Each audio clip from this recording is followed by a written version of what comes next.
31. Beta Chapter 1 Pactum. Chapter 1 Pactum, September 27th, 2544, 12:05 hours military calendar. Epsilon Eridani System, Reach. Aboard Punic-class supercarrier, UNSC Trafalgar. Asterisk. Duncan would have maybe given an arm or a leg for a glass of water. It wouldn't give him the satisfaction of being free, but it would have been enough to deal with the dryness in his throat. He certainly wouldn't mind a fair share of water and freedom together. Today, he was lacking in both. The UNSC Trafalgar doubled both as the flagship of the Epsilon Eridani fleet and the pride and joy of the Navy. As one of the few of the Punic subclassification, it was also an architectural marvel, especially considering its 4-kilometer length. It was Duncan's first time on board. He only wished it were under better circumstances. That wasn't to say it wasn't a ship of the line, but more so that the brig happened to be his least favorite location. The forward section of levels H through L were nothing but aisles upon aisles of holding cells, 200 in total. Each individual cell could accommodate 4 each. Most were unoccupied save for a few dozen, the 2 belonging to Squad Epsilon being among them. Pairs of Marine MPs patrolled along the catwalks, rifles in hand, as they moved across the brigs 5 levels to make routine checks on the prisoners held within. One pair was passing Duncan's cell. He crept from where he was on the floor and stopped just short of the bars. "Hey, Donaldson." The named MP stopped mid-stride to turn to him. "What?" Duncan forced his eyes to look pleading, even though he was just as ready to attack the man and take the canteen attached to his belt. "Spare any water." Donaldson snickered. "You just had breakfast not too long ago and now you're already thirsty." Duncan shrugged, laughing away the facade. "You see, ugh, no, I didn't. Help a soldier out, please." He pointed to the canteen. The MP shook his head. "You can wait, you won't die. I mean, you're a helljumper, aren't you?" "Yeah, but..." Donaldson carried on walking with his partner, leaving Duncan with nothing except a parched mouth. He slipped back and sat against the wall, sighing in defeat. Nova sat against the opposite wall with her head resting on her knees, probably softer than the cell's 4 wall-mounted bunks. Dressed in an orange prison jumper like himself, she exited the mental headspace she'd drifted into to escape the monotony of staring at the same wall for the last 2 weeks to shake her head in pity. Should have just shivved him and taken it. You know Donaldson's a piece of work. That would have only made it worse, no. She arched an eyebrow at him. "We're already in prison, what more can they do?" "Maybe shoot us." The 2 of them turned to the speaker, looking past the staff who was sleeping on one of the top bunks to see Zach crouched near the far wall with his back turned to them. Duncan could tell he was doing something to the wall. "Honestly, I'll take a bullet over a plasma bolt any day." Nova exhaled. "At least one only kills you, the other one just roasts you from the inside out until you stop kicking." "Graphic," Duncan laughed. Nova shrugged. "Reality's graphic. I'd still rather be getting shot at by plasma than rotting away on this ship for the rest of the war, wouldn't you?" "I'm kinda split on that," Zach admitted. "What about you, Irish, ready to get shot at again?" Duncan didn't know how to answer. On the one hand, this was the most R&R he'd had since first arriving on Reach. On the other hand, it was still prison. They had spent almost 2 weeks here waiting on a sentencing. He couldn't help thinking about how they'd gotten here in the first place.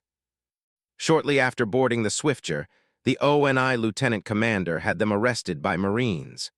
The staff told them not to put up a fight, although Deeks threatened bloody murder when a private relieved him of Silver Buddha. They were kept within the brig for the remainder of the trip, then were transported to the Trafalgar while the rest of 7th Battalion returned to Falchion, without them, of course. Duncan didn't regret anything, and he doubted anyone else did either. That didn't change their current situation. They were at Agent Cordova's mercy, and for however long, they would probably never be free again. Despite that reality, the ODSTs almost seemed to ignore it, treating their stay aboard the Trafalgar as more of a vacation than anything else.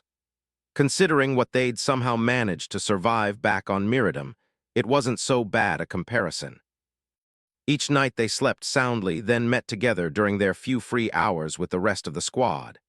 They ate together in the cafeteria at mealtimes while everyone else looked on, whispering about them being ODSTs and telling others to avoid them.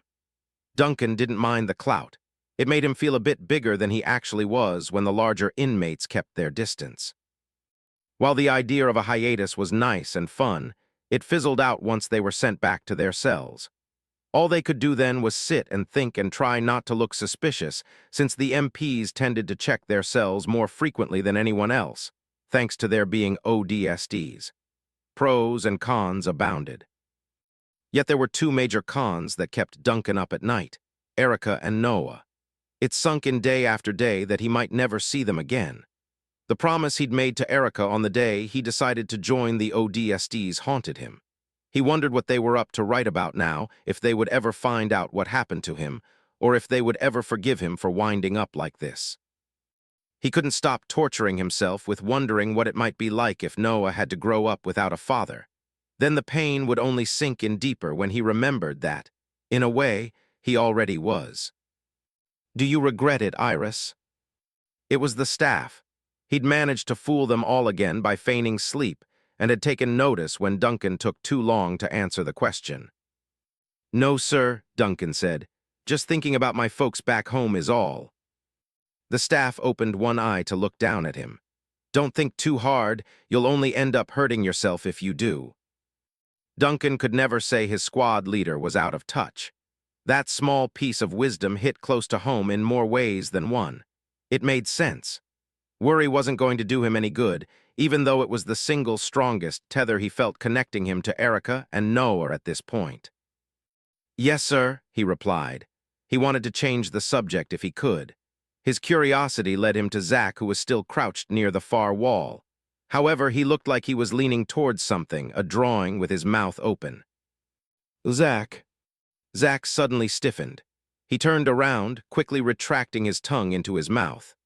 As he did, Duncan saw the faint outline of a hamburger drawn on the wall with a black marker, and it was glistening. Everyone got an eyeful of it before Zach could back up in front of it. He glanced between their suspicious expressions as he gave a toothy smile. "Hey, what's so interesting? What are we all staring at?" "Zach," Nova said, now arching a brow his way. Were you just licking the wall?" Zach shook his head enthusiastically. "No." "Did it taste good?" the staff asked. Zach looked up at his leader. He seemed to give in and sighed, hanging his head low. "No." Nova fought to stifle a laugh. "Why don't you try some salt next time, see if it works?" The radio man blushed. "Leave me alone. I wanted something other than what we already get here. I know roast beef is better than the standard MRE pack we get saddled with for weeks on end. That doesn't mean I don't want anything else." "And what do you want?" Nova asked, still laughing. Zach folded his arms across his chest to show he wasn't kidding. Nova held up her hands. Okay, explain." "Well, back in Chrysium, there's this restaurant chain called World Cuisine. Ever heard of it?" "I think they've got a bunch of locations on Reach too. They're pretty solid food-wise." "I know, right?" Zach said, his face lighting up with vigor. "Listen, they've got the best, and I mean the best burgers. I hear they're even planning on making a Moa burger to add to the menu." He clawed at his agape mouth as he stared wide-eyed at the ceiling with rapturous awe. He pointed back to the burger drawing. "That is my life's final goal, to eat that thing. I'm fine with dying afterwards once I get to try it out." Nova couldn't keep herself from laughing again. "And what if they take a long time to add this Moa burger?" Zach's eyes were beamed with determination. "I don't think you get it. I'll live as long as I have to. The point is," he held his hands over the depiction, "this will be mine." Nova looked between the drawing and her squad mate, shaking her head in pity. "And still you keep asking me why you don't have a girlfriend yet." The staff sat up in his bunk. "Use that spit of yours to erase it before the next patrol comes." Zach turned a deeper shade of red. "I know, but I could make it an order, trooper. If they find out you have a marker on you, then there'll be hell to pay." The radio man turned towards the spawn of his creativity in defeat. "Copy." In the funniness of the situation, Duncan felt himself loosen up. he drifted to another topic, one more lighthearted and a bit more hopeful. So, if we get out of here and I get a chance to go back home on rotation, where do you guys think would be a good place for a family vacation? Luna, Duncan said as he maneuvered his sleeve to smudge away the drawing. Keep it local and keep it simple. You'll get to see a nice Earthrise too. It almost makes me miss home now that I think about it. I'm thinking Havana, Cuba back on Earth, Nova said contemplatively. Never went myself, but I saw a few advertisements on Waypoint. The beaches there are beautiful. I'm hoping I get to go there one day honestly. Casbah Tribute, the staff added in. Best place for attractions, especially historical ones. That's what I like at least. You should probably talk with your wife about it first. Yeah, will do, Duncan said. In terms of distance, I'm thinking Havana, then Luna and Casbah. I like all of them, really. You just better hope they're still there once this war ends, Nova said. She had a point. Seeing his first glassing had hammered that point home to him that nothing, no matter how massive, lasted forever. Footsteps outside brought everyone's attention to the cell bars. The two MPs from earlier stopped in front. Duncan carefully glanced over at Zach and was relieved when he saw that he'd already erased the burger drawing. Donaldson came close to the bars holding his MA-5B one-handed. Chow time, you know the drill. The ODSTs got up and assembled in the center of the cell with their hands held high. Donaldson swiped a card over a wall scanner and the bars slid aside. He got to work patting everyone down, except Nova, who was handled by his female counterpart. Once they were done, they allowed them to walk out and escorted them along the catwalk. As they walked, Duncan noticed dozens of other inmates being allowed out of their cells but not being escorted. They four were the exception, them and the other half of Epsilon walking on the opposite catwalk under the watchful eyes of MPs. Are we really that scary? Zach asked, noticing the same thing. He looked over his shoulder at Donaldson. What do yo think? The MP grimaced, enough of an answer to please Zach, who laughed to himself. Guess we are. Duncan didn't mind it too much. He was just relieved. At least he could finally get some water. Asterisk. If there was ever a blight on Lieutenant Commander Riot Cordova's life, it would have to be the man she was currently waiting for in the Trafalgar's hangar Bay 4. He was an acquaintance on occasion and an enemy when it was expedient. There was no telling on which basis he was coming to visit her today. The fact remained that after a year without any contact whatsoever, he had suddenly reached out to her asking for a meeting. She decided to entertain him simply because he said he had an offer for her.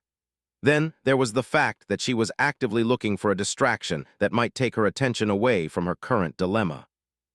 Since the Battle of Miradum and the hijacking of her initial mission, she had been left to rot in a perpetual state of being on standby. Her superiors told her to remain on the Trafalgar until further notice. Their last correspondence was almost 2 weeks ago. In that time, she had done little except muse over operational reports declassified throughout data streams shared between subdivisions of ONI Section II. That and deciding what charges she would level against the ODSTs of 1st Platoon that had sabotaged her mission. The potential data breach that her failure posed was on her. Her only saving grace was the fact that a team of Spartans had been redeployed to Miradum to conduct the asset denial and partial recovery operation in her place. They cleaned up her mess for her. She hated to see it that way, but that didn't stop it from being true. She speculated that it was the reason why she was being kept on standby for so long. It was a kind of unofficial probation, a way for her higher-ups to say that it wasn't really her fault she was accosted by rogue special forces, but at the same time wanting to temporarily place her on suspension until the proverbial heat died down. She hated all of it, yet couldn't protest any of it either. Cordova was pulled from her thoughts when one of the doors to Hangar 4 opened. At first, the transitional tunnel beyond looked empty save for the flashing emergency lights indicating oxygen recompression. Then she saw it. It started off as what looked like a gathering of angry flies. Then the shape grew more defined and the high-pitched whine of thrusters came to ear. The craft's stealth ablative coating flickered off and its full image appeared. It was a UNSC prowler. By its matte black color, as well as the impressionable appearance of a cybernetically augmented bat, she deduced that it was a corvette class. The ship carefully emerged from the transition chamber, then rotated 180 degrees in the hangar bay before descending on one of the larger landing pads. Its landing gear emerged from the bottom, allowing it to settle down with a light thump, as if it didn't want to disturb any of the other spacecraft or hundreds of air service and hangar personnel moving about their business throughout the hangar. The ramp descended from the belly of the craft. The moment it touched the ground, a familiar figure came strolling down its length. The first thing she noticed was how unassuming he was, so unassuming that it seemed deceptive. He sported a dark gray UNSC Navy officer's uniform with a large collar guard and armored vest whose color almost made him blend in with his ship. The pyramidal insignia of the Office of Naval Intelligence adorned either of his shoulder pads. However, he lacked the dignified air of an officer as he took his time nonchalantly sauntering down the ramp with his hands buried in his pockets. His slicked-back hair appeared brown and his eyes almost midnight black. He looked tanned.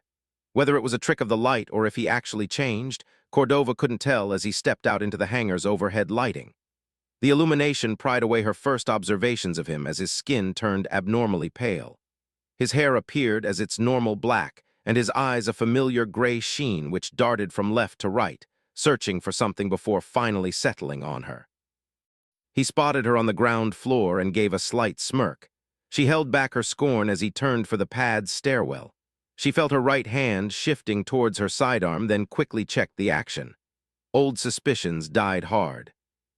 She watched him descend the stairs and stroll casually towards her. Her attention settled on the vest name tag, CDR D. Tarkovsky. He offered her a hand. "Hey GF, how's it going?" Cordova felt her blood boil. She refused to let her irritation show, knowing Agent Tarkovsky's observant nature too well to risk it.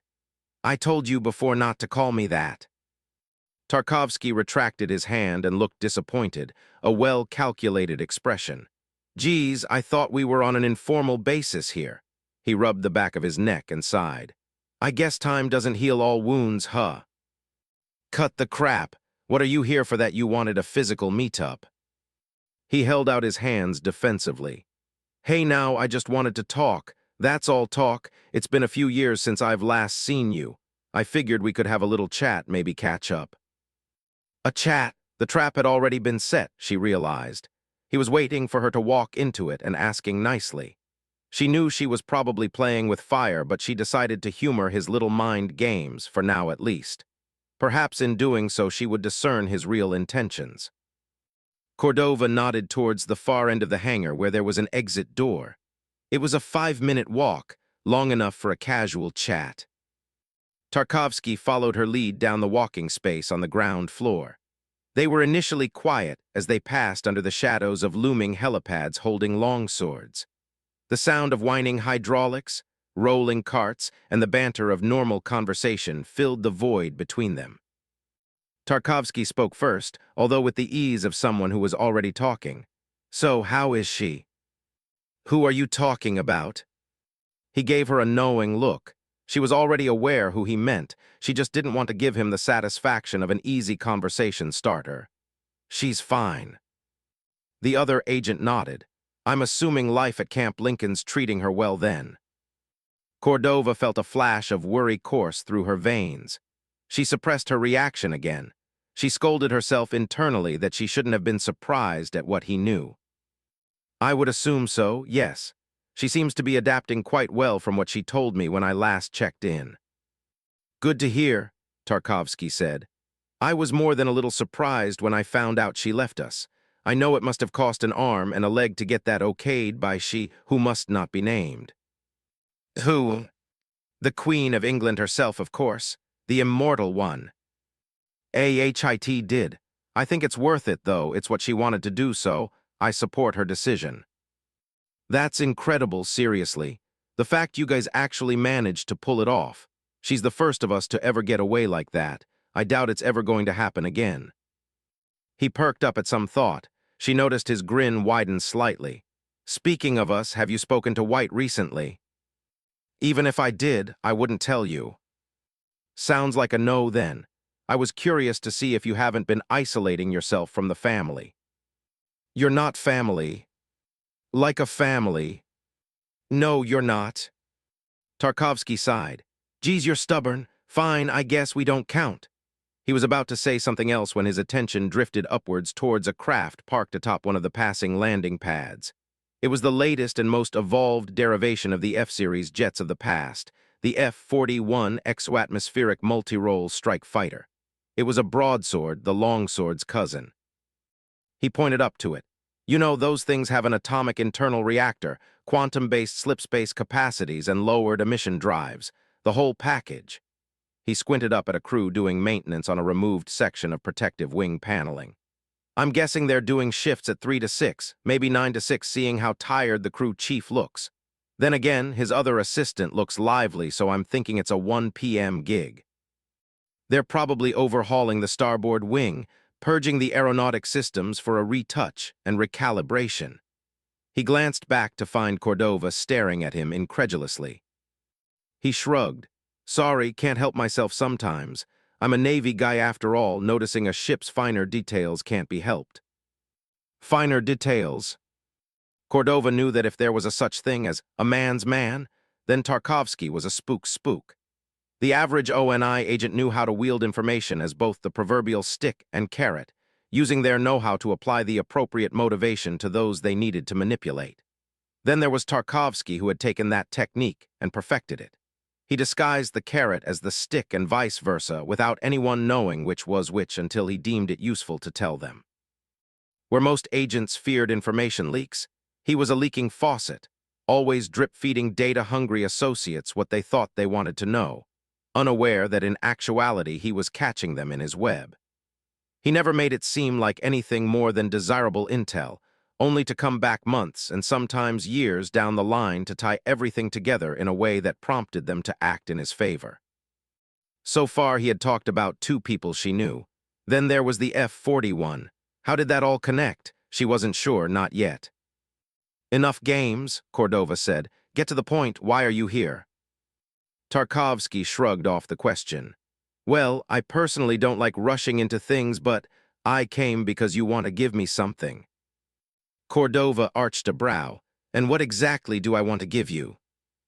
The other agent pulled out a datapad from what at first looked like a seamless section of his vest and turned it on, typing one-handed as he spoke. I heard you ran into a little bit of trouble during your last op. Word is that a couple of ODSTs gave you the sack on Miradum. As you can imagine, and I certainly can, that doesn't bode well with anybody in the intelligence-gathering sector. Cordova's eyes narrowed to slits. What are you getting at? He kept typing. What charges are you lining up for those troopers? She fought the urge to grind her teeth in order to tell him. Insubordination, assault of an officer, and I'm not fully sold on it, but due to the magnitude of our mission at the time, aiding and abetting of the enemy. Tarkovsky whistled. The big 3, you might not get away with that last one since it'll be harder to prove. He turned to look her in the eye. However, none of that will be necessary. Cordova stopped in her tracks. Why is that? Tarkovsky took a few steps further, then stopped near the stairwell of another pad. He smiled at her while flicking down his screen. Because you've got 8 bargaining chips to use to your advantage. Play your cards right and you might just get a full house. Cordova started catching on. Realizing that sensitive information was about to be discussed, she decided to keep them walking so no one else would overhear. Explain. Here's the gist. He handed over the pad. She immediately recognized the faces of Squad Epsilon along with attached service career and civilian life files beneath their names and ranks. These guys got you in trouble with some pretty big fish, Tarkovsky said. Personally, I like that they were willing to knock you unconscious to save a whole bunch of civies. It's pretty noble if you ask me. Good thing I didn't. But now they're in trouble, he continued. And you're about to rain down a whole lot of hell on their heads for what they did. I understand you're following protocol. I'm simply saying there's no need to punish them, not when we can get a good use out of them. Cordova spared him a sharp look. He must have noticed as his grin widened. It's a waste what you're planning to do to them. It's certainly not going to get you out of the hot water you're in. However, it just so happens that they have a specialty that me and my co are looking for. I assume you mean Ackerson. You wouldn't be wrong in that assumption. He paused for a moment, seemingly gathering his thoughts, something that Cordova thought he never did since he was such a conversationalist. Those troopers happen to be among a very small few trained in the usage of an experimental equipment, one that will be critical to the success of his special weapons program, you know, the one I told you about 2 years ago. He had told her. Cordova swallowed, accepting that they were on the precipice of discussing more highly classified info than she'd even been expecting. Go on. You want to give me those ODSTs because it'll help both of us out. Think about it this way. Firstly, considering how valuable Ackerson's program is and has been to the war effort for the past few years, if the higher-ups find out you donated assistant personnel to help the program, boom, no more hot water. Secondly, those troopers don't have to face court-martial, not if you drop the charges in exchange for their service. After they're done, they can return to active duty with the rest of their battalion. Tarkovsky pointed out a link to a file. Open that. She did, albeit reluctantly. The link opened up to the image of schematics. Cordova connected the dots. How could she not after spending the better part of all of February supervising the training for the usage of these same devices by the ODSTs? And what about you? What do you get out of all this? I get to fill out my recruitment quota. We need people for this particular job, and you just so happen to have them. Cordova breathed the plan in. You seem confident that I'll hand them over. What makes you so sure I will exactly? I can tell the face of a person caught in the purgatory of an unofficial suspension. He leaned closer. You want off the Trafalgar. I want those ODSTs. Those ODSTs undoubtedly want their freedom. Everyone wins this way. The lieutenant commander briefly thought back to how the AI, Mr. Green, had told her Tarkovsky would have no trouble convincing HIGHCOM to commence a certain operation. She hated the memory because right now he was making more sense than she was willing to admit. She wanted her next mission, but she also wanted to see those ODSTs pay the price for putting her in this position to begin with. Maybe this was the best way for all those desires to be satisfied, just using a less direct approach than the stockade. It's a good plan. She turned to him. Even though it is, I'm only willing to accept it on 2 conditions. Being. First, a question. Were you involved in Operation Bagman, that situation on Epsilon Eridani IV? Tarkovsky's lips tightened enough for her to notice. He looked like he was weighing his options. I can neither confirm nor deny that I planted an EMP charge on the portside hull of that ship 20 minutes in advance of the arrival of the main battle group into local space, if that's what you're asking. I knew it, a prowler was involved, so it was you that knocked out the Omen's electronics. Like I said, I can neither confirm nor deny that, or that Ackerman decided to keep me on for the main show, after delivering all the equipment you were training with to Anchor 9 for transit to the Juno. There was that web again. All right, that's all I needed to know. The second matter is this: I'm only willing to drop the charges if the ODSTs agree to your offer. If they don't, then it's a one-way ticket to the stockade for them. If they do. They will, Tarkovsky interrupted. Do keep in mind that these troopers are willing to go against the grain to do what they think is justified. If they don't choose your offer willingly, then there's no way you can convince or coerce them to do otherwise. Tarkovsky gave a light chuckle. I guess the bruise on your forehead taught you that. She glared hard at him. It merely made him laugh heartier. It's a deal then. He stopped again, taking back his pad and extending his hand. She re-examined the gesture and found it not so challenging to take it with her own hand and shake. There was a minute mix of hesitation in the act, and the other agent must have sensed it. Like I said, no worries. I'll be taking them off your hands. I hope so. I know so. He turned to leave. Wait, I haven't even told you where they are yet. Don't worry, he said, walking on without looking back. I know where to look. He waved back to her. I'll make sure to tell you how it went. Cordova watched him walk the rest of the way to the exit, until he disappeared behind the closing doors. Her mind still swarmed with information, as was often Tarkovsky's modus operandi to drown a person with intelligence in order to knock them off balance. Everything always connected one way or another. She wasn't sure what he was going for when he mentioned the two persons she knew. She did, however, know that for a Navy guy, he had somehow gotten every detail about the starfighter wrong. The F-41 didn't have an atomic internal reactor, quantum-based slipspace capacities, or lowered emission drives. That didn't stop her from noticing the pattern. Atomic, A, quantum, Q, and lowered, L, then there were the numbers. Doing shifts 3 to 6, maybe 9 to 6, and a 1 p.m. gig. She placed them together to form an alphanumeric code. AQL 36961, or rather, AQL 36961. It was an artificial intelligence identification number. She didn't recognize it at all. Then she remembered something else he said: purging the aeronautic systems, retouch, and recalibration. She froze for a heartbeat when the revelation dawned on her. Cordova quickly took out her own pad and rushed into the administrative suite.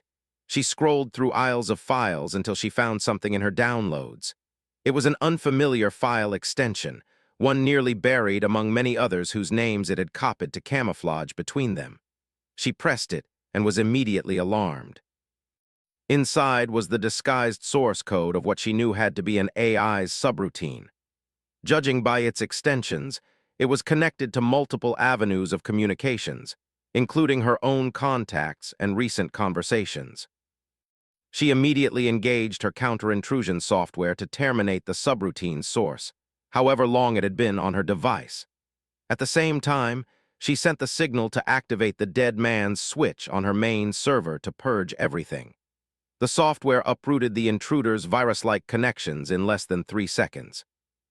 A post-autopsy of the killed subroutine popped up, revealing every application it had connected to. Many of her communications had been observed by it. What terrified her most was how it possessed access to the ventilation systems of several places she had been to recently. She checked its source code. It matched the one she'd discerned from Tarkovsky's secret message. She wasted little time setting up defensive software meant to block out whatever origin or medium that subroutine had used to get in. There was no way an AI could have accessed her through her regular service lockouts. Not unless it had an encryption key to bypass those firewalls, a key that could only have come from someone further up the chain of command. That part worried her more than the first revelation. Cordova looked back at the door Tarkovsky had just walked through. She felt a little shaken and secretly thankful, realizing that he had probably just saved her life. Asterisk. The staff walked with cuffed hands down a hallway with his 2 MP escorts. He wasn't sure why they had called him out or where they were leading him. Since he had no clue what their final destination was, he decided to stay quiet until they arrived, then figure out the situation from there. After 10 minutes spent navigating along hallways, they stopped on what he assumed to be somewhere amidship.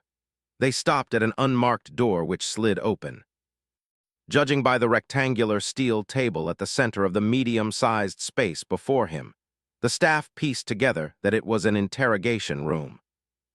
Out of the corner of his eye, he noticed a man sitting on a nearby windowsill with a view of Reach's upper atmosphere. He could tell he was Navy. The bulk of his concerns revolved around the ONI insignia on his shoulder. The mysterious Navy commander didn't turn to acknowledge them once they entered. Instead, he gazed upon the planet with a wistful look, as if he were remembering something. "Remove his restraints," he said. One of the MPs used a key to take off the cuffs. The staff rubbed his sore wrists, relieved to have them free again. "That will be all, gents. You can leave." "Sir," one of the MPs spoke up, "are you sure?" The agent waved a dismissive hand. The 2 MPs gave each other a concerned look. As ordered, they saluted and left, closing the door behind them. The staff refocused on this ONI agent, glancing between him and the chair. "Am I supposed to sit down?" "You can." The staff pulled out a seat and settled down. The table was bare, the air tense, and he had yet to be told why he was even here. His attention resettled on the agent. He saw his name tag, CDR D. Tarkovsky. "Is there a reason I'm here, sir?" "Yes." The commander took out a pack of thick cigarettes from his pocket and held it out to him. "Sweet William." The staff shook his head. "I don't smoke." "I see. A shame. You'll be seeing a lot more of these where you're going." "Sir." The man sized up the ODST for a moment. "Staff Sergeant David Adel, is that right?" The staff gave a tentative nod. "I'm Commander Tarkovsky, and I must say I am a fan. That whole thing you did back on Miradum, knocking out that lieutenant commander to save all those civilians, taking out those AA cannons with a fraction of the force normally required, then making it back alive to the Swifture. If it were up to me, I'd say that you deserve a medal, not a court-martial." He sighed. "However, said LC is not happy about it for obvious reasons. I'm sure you know that she's lining up charges against you for your actions. If what she's thinking pans out in the courts, it means bad news for you and your remaining ODSTs." The staff's eyes narrowed. "My apologies, sir, but I'm aware of the predicament of my men. Might I respectfully ask why you've called me here specifically?" Tarkovsky grinned. "Straight to the point, all right then." He pointed to a datapad on the table that the staff hadn't noticed there before. "I've got an offer for you. Turn it on, check it out. It might just save your life." He said the last part with a quiet forebodance that the staff took with a hint of concern. He did well to hide it as he took the pad and turned it on. What appeared first were 3 structural schematics of a drop pod. He knew the shape of an HEV when he saw it. Then he looked again, realizing it was a different model than the standard issue. "I recognize the design. What does this have to do with me and my troopers?" "Glad you asked." Tarkovsky slipped off the window to walk towards the table. Instead of taking the seat, he remained standing and rested his hands on the table's smooth surface. "During a mission months ago, you and your ODSTs trained in its usage along with the rest of your company. Since it was an experimental design, you're currently among a small pool of people with experience using this equipment. You're also the only ones currently available for our use since you've been pulled from active duty." The staff clenched his jaw, feeling a cold weight settle in his gut. He could tell he wouldn't like the answer, but asked the question on his mind anyway. "I'm sorry, our use." Tarkovsky's grin turned to an amused smirk, as if he'd finally gotten to the point that he wanted to all along. "I want you and your squad to work as facilitative personnel for the Office of Naval Intelligence." The staff felt his itwitch at the string of words leading to a conclusion that, were it a person, he would have shot if someone made the mistake of giving him a gun. The ever-perceptive agent took notice and held up his hands.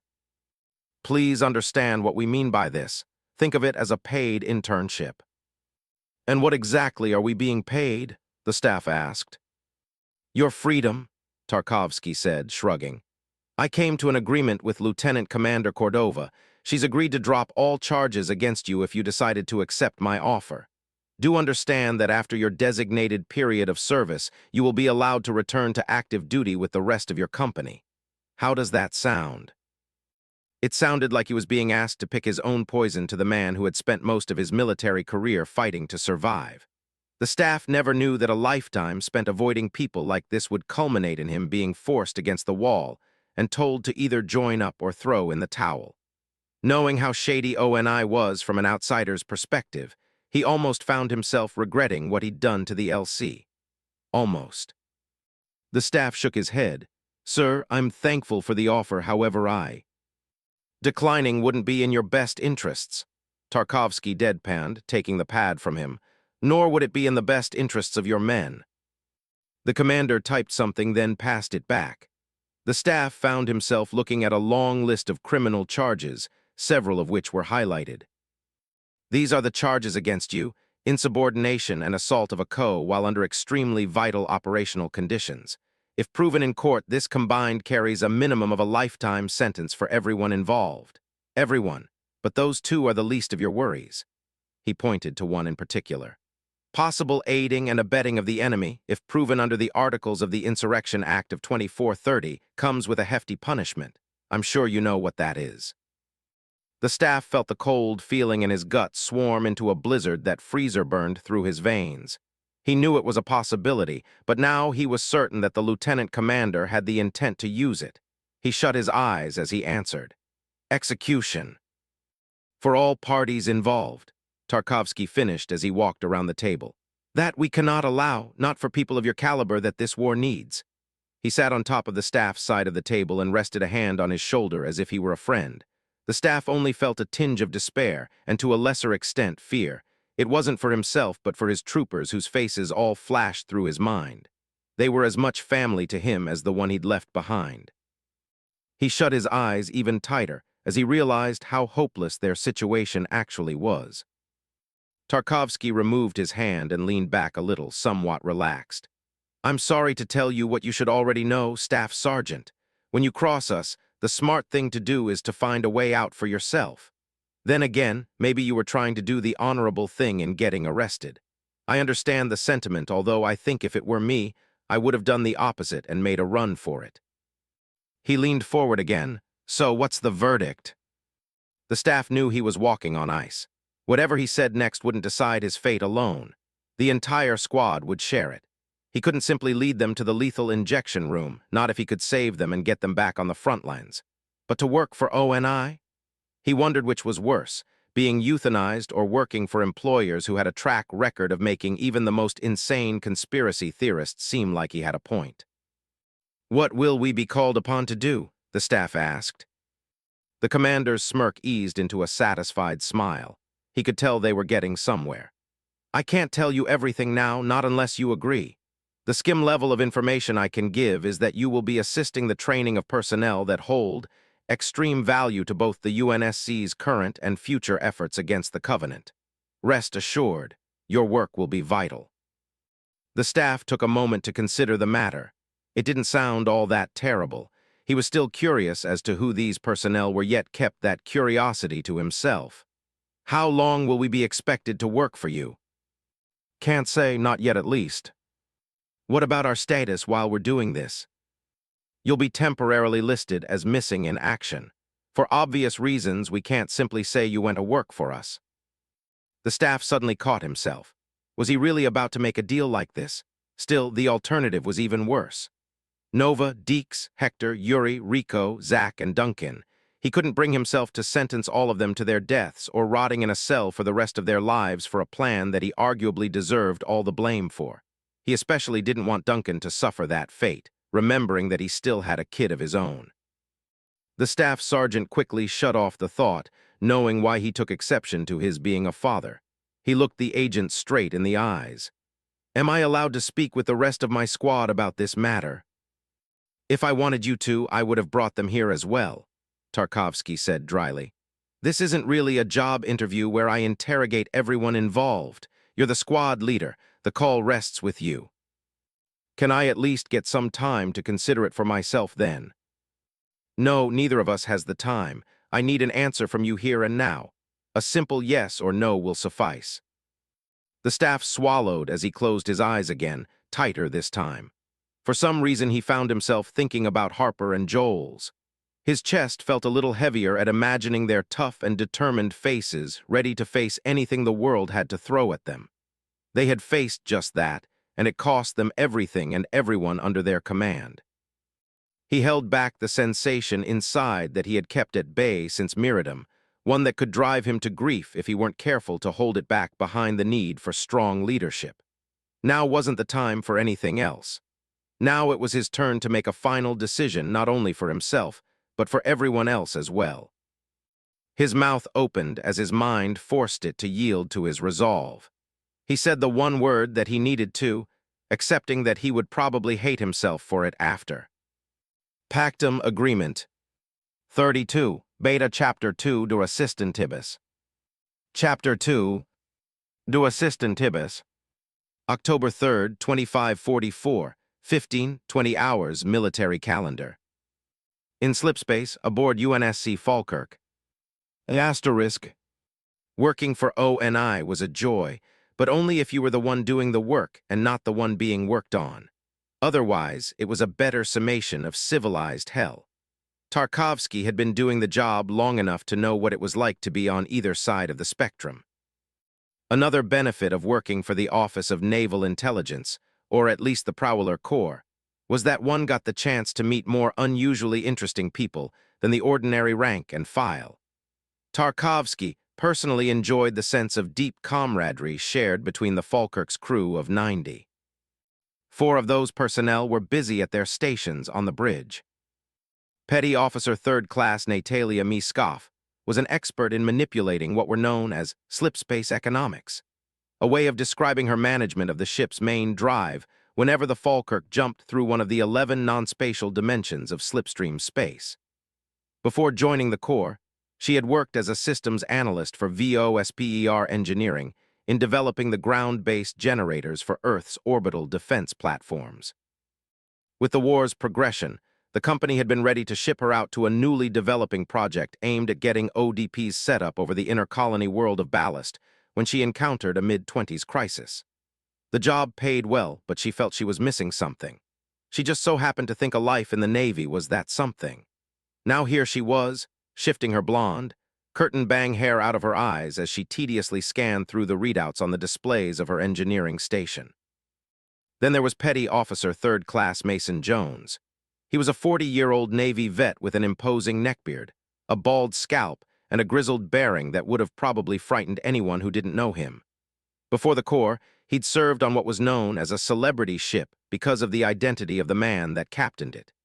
In his case, it was the Marathon-class heavy cruiser UNSC Leviathan, the personal ship of Vice Admiral Michael Stanforth.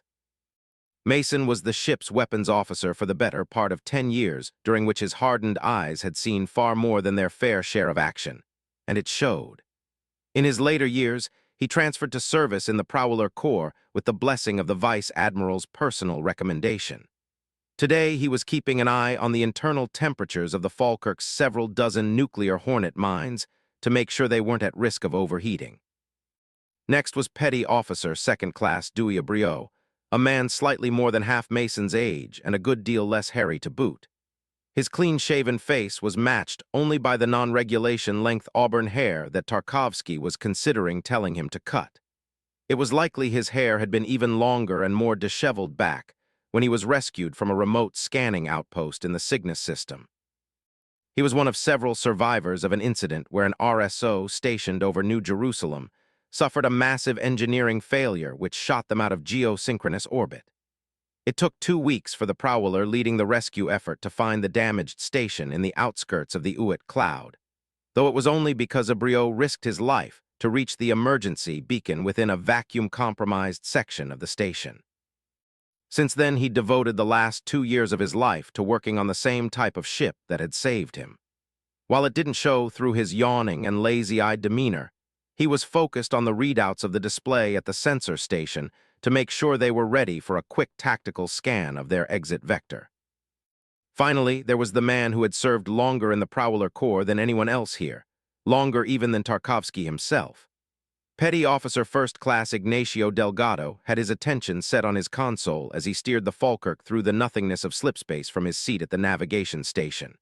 He was a Hispanic man with a perfectly regulation length, low-shorn haircut, average build, but with a strong jaw and steely eyes that had seen much. Whether that was action or something else entirely, Tarkovsky couldn't say for sure. Without question, the 30-year-old had more high-level information redactions to his ONI service file than any other crew member currently stationed aboard the Falkirk. He wasn't an agent, but he devoted 9 years of his life to the Corps after leading a very checkered past. While most of the redactions covered those checkered sections, Tarkovsky could piece together from what wasn't covered in black ink that Delgado had ties to the insurrection. However deep those ties ran, they obviously weren't deep enough to keep him from passing the UNSC vetting process, boot camp, and then working in ONI's Prowler Corps for almost a decade now. Delgado never brought up his past, and neither did Tarkovsky. He knew what it was like to have most of his life hidden away beneath the ink of the organization's need for plausible deniability. The navigations officer was a highly competent flyman that could be counted on in even the most strenuous circumstances, and frankly, that was all the commander needed to know. They all ate together in the same cafeteria, slept in the same quarters, and worked together around the ship. On any given mission, the lives of their fellow servicemen were in their hands, and most certainly in the commander's. It gave him a special perspective on life in the service that he wouldn't have had he not gotten himself reassigned to the Corps. Most agents never got to see the fruit of their labor and who they were gathering information to save, merely taking satisfaction in the disembodied amalgamation of statistics for the remaining human population that dwindled every other month. To see those that actively relied on you to make the right call brought with it a sense of intimate connection them. He knew that Staff Sergeant Adel would agree, especially considering both him and his squad were currently on board. Slightly less than a week ago, he'd overseen the transfer of the troopers from the Trafalgar to their own temporary quarters aboard the Falkirk. He'd even gone out of his way to make sure all their belongings were returned to them before their departure. Today, he would finally debrief them on the specifics of their new assignment. He'd kept them in the dark long enough. The fact that none of them moved to ask him any questions, either since leaving Epsilon Eridani, spoke volumes. He checked the time on his display at the captain's chair. It read 25 hours. He had another 5 minutes, so he briefly went over the details in his head, then got up from his seat. All right, I'm heading to debrief our guests. Before I go, I want final readouts, people. Tell me what's what. Miskov spoke first. We might have spent a little too much time during our side mission to the Trafalgar, sir. I've tried everything. My quantum field calculations aren't getting past 4.4 quadrillion per second. That's more than enough for a Phoenix-class colony ship 7 times our size, and we're still not making bank in terms of time. Tarkovsky nodded a brio. The sensor officer stifled a yawn as he stretched his arms at his station. Forward, mid, and aft sensors are calibrated and ready for immediate use the moment we slip out of slipspace. As for communication suites, he squinted at a display, up and operational thanks to yours truly. Understood, Jones, how about it? Jones scratched his beard in thought at 2 individual displays. Hornet mines are sitting at 30 degrees Fahrenheit. I'm cycling them through 2 more thermal cooldowns to get them down to 20. Yeshivas, they're stabilized at about half that, well within the safety range. Copy. The commander turned to the last officer, who answered before he could ask his question. Want me to lie to you, sir, or would you like the honest truth? Lies first. Delgado shrugged. We're right on time, nothing but smooth sailing ahead. How bad? Delgado sighed. Me scoff, right about the whole time thing. At the rate we're going, we won't arrive for another 2 days. We're already pushing the acceleration threshold to maximum. Another 5 million more quantum field calculations, and we'll be looking at breaches in our hull integrity as well as potential Cherenkov radiation leaks. I don't want to make a mess for Basilone and the rest of the engineering crew down below, so my hands are kinda tied. I see. Tarkovsky considered their situation in light of the newest updates. The initial goal was to arrive at their final destination in under a week. Splitting off their path to head for Epsilon Eridani had cost them time. He'd hoped to get the ODSTs and split since he was already on a tight schedule. Even with how fast they'd gotten the job done, they were still behind on their delivery. He would have to simply apologize when he got there. He told the bridge crew just that as he made for the doors. Try not to scare them too much, Abrio chuckled. Wouldn't want them spacing themselves before we actually got there, especially considering we're still in the slip. Aren't they LRSOIP specialists? Miskov asked. They shouldn't have any qualms about it. Yeah, but we don't have any of those special pods on us now. If they jump out, we'll never see them again, Delgado added. Abrio grinned at the nav officer. That's the point, Gatto. Relax, Tarkovsky said. I'm not talking them into suicide, at least not directly. Jones waved a dismissive hand from his station. You guys quiet down and let the commander get going. You know how he is with last-minute convos. If you start him up, he won't leave. Delgado shrugged. Fair enough. Get going, Commander, Miskov said in a sarcastic, sing-song voice. Tarkovsky nodded and left through the doors, running over the details of the debrief in his head.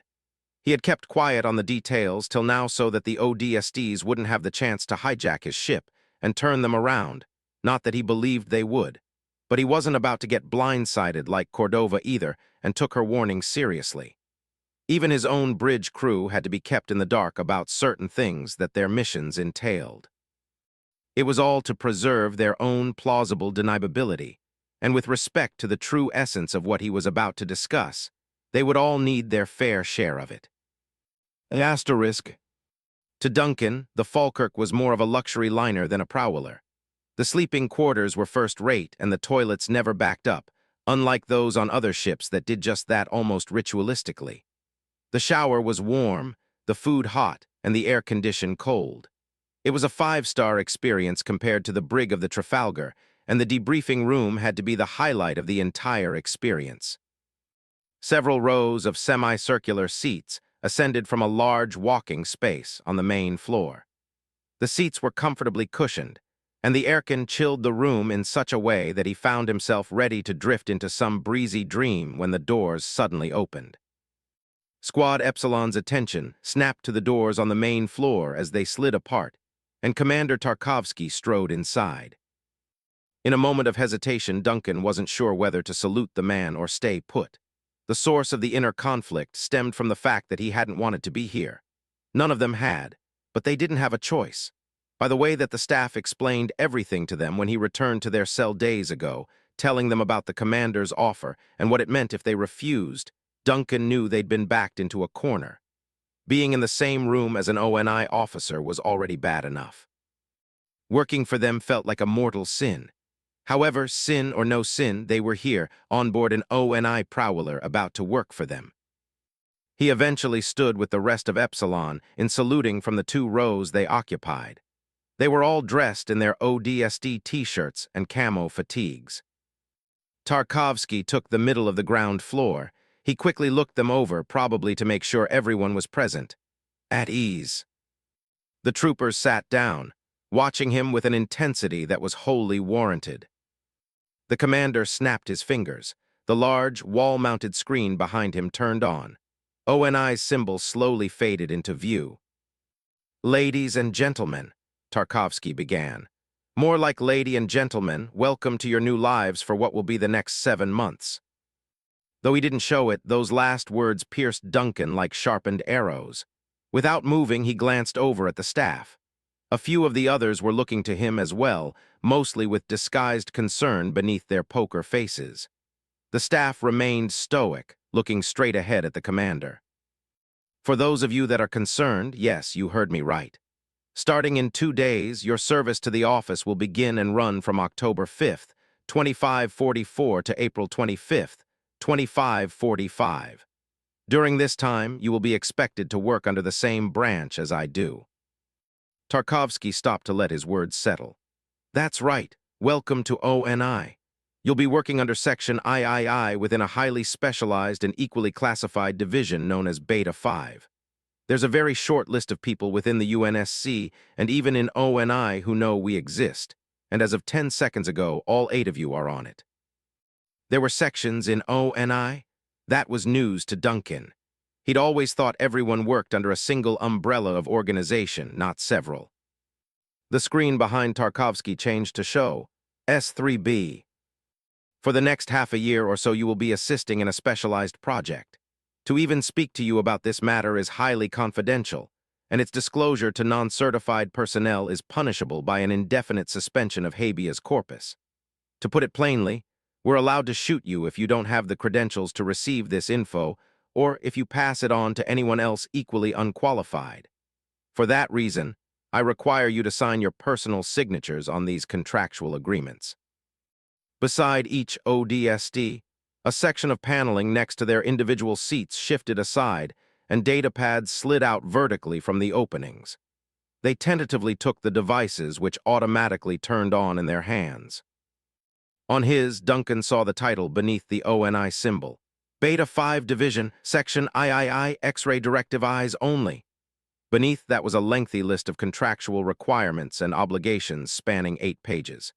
He peered over at Deeks, who sat a seat away, as he simply flicked to the bottom of the document and used his finger to sign his name on the line. He looked like he wanted to get this over with as quickly as possible. Duncan took a breath and did the same thing, ignoring the stipulations at first. He stopped halfway through, feeling that he really should read what they were asking of him. It was ONI, after all. He raised his hand. "Excuse me, sir, are you saying we take a bullet if we listen to the debrief without signing this first?" Tarkovsky shook his head. "Not necessarily, you can just walk out." He pointed to the doors. "However, know that by doing so you're also walking out on our agreement." Duncan sensed an unspoken threat. There was no way they were going back to the Trafalgar to drop off one ODST in the brig. Since they were already going God knows where, it was likely they wouldn't take too kindly to a freeloader loafing around the Falkirk either. Duncan swallowed. He gave the contract stipulations a cursory glance. There was little comfort in finding only a few violations warranting death outside of conveying classified information, which was understandable. It didn't mean, though, that there weren't other terrible punishments promised in the document. He took his chances and signed his name on the bottom line. By then, the others had already finished signing. "Good, please return the pads," Tarkovsky said. They did, and the devices retracted into the slots shortly after. The main screen changed again, this time showing a line of persons. Duncan perked up as he recognized them right away, or thought that he did. His nerves settled when he realized it wasn't the Spartans that they'd encountered on Miradum. The squad had plenty of time to think on the armored strangers back aboard the Trafalgar. They speculated on who they were or what they were precisely, although those conversations always led to the same dead ends and different speculations. Now on the screen were more of these so-called Spartans, only they didn't look like the ones they'd fought alongside. Their armor was different.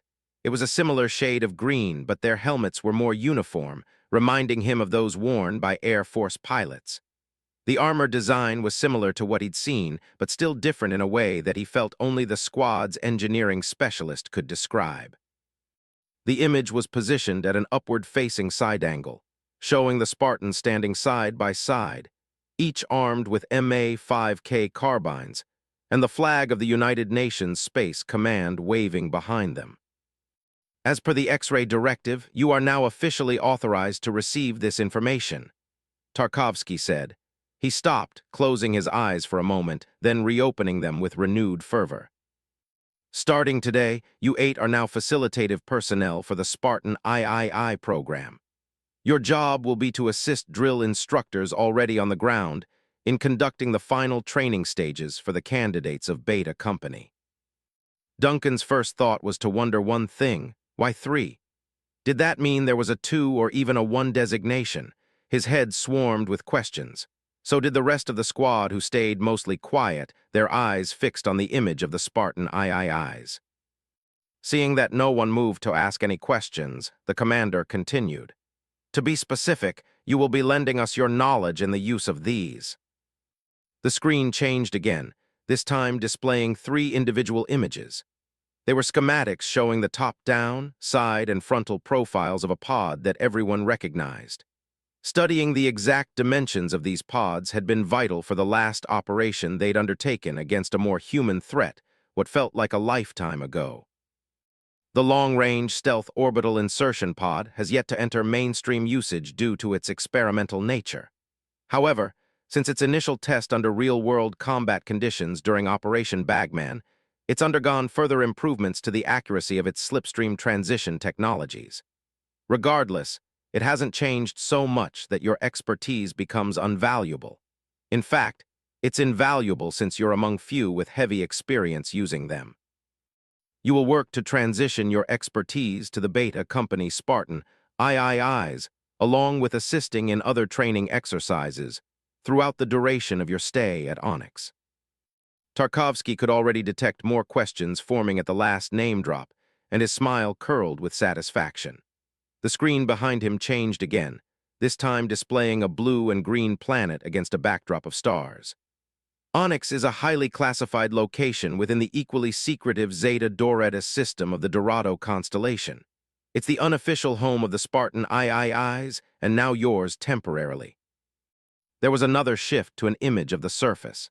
It was a heavily forested area save for a set of buildings forming a distinct horseshoe shape. There were a few noticeable parade grounds as well. "You'll be staying here at Camp Currahee. Here is where the Spartans hone their skills and specialties. Get an eyeful because the next time you see it, you'll already be there. The screen changed once more, this time capturing the individual profiles of 3 persons, 2 considering that the third's ghostly glow disqualified him immediately. The first was the frontal profile of a man in an officer's uniform. He had hazel eyes, brown, low-shaven hair, and a slightly cleft chin. There were several scars on his face that appeared more like the aftermath of some medical procedure than the result of normal damage. He looked to be in his early 30s and smiled in such a way that seemed both earnest and strong, a natural leader by appearance alone. This is Lieutenant Commander Ambrose, the man in charge of the day-to-day operations of Camp Currahee and the resident Spartans. You'll be working under his direct leadership for the duration of your stay. He pointed to the second picture, which showed the similar profile of a man that was almost the first, polar opposite. He was older, perhaps in his early 50s, with a head left nearly bare save for a light coating of white hair. He had a set of scars running from brow to chin, a stony face, and a hard stare that suggested he was ready to kill the photographer. This is Senior Chief Petty Officer Mendez. He is a veteran Marine, drill instructor, and the worst nightmare of most Spartans. He serves as the Lieutenant Commander's right-hand man and is second in command of training operations on Onyx. Keep in mind that he's not anywhere near as hospitable as Ambrose. I can tell, Duncan said under his breath, swallowing down his rising nerves. He was starting to feel way over his head. To make matters worse, Tarkovsky wasn't even finished yet. He switched to the final person. What at first seemed like a kindly old man with a walking cane was proven to be an incorrect assumption by the minute trails of code that floated over his skin. He had chiseled features, eyes that glowed a cold white, and on his back, a snowy cape that blew out gales of snowflakes and ice. This is the AI Deep Winter. He keeps things running around Currahee. You'll be seeing him quite a lot during your sojourn. Tarkovsky clasped his hands together as he appeared to reach the end of his presentation. Now then, are there any questions? The room was quiet, almost uncomfortably so. The only person that didn't seem to pick up on it was Tarkovsky himself as he searched around the room. It was 10 long seconds before someone hesitantly raised their hand. It was Hector. These Spartan guys, you said they were 3s, right? That's correct. Does that mean there are other Spartan types, like 1s and 2s? The commander shifted his jaw around, contemplating the question. I'm sorry, you don't have the clearance for that information. It wasn't a yes. It wasn't a no either. Duncan couldn't help wondering which it actually was. These Spartans looked different than the ones they'd encountered, like the Master Chief, so maybe there was some weight to the question. Any others? Tarkovsky asked. There was another span of silence before the staff raised a finger. 2, actually. Go ahead, Staff Sergeant. First, it's been some time since we've actually used the LRSOIPs. Our skills may not be as sharp. We're not trained instructors either. Will we get a chance to acclimatize to our roles? Yes, I spoke with the Lieutenant Commander before we left the Trafalgar. We agreed to get you trained for at least 2 weeks on how to handle the Spartans before you're reassigned to direct tasks with Beta Company. Plenty of time for you to refamiliarize yourselves with the stealth pods. Understood. Second question. The staff leaned in, pensively rubbing his chin. He shook his head. Actually, never mind. Right, will that be all?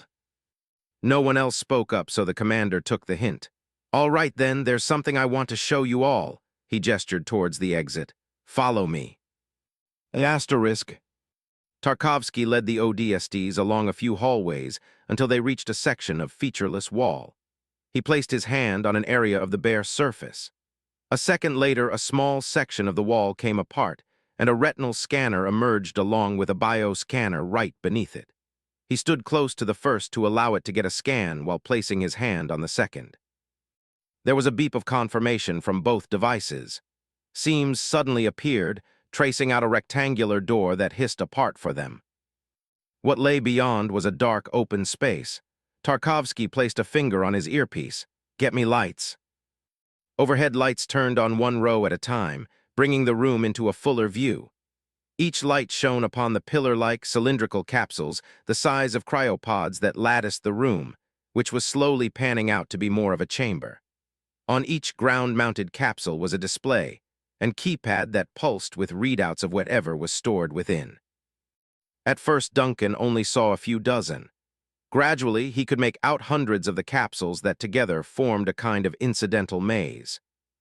"Hit the switch," Tarkovsky said into his earpiece. The lights on the capsules themselves turned from a pulsing red to an active green. There was a collective hiss as across the space they began to open. As they did, they revealed hundreds of the same set of armor standing on pedestals that they'd seen worn by the Spartans in the presentation.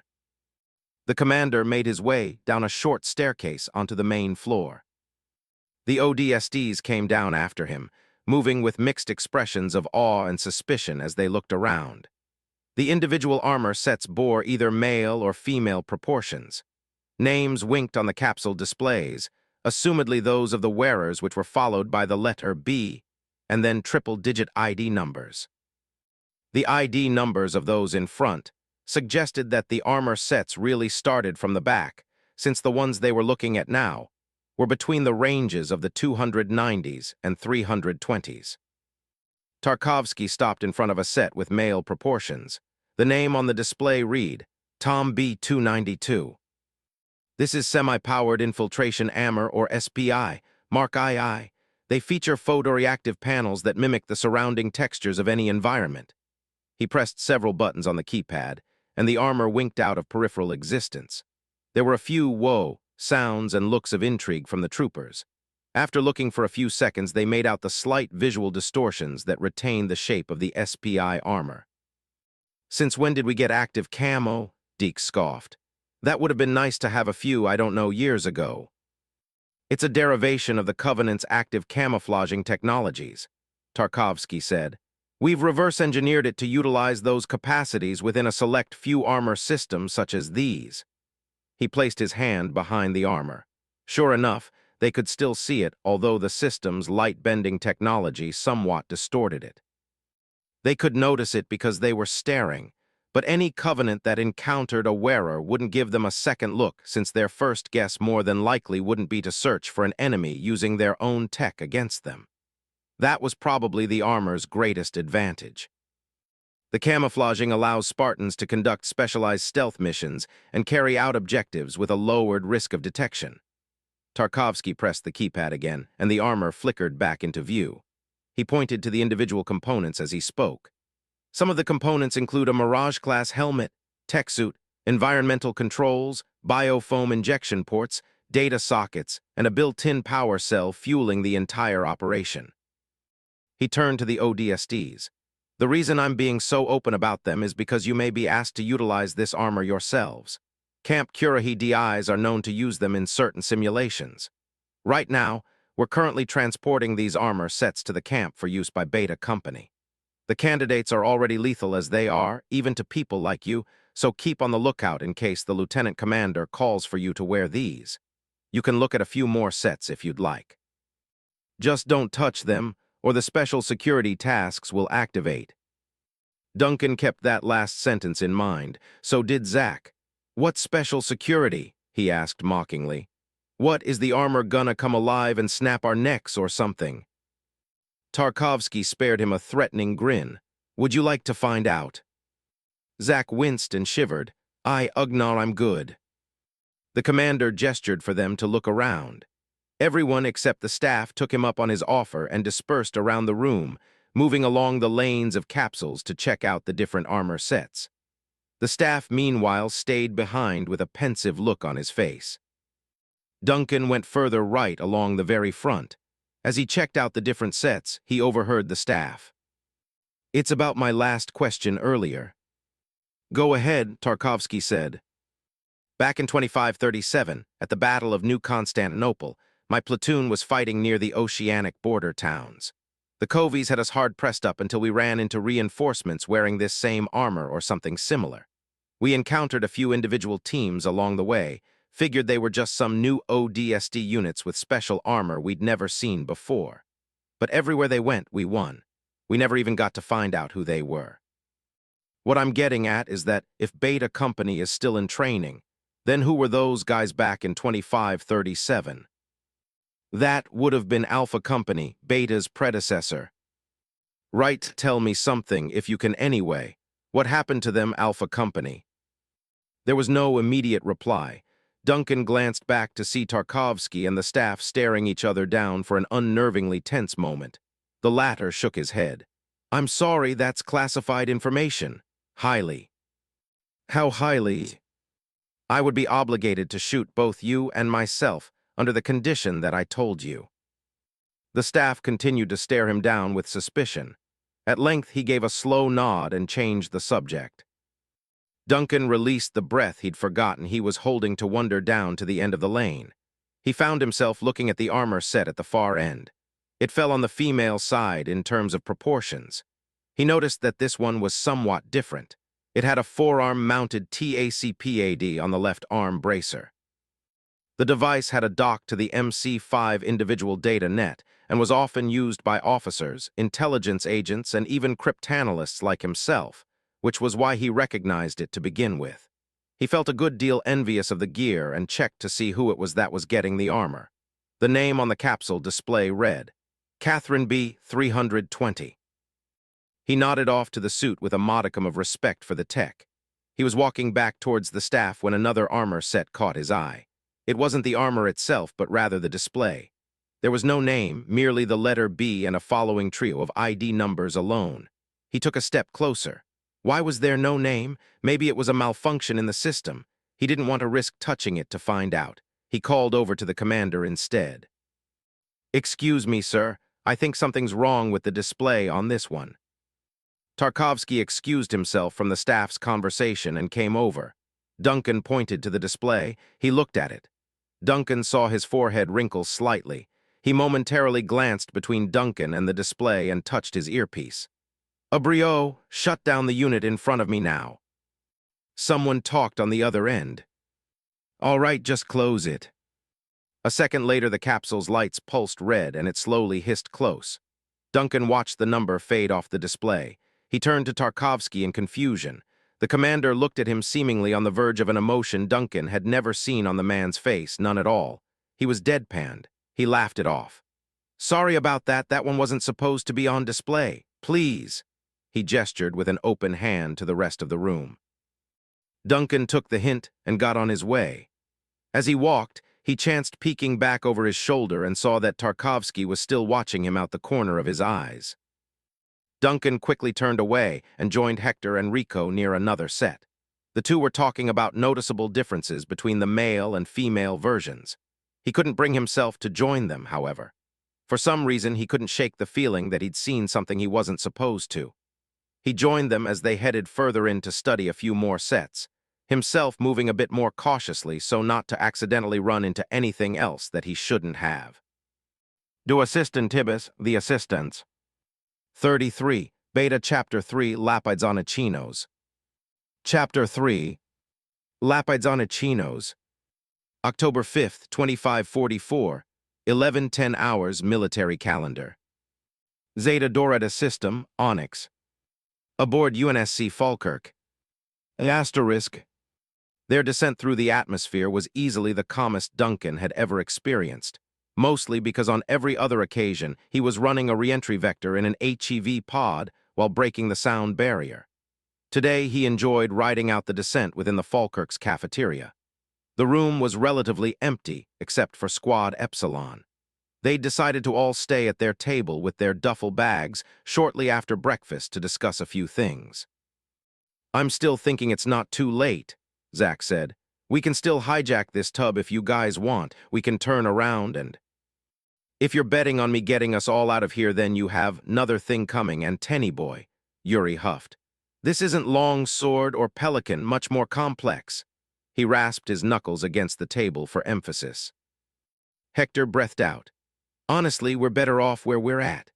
I mean, clubbing an ONI officer was fun the first time around, and it saved a lot of lives too, which was a cool bonus, but I'd rather not like to think about what they'd do to us if we tried it a second time.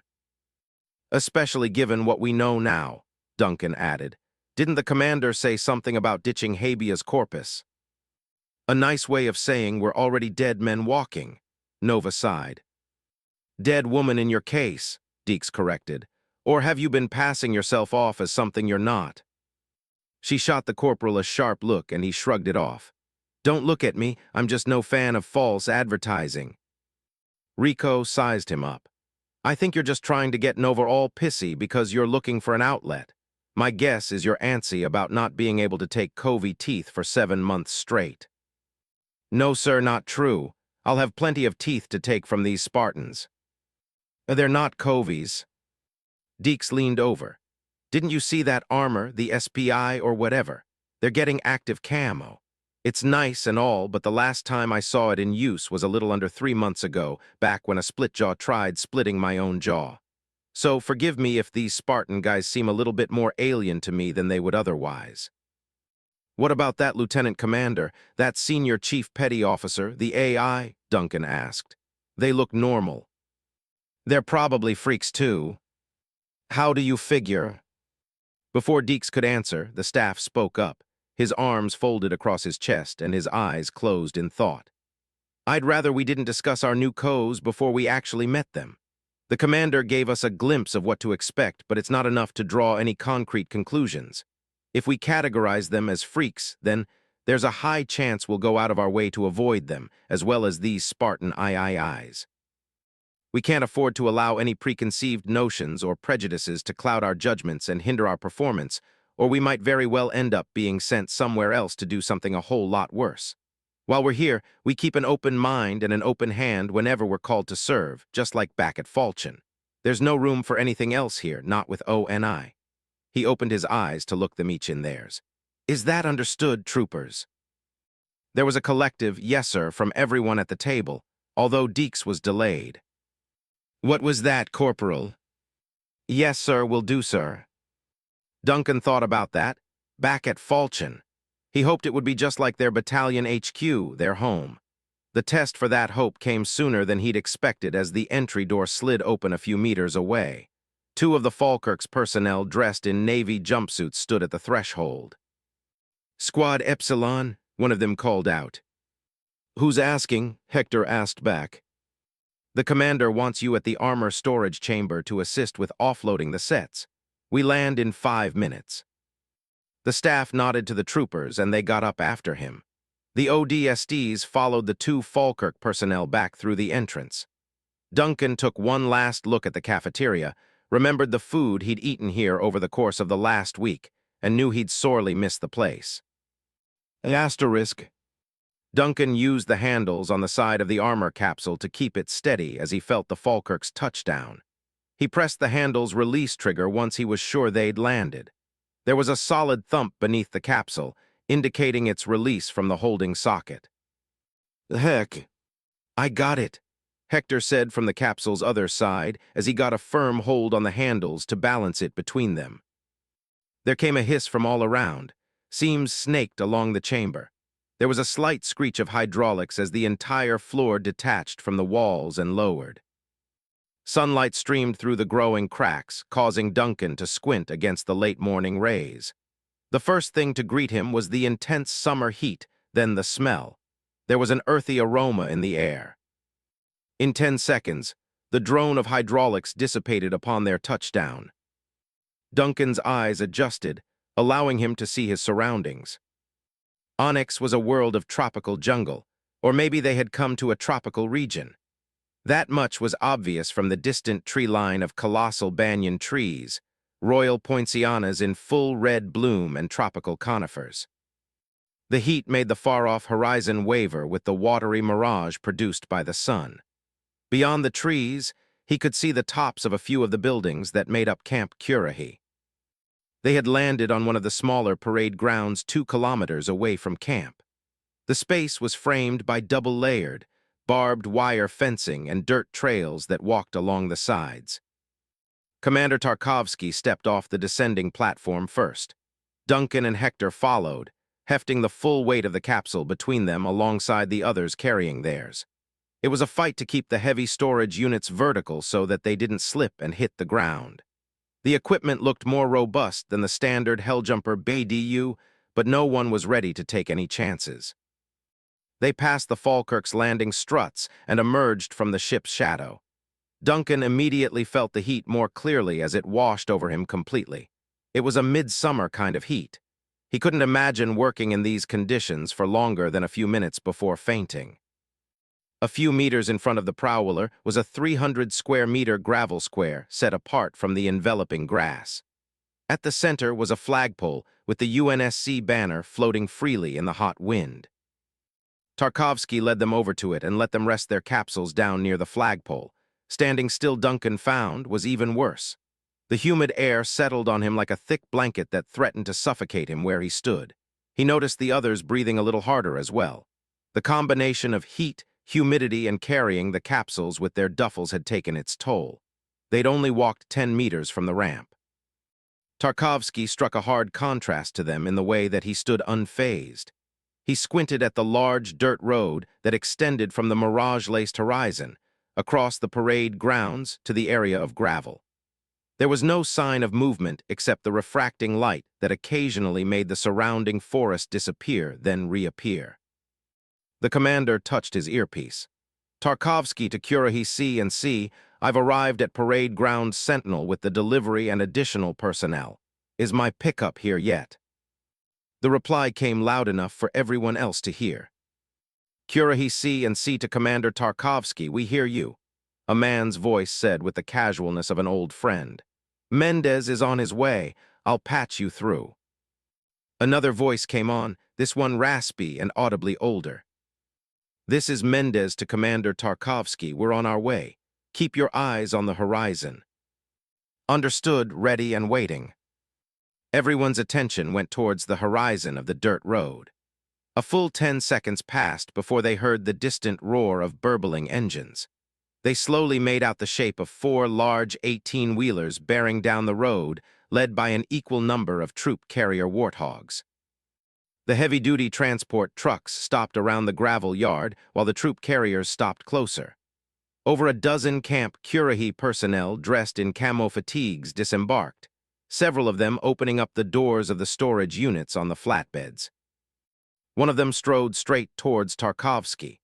Duncan recognized the older man right away.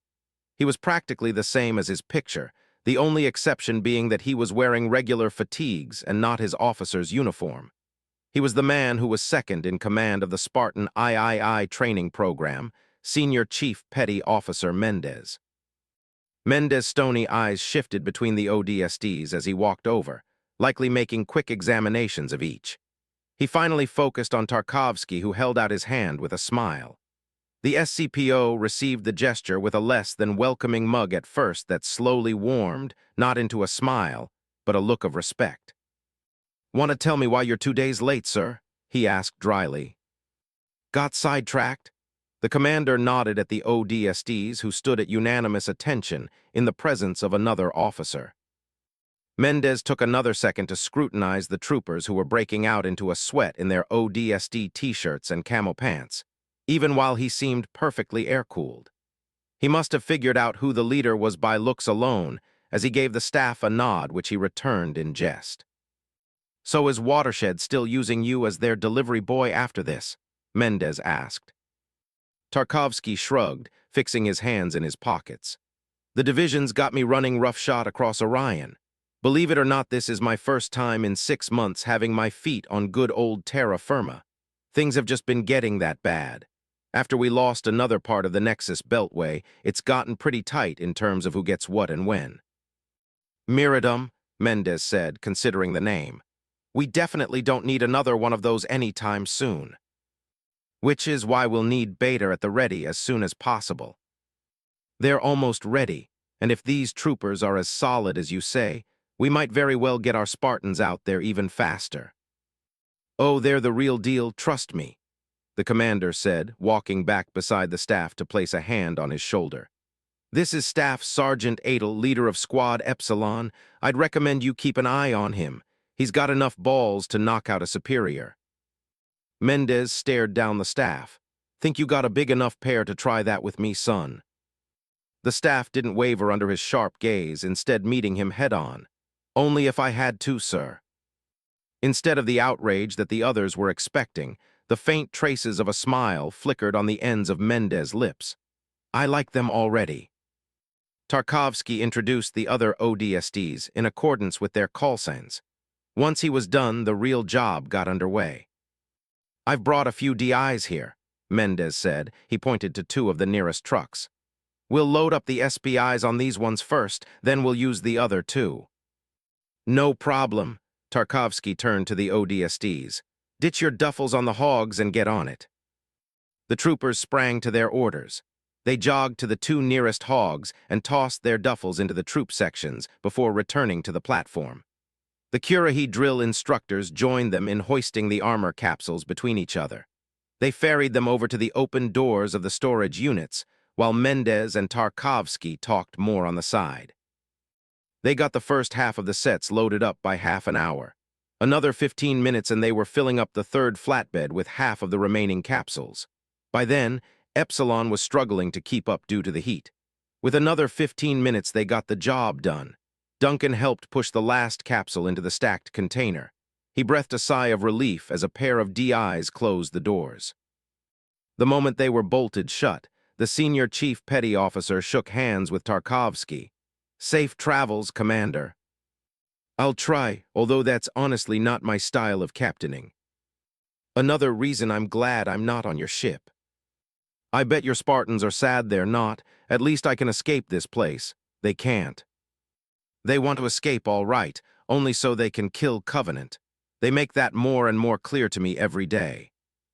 I hope the ODSTs can keep up with them," Tarkovsky said, gesturing towards the troopers.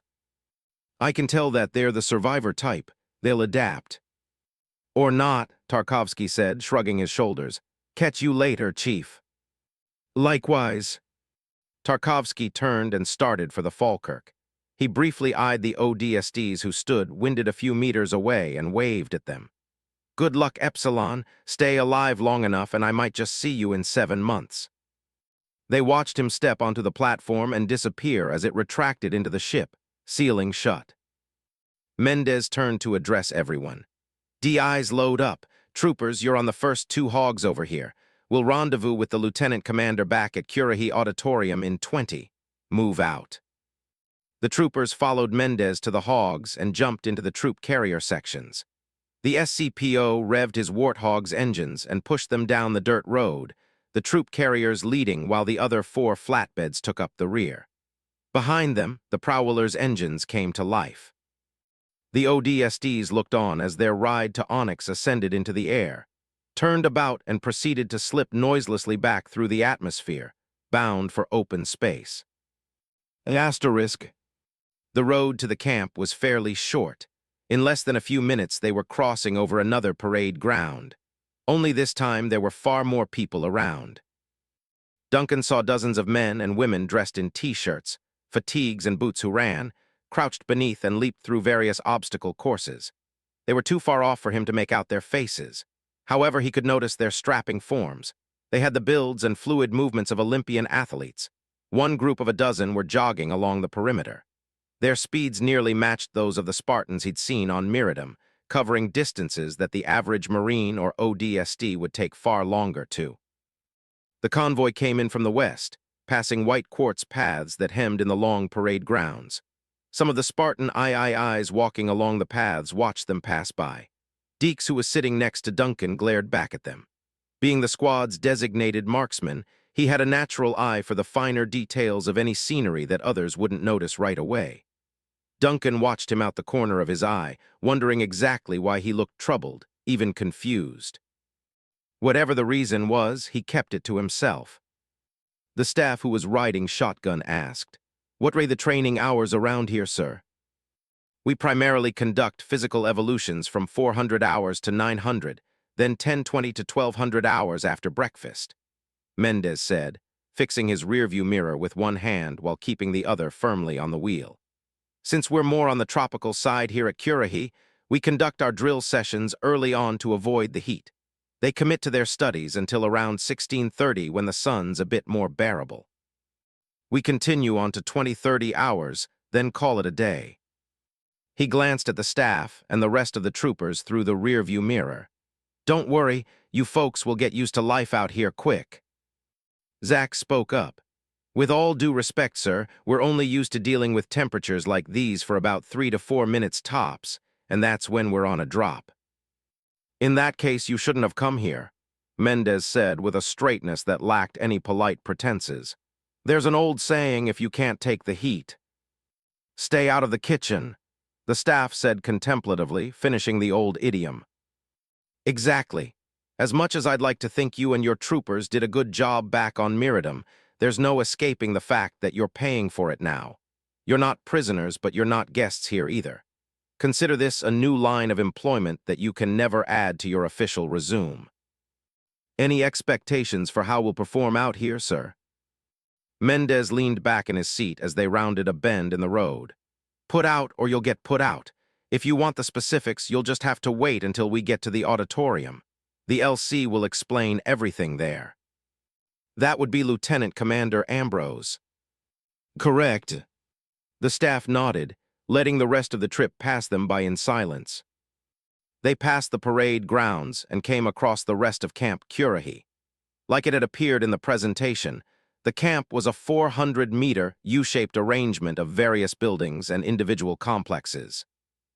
Duncan made out dormitories and armories. There was an infirmary, mess halls, firing ranges, and office buildings.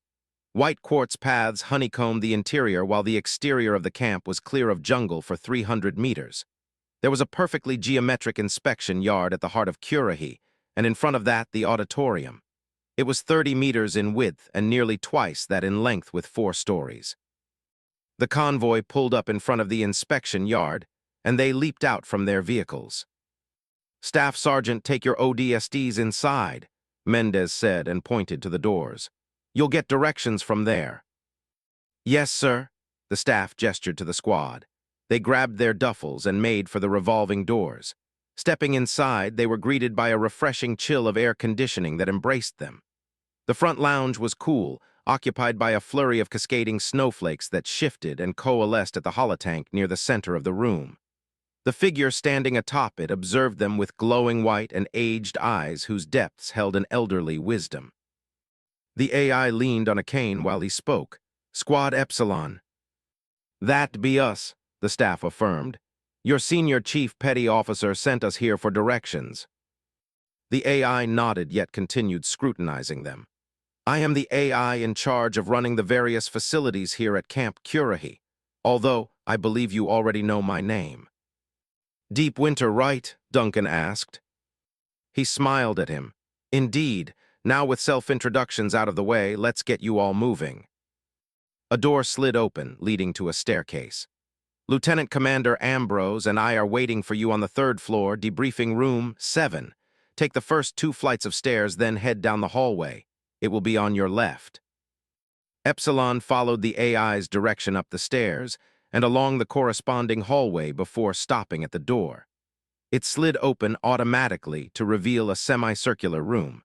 There were exactly 8 chairs set around the single U-shaped table within.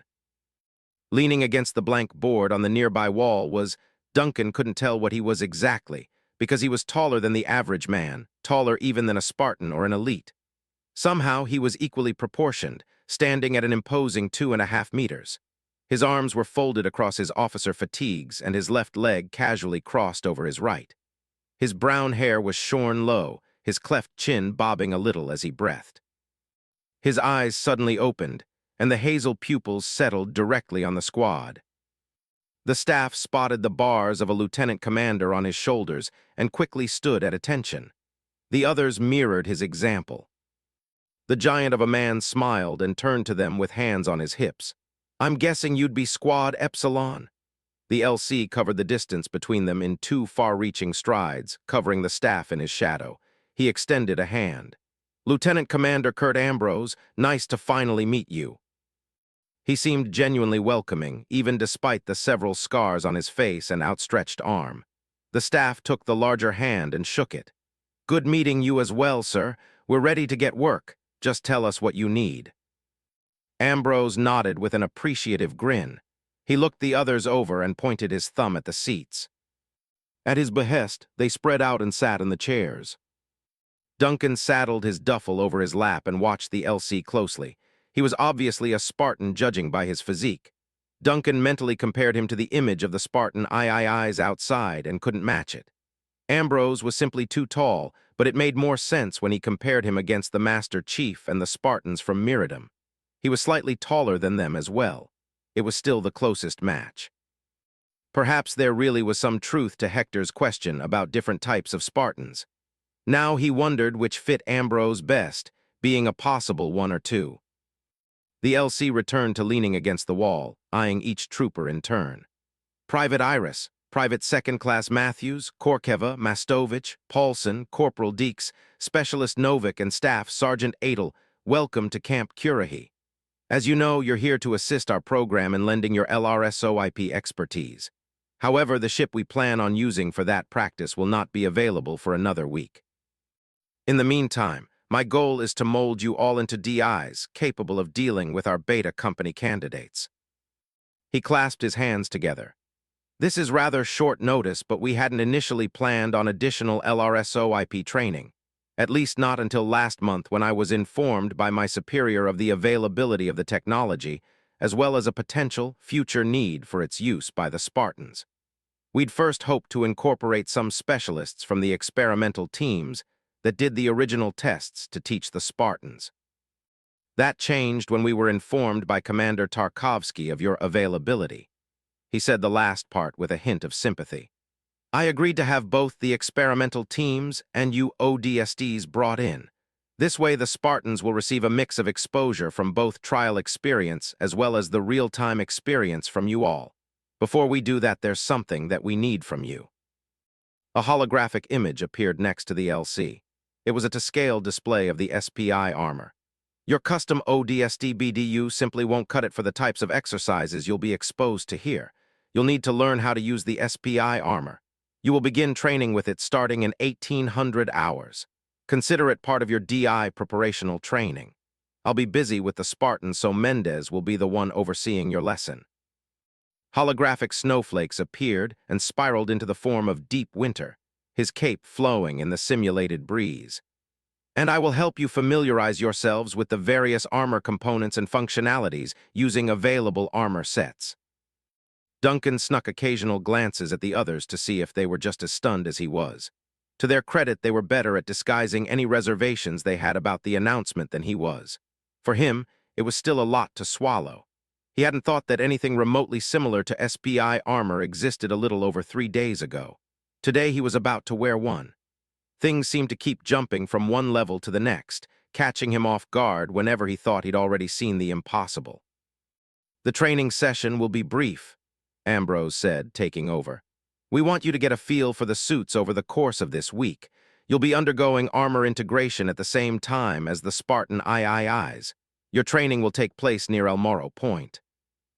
Zach raised a hand. Random question, what ray these beta guys like, sir? Ambrose seemed to beam with pride and satisfaction at the question. Glad you asked. They're some of the most determined UNSC personnel you will ever meet. Their capacities are well above the average soldier, some even more so. There are undoubtedly a few personalities that I know will stick out to you in the weeks to come.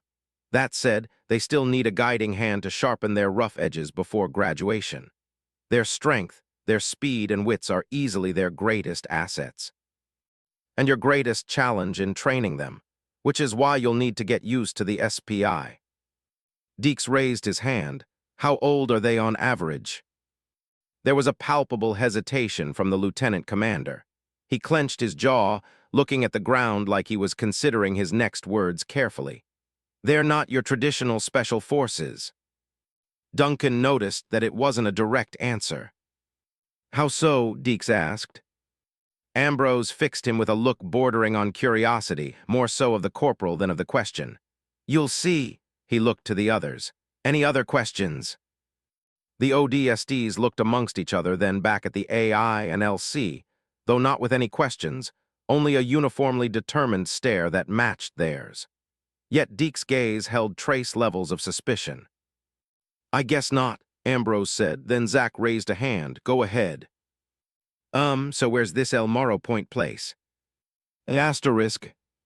It was night, and Duncan found himself trying to catch his breath with his back against a tree, while flashlights beamed through the surrounding canopy, searching for him. He crouched a remarkably fast feat for his newly issued SPI armor.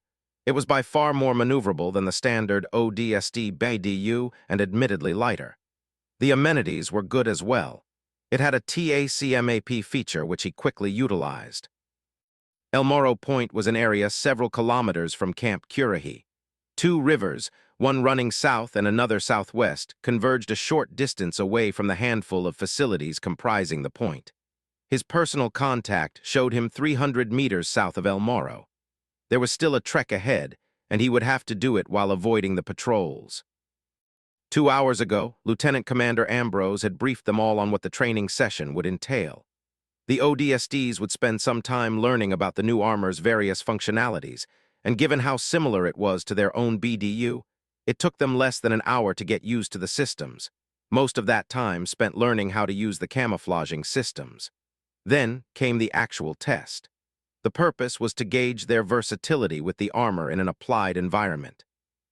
They were dropped off at a location in the middle of the jungle, less than a kilometer south of the point. Their goal was to reach El Morro while avoiding detection by DI patrols and the observation towers posted around the area. They were to work separately so that their individual skill sets could be examined. Any attempts at coordinating via TEAMCOM would immediately disqualify them, meaning they would have to go through the whole ordeal quiet and alone. They wished each other luck, then went their separate ways. Duncan had worked his way over half a kilometer when, a few minutes ago, he decided to give his active camouflage a break since it had been running for so long. He didn't want to risk it overheating, so he deactivated it to use later. That was his first mistake. He was making his way along the far side of a more open section of jungle. Midway to the other side, he realized his second mistake as a large floodlight suddenly turned on from a perch on a nearby banyan tree, one he'd failed to check. It was centered right on him, easily separating him from the darkness. Gunfire started up a second later. He ducked back into the underbrush, weaving around trees as TTR rounds splattered against them. He heard a handful of DIs coming after him and felt a round hit the back of his left leg. The stunning anesthetic quickly started taking effect. Still, he managed to get some distance between himself and his pursuers. He'd slid behind a tree and stayed quiet, reactivating his camouflage in the hope that they would pass by. Thankfully, they did after they couldn't figure out which way he went. Duncan breathed with relief once the flashlights became more distant. He spent the next 5 minutes fighting to stay conscious. The anesthesia effects were strong yet familiar, reminding him of old firefight sessions he'd done with the rest of Class 207 back at Camp Ravenport. He briefly wondered how many of his fellow classmates were still alive, how many of them were still fighting. He thought about Stanton and Cosmo, then O'Reilly, wondering if his last squadmate was still around. It suddenly struck him just how long it had been since he'd last seen his friend or even spoken to him. He forced himself out of his thoughts, remembering he wasn't in the clear yet, not until he reached El Morro. He tried scratching off the angry red polymer on the back of his leg. It was no good since the substance had already hardened. Then on his external sensors, he picked up the sound of running water. He quickly rechecked his TACMAP. To his surprise and gratitude, he was closer now to the southern river. He forced himself back on his feet and hobbled through the jungle. After 20 meters, he came out onto the riverbank. He stumbled to the edge and eased his paralyzed leg into the waters, resting his boot on the stony riverbed. He knew that the plastic polymer dissolved in water and felt it sizzle on his leg as the chemical reaction removed the substance. While it did, he checked the armor's TEAMBIO, which displayed everyone's faces and vitals. His heartbeat was at 60 BPM and rising. Everyone else ranged between 70 to 90. Zach was at a concerning 120 BPM. He deeply hoped the radio man wasn't doing something stupid. The last of the polymer dissolved and feeling came back into his leg. He stood and stomped out the last of the pins and needles sensation. He dashed alongside the river, hoping to reach where it converged with the southwest river right before the point. He reached an area where it descended into a mossy ravine and skirted along the darkness of the natural overhang. Halfway to the end, he spotted more flashlights. Someone was moving through the underbrush atop the adjacent side of the ravine. Duncan reflexively retreated into a slight alcove in the incline and crouched behind the large boulder there. Increasing his audio sensitivity to 150%, he could make out their voices. He could tell that it was a four-man patrol. The frequency with which he was running into them made it obvious that it would only get harder the closer he came to the finish line. He would have to wait for them to pass. What he had to learn early on was that, ironically, the worst time to use the stealth armor was at night, a time that was probably chosen on purpose. The SBI's photoreactive panels relied on laminate plates that used light-bending technologies to refract light. However, in the absence of sunlight, the plates were more sensitive to direct light exposure on one portion of the exterior, such as the concentrated amount that came from the DIA's high-powered flashlights. If they so much as caught him with it, his SBI would refract the concentrated beams at odd angles like a straw in water. They would notice the odd refractions and set their weapon sights accordingly. The best he could do was keep his distance. Duncan heard them move on. After peeking out to make sure he was clear, he slipped out of the alcove and carried on through the ravine. He quietly blended between the bushes of the tree line and the bank as he rounded a bend. Then he saw the point where the southern and southwest rivers converged into a single river heading further south to join what was called the Twin Forks River. There were two wooden bridges, one stretching over either river of the slanted, T-shaped water juncture. Beyond that were floodlights stationed atop the four guard towers that monitored the jungle surrounding El Morro Point. Duncan studied their movements. They shifted across the entire area, occasionally checking the bridges and the area nearby. He heard quick footsteps running over wooden planks. Gunfire erupted, making Duncan instinctually retreat behind a nearby bush. He watched as two streams of heavy machine gun fire shot out from opposite banks to pepper the bridge crossing the southwestern river. The floodlights flashed to the location in time for him to see a semi-translucent figure reeling under the hail of TTR fire. The active camouflaging fell, and the SBI wearer collapsed onto the bridge a second later, twitching at the swath of polymer rounds that caked them all over. On TAMBIO, Duncan saw Zach's heartbeat drop precipitously to 40 BPM. He was unconscious. Two DIs walked out from the other side of the bridge and examined him. When they were sure he was down, they picked him up by his arms and legs and carried him back to the point. Duncan shook his head. He peered out at where the gunfire came from. Not spotting anything on the opposing bank of the southern river, he upped his visor's magnification and noticed a shape peeking out from the shadows of the trees. It was slowly rotating to the left, stopped, then rotated right. He froze as he recognized it by its two long barrels and support gimbal. It was an M202XB machine gun, an automated stationary turret with a high rate of fire. He was secretly thankful that Zach had triggered them first. Otherwise, he might have made the same mistake. Their infrared sensors had to have been maxed out on sensitivity. Deep winter had taught them that the SBI was not completely undetectable to those kinds of scanners. "Guess it's not that easy," he said under his breath. He mapped out the closest turret's cone of fire. Noting its range, he had two options. One, time it so that he crossed the southern river and got too close for it to shoot him. Two, cross the river further down and get the drop on it from behind. The first was faster yet more dangerous, while the second was slower and safer. For the sake of time, he chose the first. He waited for the turret to turn away before dashing out. He slipped into the river and waded against the tides. He still had 5 meters left to go when the turret started swinging back towards him. He quickly dived beneath the waves, using his gauntleted hands to force holds in the stony bottom. The armor's weight kept him from floating up, and the cold temperatures would hide his heat signature. He crawled forward across the riverbed while counting off the seconds in his head. At 7, he reached the incline of the bank and leaped back up, breaking the surface. The turret was already turned away. He bounded from the water, swiftly crossed over the bank and braced behind a tree several meters away. He carefully circumnavigated its thick hide until he saw the weapon. Though its back was exposed, he knew better than to rush it. The DIs would have thought this through. If one of Squad Epsilon had seen another teammate get gunned down by the two turrets, then the natural next step would be to disable them, a logical conclusion that anyone could come to. He scanned the ground. Near the base of the turret were 3 thin wires that stitched across the underbrush. He traced them to 3 distinctly hexagonal metal cylinders barely noticeable above the grass, TTR claymores. The claymores formed a triangular range around the gun that couldn't be crossed, not directly. Duncan spotted a sturdy branch of a mahogany tree that loomed over the gun. He grabbed a rock the size of his fist and crept towards the mahogany tree, pulling himself onto the branch. He shimmied up its length to get within range. The turret was right below. He took aim at the rectangular box between the twin barrels that contained its automated fire control, waited until it was perfectly still, then threw the rock between his heartbeats.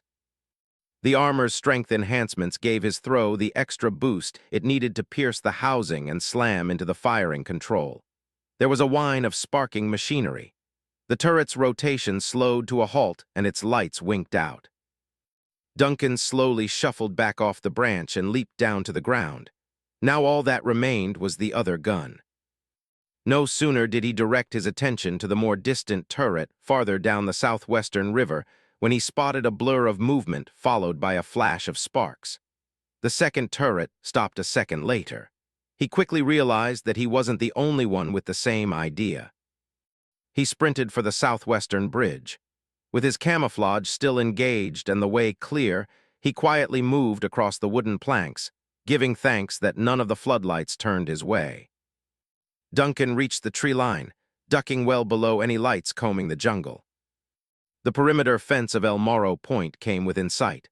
The front gate was wide open. He merely had to cross the threshold. He was about to make a run for it when he noticed the presence of the man standing about 5 meters from the gate. It was Mendez. He was simply standing there, arms folded across his chest, and his attention set firmly on the entrance. Duncan simply hoped he wouldn't shoot him. He waited for the last light to move somewhere else before he jogged the rest of the way. He stopped at the threshold where Mendez would have been able to see him if he were visible. But Duncan wondered if he actually was, because the senior chief petty officer was staring right at him. He stepped tentatively so that his footsteps wouldn't be noticed. Mendez just kept looking him right in the eyes to the point that he was an arm's length away from the man. "You can drop the active camo now, son," Mendez said. "You crossed the finish line a while back." Duncan flushed red with embarrassment. He deactivated his camo and stood at attention. "I apologize, sir. I couldn't tell if you could see me or not." "I saw both of you a way off," Mendez said. "You tend to recognize a shimmer a mile away when you've worked long enough in this line of work." "Both of you?" Duncan was about to ask when he saw another SPI wearer deactivate their camo on his left. The other figure shrugged. "Dang, I couldn't even try to sneak up on you, could I, sir?" Deeks asked, laughing. "Never had a chance, Corporal," Mendez said dryly. "And I'm guessing that little stunt you two pulled with our machine guns wasn't coordinated." "Sir, I didn't know Deeks was here at all," Duncan said respectfully. "Same," Deeks added. "Guess great minds think alike." Mendez looked them over with a scrutinizing gaze. At length he pointed to a nearby building further to their left. "Staff Sergeant Adel and PSC Matthews are already inside. You can lounge around until the rest of your squad gets here." Duncan was even more surprised that the staff was already here. He knew how Zach had made it over, but not the staff. Both him and Deeks gave the SCPO their "yes, sir," and made for the structure. "You really think great minds think alike, Deeks?" Duncan asked snidely as they jogged up onto the outside patio. "Not really," Deeks sighed. "All that happened is my great mind had to tell your small one what to do using telepathy." "You're welcome." Deeks grabbed the door and opened it for them. The two stepped into a lounge area. There were chairs and tables, several wall-mounted communications displays, and ceiling lights that bathed the room in white light. 2 others were already inside. The staff sat with his helmet off, staring unamused at a half-conscious Zach who was slumped in a chair with his TTR-splattered armor, his eyes half-closed, and a trail of spit running down his cheek. They pulled off their helmets, and the staff gave them a knowing look. "At least you two made it in one piece." Deeks took a nearby seat, scratching his head as he watched Zack slowly coming to. What are we going to do with him? Zack's mouth twitched open, his words coming out garbled. Deeks tapped him on the shoulder. Take it easy, bud. You took one too many TTRs back there. Just wait till the anesthesia wears off, okay? Zack gave a slow nod of his head. Deeks took a small pepper shaker from a table and placed it on Zack's forehead. Zack blinked at him in confusion. He was about to say something else when Deeks put a reassuring hand back on his shoulder. Take it easy. He proceeded to place another shaker on his forehead. The radio man said something else, garbled. Again, Deeks rested a hand on his shoulder, although this time with a widening grin. What I say, rest, doctor's orders. Zack groaned worriedly, but couldn't bring himself to form the right words, as Deeks finished off his work by placing a fork atop the two shakers, forming a bridge. See, now when you cross a bridge, make sure you look both ways like this. He pointed a finger left then right before cruising the digit across the fork. See, just like crossing a road. He patted the radio man on the face. Duncan stifled a laugh. The staff laughed a little as well. Over the next 10 minutes, the rest of the squad came in, unscathed by TTR. Upon seeing Zack and hearing his story, they couldn't help chuckling at his expense. Once everyone was present, the SCPO stepped inside. Epsilon, save for its 7th member, stood at attention. Mendez spotted Zack and raised an eyebrow but ignored him all the same. The average time for Squad Epsilon is 15 minutes, almost as good as the Beta Company trainees doing SBI integration with the LC. What's the Spartans' average? Nova asked. 5 minutes. I guess we're not Spartans then, Zack said, a little more lucid now. You can say that again, Hector huffed. I guess we're not Spartans then. Hector side-eyed him and Zack grinned back. Sorry, it's the anesthesia, I swear. All except one passed, Mendez said. However, most of you passing will have to be good enough for now. Deep Winter appeared next to the SCPO in all his icy glory as he braced on his cane. In case anyone was wondering, your dormitory is ready for you. If we're done here, he turned to Mendez, who nodded back. Grab your gear and follow me, we're heading back to Curahi, Mendez said and headed for the doors. What poetry!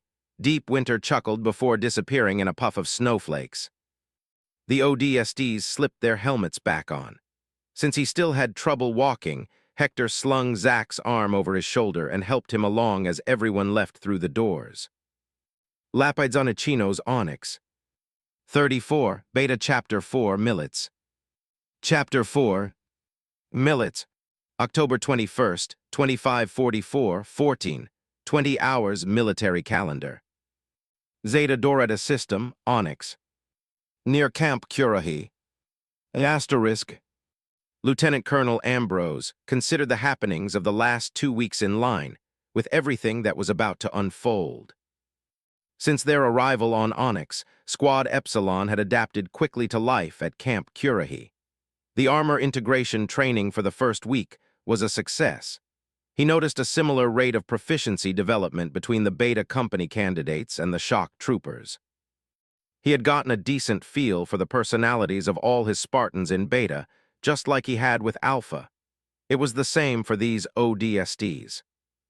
Staff Sergeant Adel was the rational mind behind Epsilon, always maintaining his calm while organizing the squad's efforts against a clear objective despite the curveballs Mendez threw at them that he was so fond of using on the Spartans.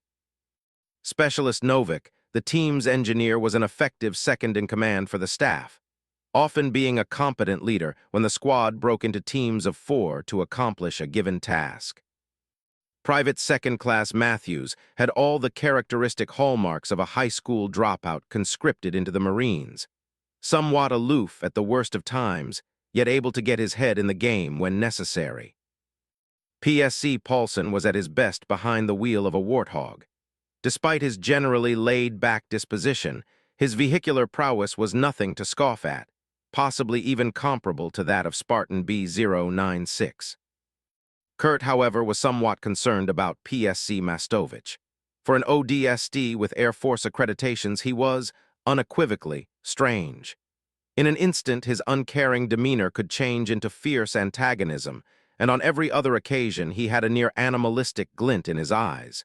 Maybe that was normal among the helljumpers who were so often sent into the heat of battle. Maybe not. PSC Korkeva was something of an artist when it came to explosives, yet his calm demeanor occasionally proved hyperserious in response to his failures, leading Kurt to sense something of a perfectionist in the man. Then there was Private Iris. Although his files said he'd been an ODST for less than a year now, the fact remained that he had a growing track record for adaptability. He'd even had the tactical acuity to disable Mendez, M202s, the feat itself being only topped by the staff sergeant who'd figured out how to navigate through the trees to reach El Moro. They were all impressive in their own ways, yet there was one that Kurt kept a watchful eye on. It was evident that the squad's sniper, Corporal Deeks, had an eye for details. He seemed to be catching on a lot faster than Kurt wanted him to. The truth about the Spartans would have to be made clear to Epsilon sooner or later, but Kurt had decided to allow them to adapt to life on Onyx first. Keeping them away from Beta Company with their separate schedules was a dual-sided tact, both to train either parties and to give the ODSTs the time they needed to adjust before the curtains were finally pulled away. Today, those curtains were about to be pulled, and there was no way of putting them back up. He stood alongside Mendez, inside Curahi's command center, watching the several dozen screens lining the trifold front walls. The displays showed a myriad of different angles of the several combat simulation environments being used for today's exercises. The 4 firefight arenas around Camp Curahi were being utilized to test the Spartan III's team cohesion. 12 individual teams were being tested, 3 at each arena. He felt certain which teams would do well: Lima at the mountainous Arena 1, Romeo at the canyon of Arena 2, and X-Ray at the jungle plains of Arena 4. But right now, the bulk of his attention and concern revolved around Arena 3. The urban combat simulation arena was the remains of what Kurt believed to be an earlier attempt to colonize Onyx that was, for reasons unknown even to him, aborted and abandoned years before he first arrived here. It was north of Curahi, only a few kilometers shy of the area known as Zone 67, which made him occasionally wonder if the two locations were ever somehow related. Whether it was or not, it was the Spartans' preferred location. The lack of major land formations and the presence of a dozen buildings provided the highest variety of potential matches, making the city block-sized locale the ideal space for a firefight. Team Foxtrot was being tested first. Then it would be Team India's turn, and finally Zeta. Kurt had his attention on all 3. They each had some of Beta Company's top performers. There were even several notable Cat 2s in the mix that he wanted to observe closely. In addition, Epsilon was joining the 12 drill instructors already assigned there. This would be the ODST's first time coming into direct contact with the Beta Company candidates. He couldn't keep himself from secretly worrying, not for the Spartans, but for the ODSTs. On one screen, he saw 2 of the SPI armored troopers carrying a M247 general-purpose machine gun. They were lifting it towards a wall of sandbags that rimmed a bridge stretching between 2 buildings. Their IFF tags identified them as PSC Paulson and Korkeva. It was the way they carried the gun that triggered something within Kurt, a memory. He remembered how Shane and Robert had also carried Jane's limp body between them, fighting to escape from elites across the smoldering surface of K-749. His hands involuntarily balled into fists. He noticed and checked the action. That wouldn't happen, he thought. Not again, not with Beta Company. "Sir." Kurt blinked and turned to Mendez, who was standing off to his left, watching him with his naturally reserved demeanor. "I'm fine," he replied. He wasn't. There was something about the ODST's presence that had him on edge, although he couldn't tell exactly what. Mendez looked at him a moment longer. Still, he nodded and returned his attention to the screens. "Looks like drill instructor Madston and the staff sergeant are working things out on their end. All 4 perimeters are locked down pretty tight." Kurt scrutinized the screens that displayed the 4 different bridges where 2-man machine gun nests were set up above the streetways that passed underneath to form a roundabout. The roundabout itself encircled an oil refinery the size of a factory. It included semi-regenerative reforming pipelines, oil distillation units, diesel hydrotreating, and sulfur recovery units. It was a dormant installation. That said, the mission mandated that it be treated as though it were active. Team Foxtrot's objective was to reach the refinery and plant explosives on key infrastructure before their exfil. However, some 20 Currahee DIs stood in their way. It would be no simple task, to say the least.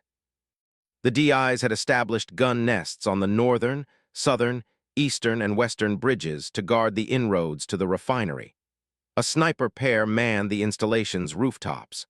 5 DIs were positioned within the surrounding buildings, and another 5 secured the critical components within the refinery.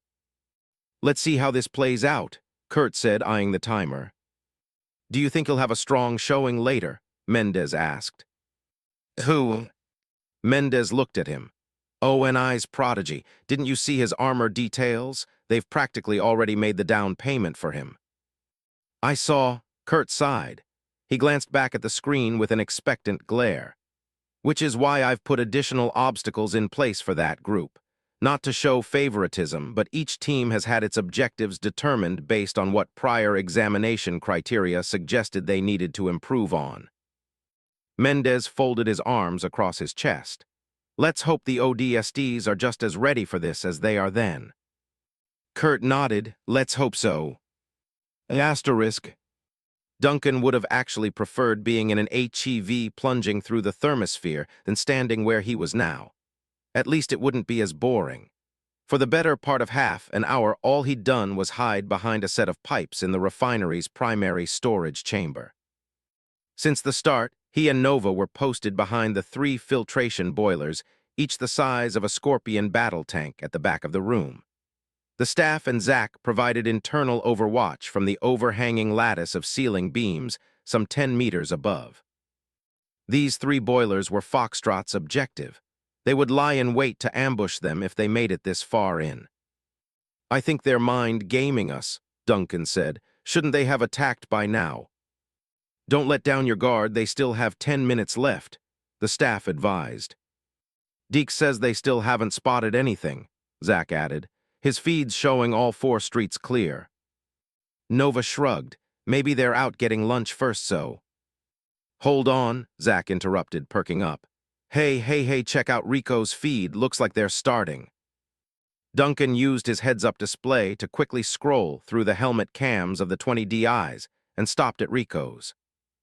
The view of his squadmate's HUD showed him observing the western street with Hector at the machine gun. Both were watching a small firefight in the distance. Duncan spotted them then, their SPI's active camouflaging making them specters against the noon-lit cityscape. He made out 4 humanoid shimmers sprinting down the street 70 meters away, headed for the refinery. A pair of drill instructors targeted them from the windows of 2 adjacent buildings. The bursts of TTR fire splattered the concrete and painted the scenic civilian cars parked below.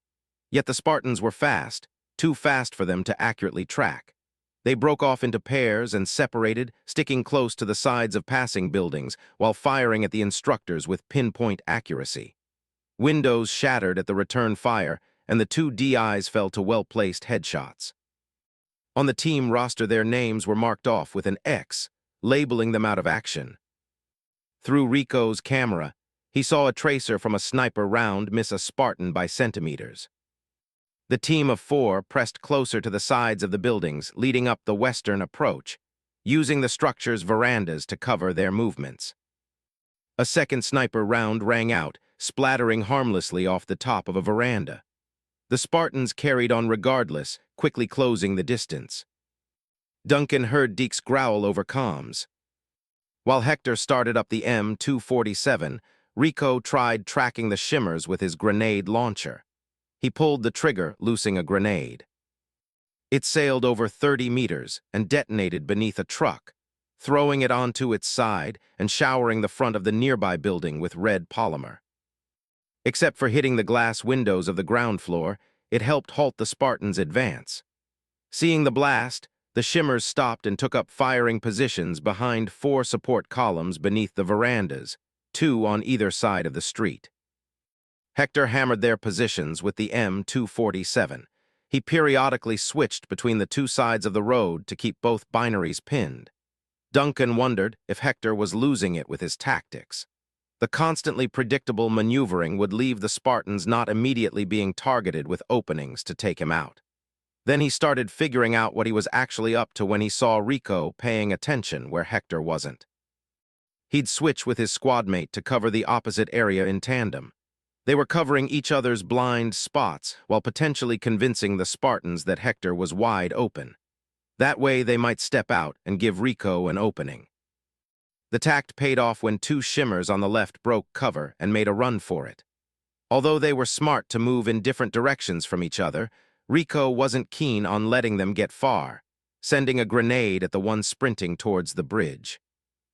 The Spartan easily leaped away and out of the range, but kept sprinting towards them. Rico popped another round into his grenade launcher and fired again. Instead of turning heel, however, the transparent Spartan grabbed the grenade out of the air and kept running. The camo patterns reacted to the fizzling ordnance and turned a fiery orange, giving the super soldier the image of a denizen of hell itself, and he was coming straight for them. Rico gave a surprised grunt that stuck in his throat. The flaming Spartan weaved beneath sprays of machine gun responses and ducked under sniper fire until he got within 10 meters and vaulted the grenade back into the air.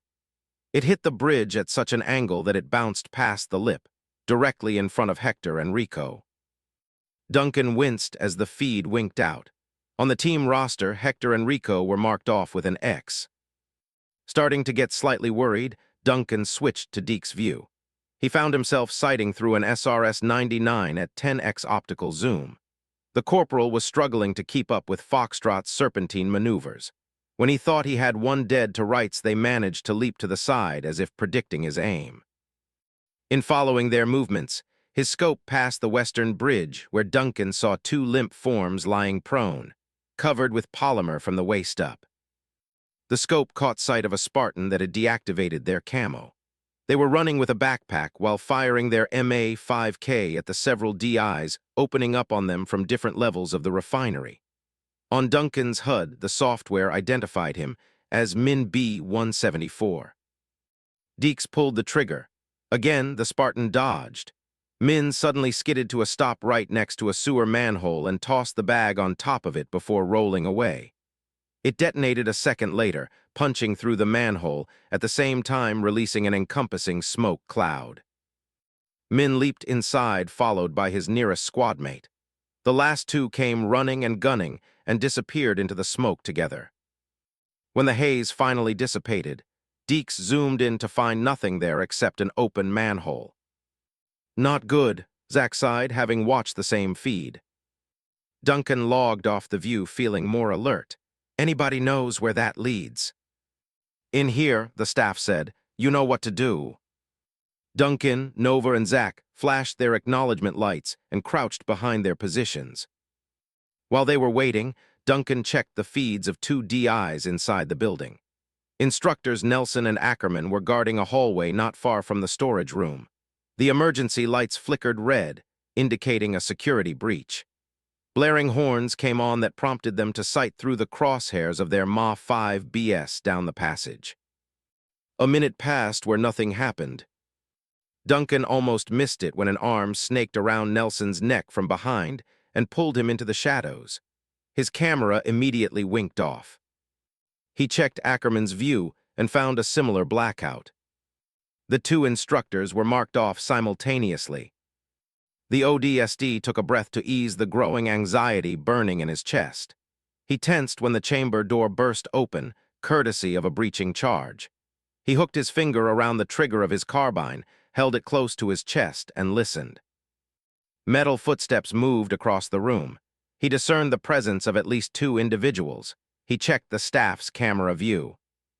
The staff was staring down at the 2 individuals on the ground floor that switched off their camo simultaneously.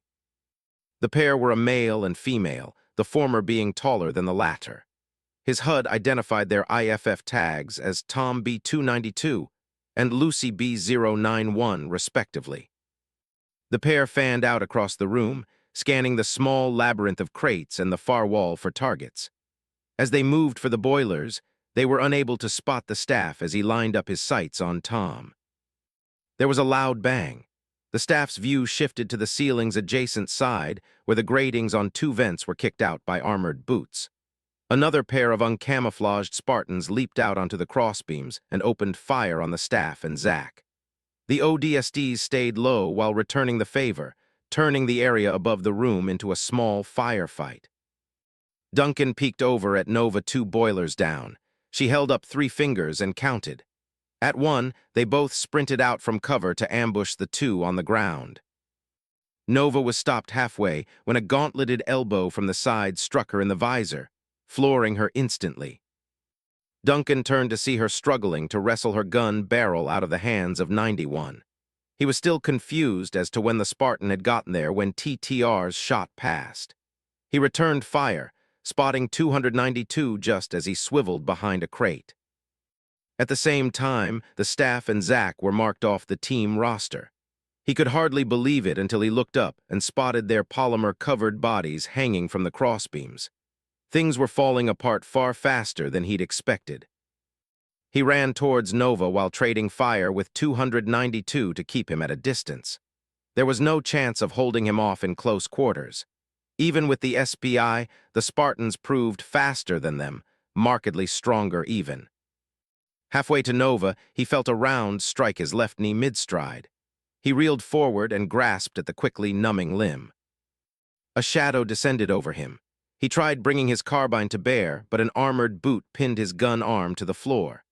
A rifle muzzle stopped within a hair's breadth of his visor, and his struggles died away. He followed the barrel of the weapon up to its sights, where the golden visor of 292 unerringly stared back. There was a gunshot. He looked out the corner of his eye at Nova. She was lying prone now, a single TTR splattered over her helmet.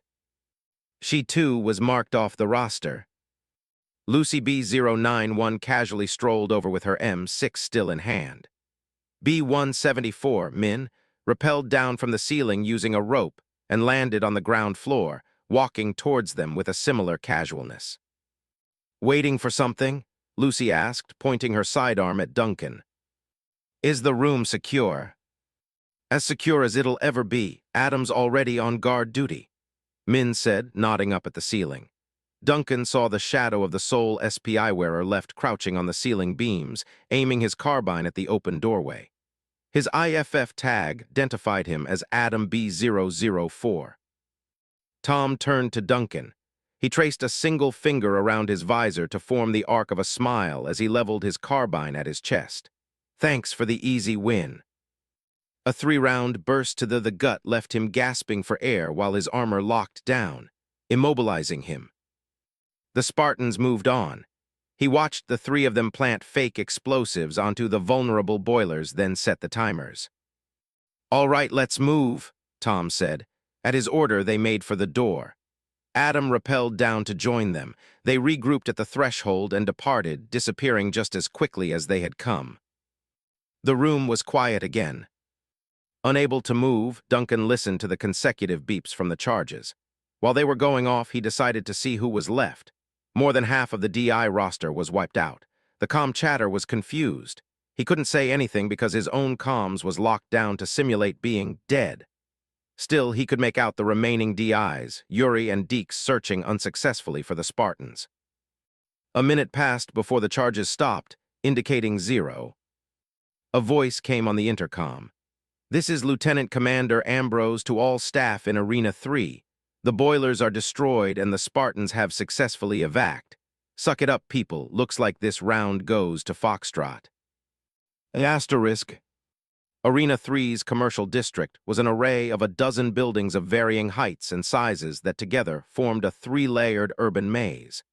Meant to simulate combat conditions in a trade zone, it was mostly offices and shopping centers with 3 dividing highways that ran east to west. The remaining streets ran north to south, dividing the area further. A 50-meter wall separated this training ground from the one they'd left. After being revived with TTR batons, Epsilon and the other instructors transferred here to test the next group, Team India. Duncan wasn't sure what to expect. The encounter with Foxtrot left him more than a little shaken. He wasn't certain if anybody else felt the same way since they had to get going so fast. However, Nova had been unusually quiet after her run-in with B-091. He still wasn't certain how the Spartan had gotten so close so fast. Regardless, there was no time to think on it too hard. Would speed be the determinant here? That was the question on everyone's minds now as they patrolled their target buildings. The goal here was to prevent the Spartans from escaping with a high-value individual in a hostage rescue mission. Per the LC's instruction, India would choose between 4 target buildings to search for the hostage, UNSC officer. However, in raiding the wrong building, the hostage would be executed, and the team would be immediately declared the losers of this match. How exactly the Spartans were to find out which building held the hostage was completely left up to interpretation. It did seem off, to say the least. Then again, these Beta Company candidates were more on the unpredictable side. The soreness in Duncan's ribs paid testament to that. He remembered how B-292 had stood over him with his rifle. He remembered his voice and that of the rest of his team. There was something about them that didn't sound right, as if they were all much younger than they appeared. Sure, Epsilon had Zach, who was an early bloomer. That said, something didn't sit right with him about it. He tried to ignore his own inward curiosities as he worked. At 1500 hours, Duncan was manning the observation room containing the displays for all the security cameras stationed at key points around the district. The seat wasn't strong enough to hold his SPI, so he had to stand as he checked the individual feeds. The streets were clear and quiet, just like the job itself. It was better than getting shot again, at least. He typed in different commands for some cameras to switch to infrared in checking for any unidentified heat signatures. Still nothing. It had been well over 10 minutes since the round had started. Still nothing. He switched on his comms. "We're in the green, sir." "Understood," the staff replied. "Keep a close eye on Sector 9. You see anything there, even if it's just a squirrel, you tell us." "Will do." Duncan checked one of the feeds from Sector 9. The display showed a 5-story apartment complex within the district's southwestern corner. It was the one that held the real hostage while acting as a counter to the 3 other decoy buildings, structures they believed the Spartans would likely search first. They had planted TTR claymores in those structures and established posts in other buildings to muster a quick and decisive response against India upon first sighting. Another feed later, he was looking at a room on the 4th floor. It had an encompassing yet tinted window view overlooking the surrounding cityscape. Inside were 3 DIs armed with MA-5 BS. One stood guard at the door, the other 2 around a chair where the hostage, a crash dummy clothed in a Navy officer's uniform, sat. "Iris to staff, HVI building is still secure." "Copy, check the exit gate." Duncan shifted over to another display off to his right. It showed the trapezoidal passageway within the site's encompassing wall near the northeastern Sector 4, Team India's sole escape route. If they managed to flee through it with the hostage, then it was all over. He was about to report that it was clear when one of his cameras cut out without warning. "What?" "Something wrong?" the staff asked. "Not sure." Duncan typed in a string of activation commands on his keyboard, yet the feed refused to reactivate. Then just as quickly the camera observing Sector 4 winked out. He sent another activation command but met a similar response. He tried switching to feeds from different cameras showing the same locations. All of the ones observing Sector 4 were already shut off, almost preemptively. He felt the hairs on the back of his neck stand on end. "Cams in Sectors 1 and 4 just shut off. I think the system's compromised." "Compromised?" the staff asked with palpable concern. "I think someone else is in the system." The staff was saying something else when a dull whine caught his attention. Duncan glanced back at the individual monitors. His breath hitched in his throat. On almost a dozen feeds, the camera's individual power functions were suddenly accessed on screen. The only problem was that the access prompt hadn't come from the security room, not from him. He saw the camera's deuterium battery reliance jump from 75% to 200% in 2 seconds flat, setting them up to overload. Duncan's eyes widened. He quickly began typing in commands to curtail the overload. "Staff, someone else is in the system. They're trying to fry our cameras in several sectors." The staff winked his acknowledgement light and switched to team comms. "Be advised, our security network's been compromised. Stay alert, something's coming." Epsilon winked its acknowledgement lights, while the staff passed the message on to the Curahee DIs. All the while Duncan fought to hold back an elusive enemy. For every camera he managed to save, 3 more would overload as the rapid over-reliance on the deuterium batteries, without the proper warm-up procedures, caused them to ignite. A distant explosion made him turn to the nearby window. Far off near the most northern of the 3 highways was Target Building 1 in Sector 1. Smoke billowed out from the building. He used his HUD to get a view of Deke's feed. The corporal was sighting down his scope at a blown open window when 3 more explosions went off in quick succession, blowing through the glass. Duncan noticed a spray of red polymer that smeared the shattered remains of other windows. "Deeks to staff, looks like our claymores in Building 1 just went off, all at once." "Come again." "They're out, sir, all 4 claymores by my count." Duncan didn't even get the chance to consider it when another 4 explosions went off in the distance. Deeks zoomed out of his scope to reposition further right. He homed in on the smoke coming from several blown-out windows on Target Building 2 in Sector 5. Duncan instantly connected the dots between his blacked-out displays and the destroyed explosives. "Sir, I think the Spartans are setting off the claymores remotely." "How? They're not connected to any networks." "It's the cameras. They're overloading the deuterium batteries. If they do that, they can generate large M waves that can filter through a building's infrastructure a moment before the cameras self-destruct. Those fields are setting off the Claymore's laser detection capabilities. Whoever's in the system figured out how to cook the cams exactly right. There, a genius, sir, will have to." "Thanks for calling me a genius." The voice was not the staff's, nor anyone else that he knew. It was a girl's, a teenager's. It had a Middle Eastern twang that oozed with confidence. Duncan frantically checked his comlinks, only to find they were all inactive. "I cut you off once you figured out what I was up to," the voice said. "I wouldn't bother trying to reconnect either. I've isolated your signal so only I can hear it. Now how about a game?" He watched unnerved as a display winked on that he hadn't touched. It was the camera feed of the hostage room. The camera scanned across the room, then zoomed in on the crash dummy. "Between you and me, I'd rather not have to shoot anybody, not humans. Let's see if you can stop me, Mr. Tech Guy." Duncan swallowed. From his downed comms to the hijacked camera systems, he wasn't even sure where to start. How was she isolating his signals? Who was he dealing with in the first place? He forced his focus onto the most pressing matter, the cameras. On several displays, he saw multiple DIs taking aim at Target Building 3, as their interior cameras exploded and set off the claymores, blowing out more windows and causing more DIs to focus on the center of the action. But that wasn't where the true action would unfold. Duncan figured that much out when he saw the half a dozen feeds monitoring various hallways within Building 4, showing their battery percentages rising drastically.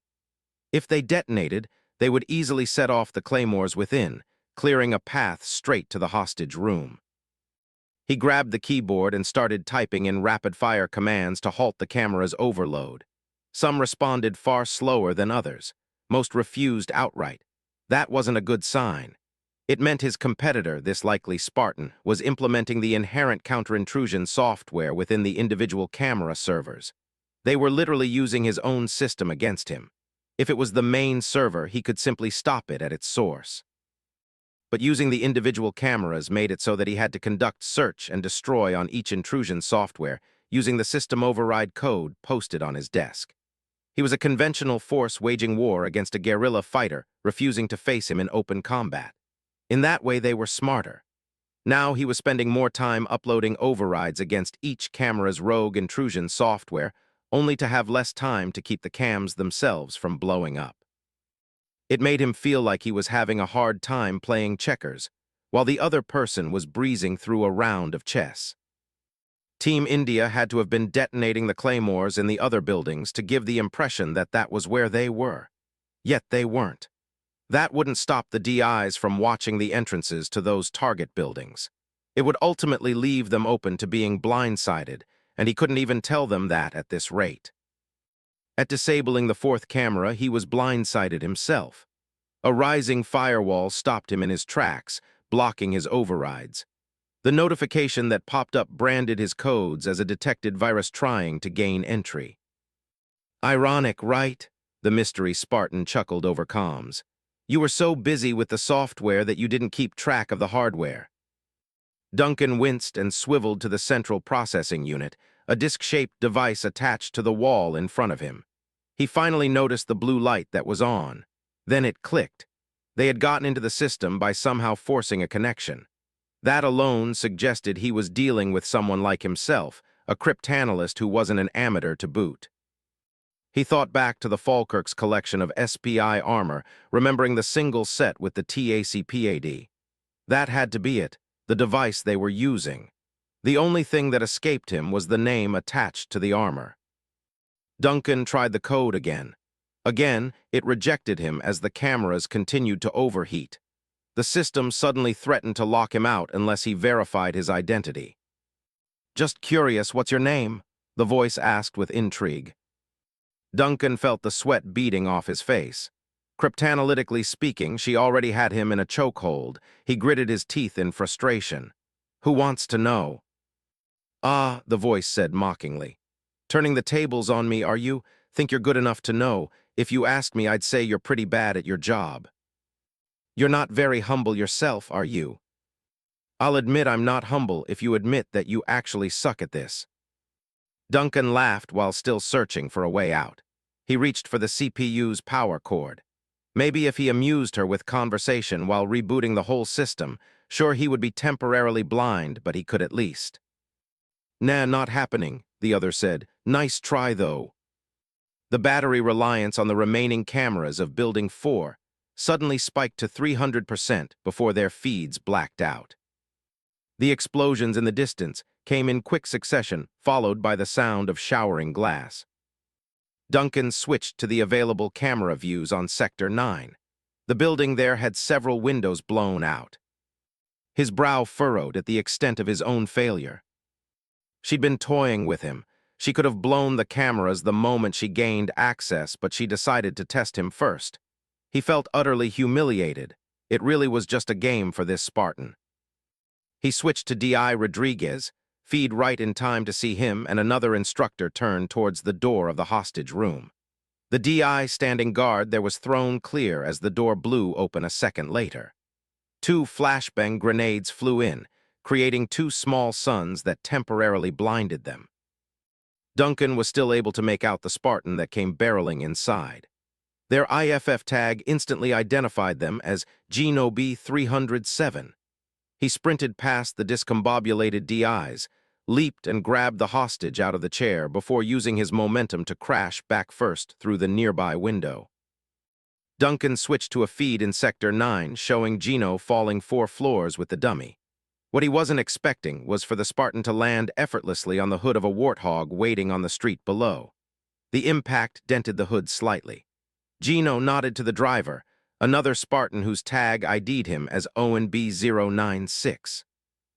Geno clambered into the passenger seat with the hostage. Having recovered, the drill instructors rushed to the broken window to fire down on them. The Spartan on the turret, Samson B041, leaned back to fire up at them, forcing them away from the edge. Owen wheeled them around onto the road, and they sped down the southernmost highway, headed west. Halfway down the highway, they were nearly T-boned by another hog that came bursting down an intersection, grazing the enemy vehicle's rear. Hector was at the wheel. The chase was on. Duncan shifted to Yuri's point of view. The ODST skimmed the top of the lead vehicle with his turret while the staff fired his carbine from the passenger seat, trying to hit the hostage. No matter what happened, if the hostage were killed, then the match would be declared over instantly. Samson swiveled his own turret around to return fire, dotting the rear hog's windshield with polymer. They turned onto a street headed for Sector 3. Owen suddenly swung right down a narrow alley, a near impossible feat. Hector turned hard right to follow, scraping the walls of the narrow passage that gave Yuri the chance to target their rear tires. The Russian was almost sent flying when the Spartan's hog broke hard, causing them to slam into its back. Owen started up again, giving Gino the opening to toss back a frag that Hector had the grave misfortune of having land right in his lap. There was a deafeningly close blast, and Yuri's camera signal cut out. On the roster, Hector and Yuri were marked off. Duncan checked in with a camera in Sector 3. He spotted the staff limping towards the end of the alleyway. He fired around the corner at the escaping warthog, but his shots were too wide to hit. The vehicle suddenly came to a stop in front of an office building. A window on the second story flew apart as another Spartan leaped through. They stuck the dismount on the right side of the hog and held on while Owen sped onwards to the northernmost highway. The last Spartan of Team India looked back directly at Duncan's camera and waved, showing the TACPAD on their left arm. "Better luck next time, new guy, or not," the voice from earlier said. Duncan's HUD identified her IFF, Catherine B. 320. The name on that armor set finally came back to him.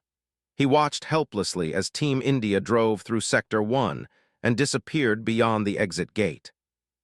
The lieutenant commander's voice came on the intercom shortly after. "This is Ambrose to DI personnel. Hostage rescue simulation is complete.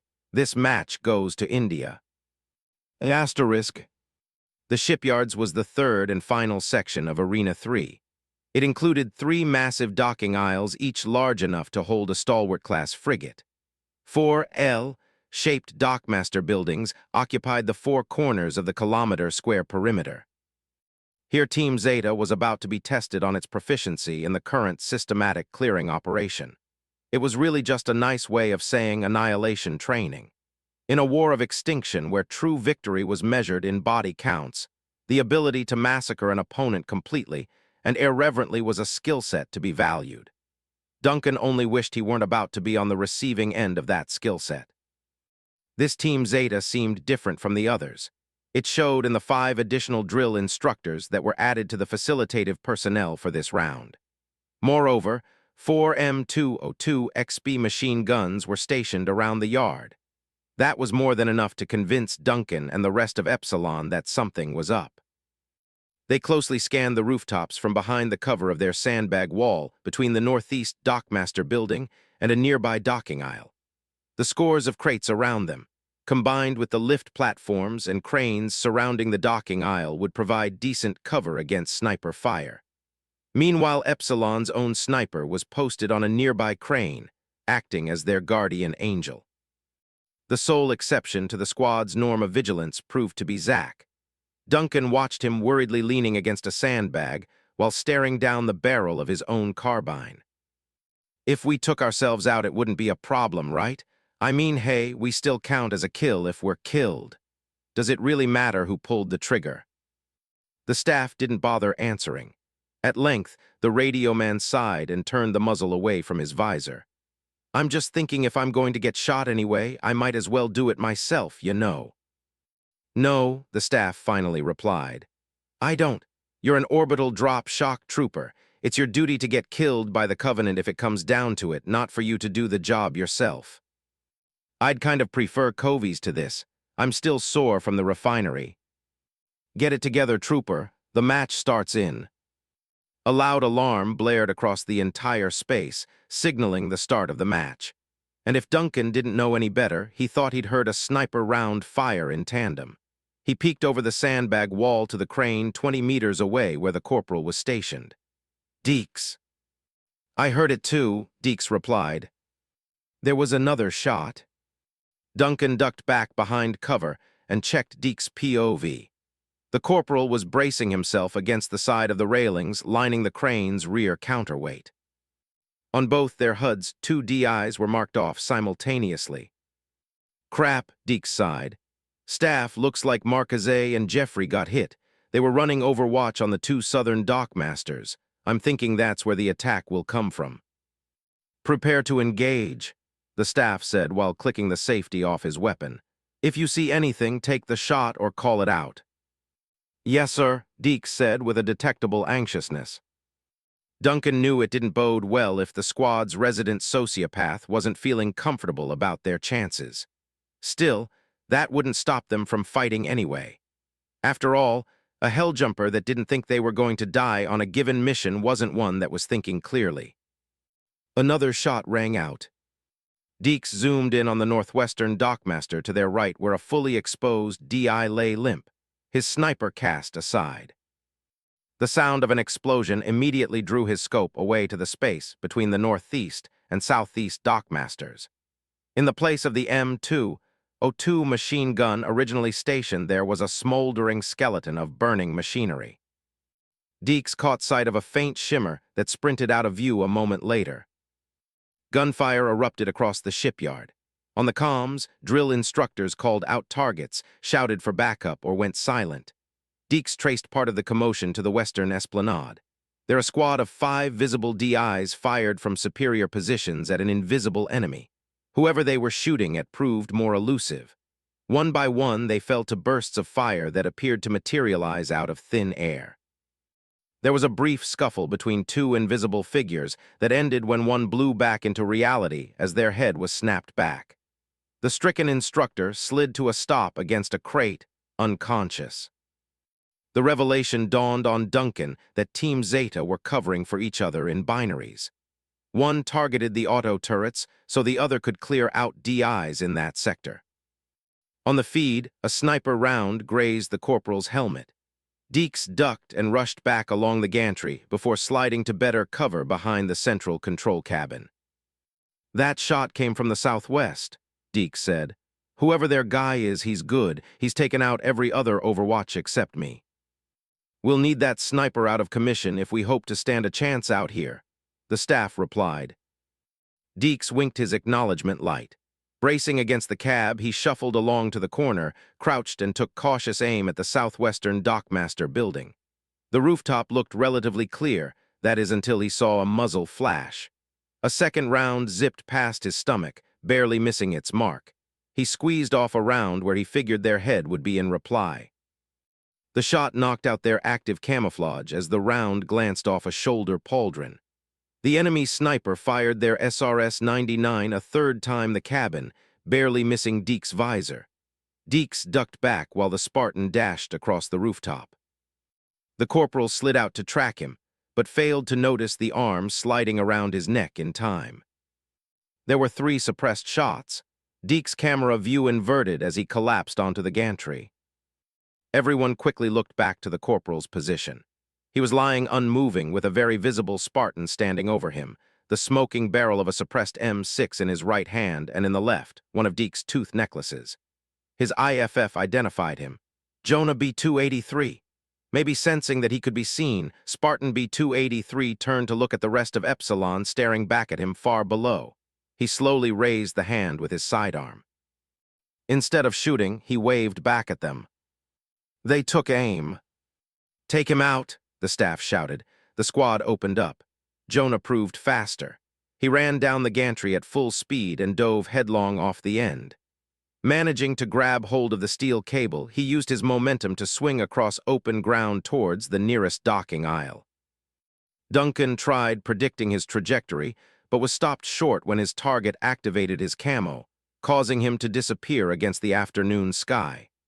Then the cable fell back while its invisible charge let go, likely descending into the aisle. There was a whistling noise. It was coming closer, becoming clearer to the ODSTs until they finally spotted the frag grenade headed straight for their position. Move, the staff ordered. The troopers were quick to leap out over the wall of sandbags to escape as the grenade landed inside, bounced, and detonated at waist level. A cascade of red polymer shot past, catching the nearby crates but missing the troopers. A second explosion brought their collective attention to the north, where the turret stationed there had just gone up in flames. That meant trouble. Duncan couldn't respond in time to the 2 flashbang grenades that sailed into the middle of the group. The 2 blasts of light were both blinding and deafening. He dropped his weapon and fell to his knees as his ears rang. He tried blinking away the stars that dappled his vision with little success. He forced himself to look up at the figure sprinting towards them. It was a single shimmer. Zach, Rico, and Yuri succumbed to headshots before they could so much as raise their rifles.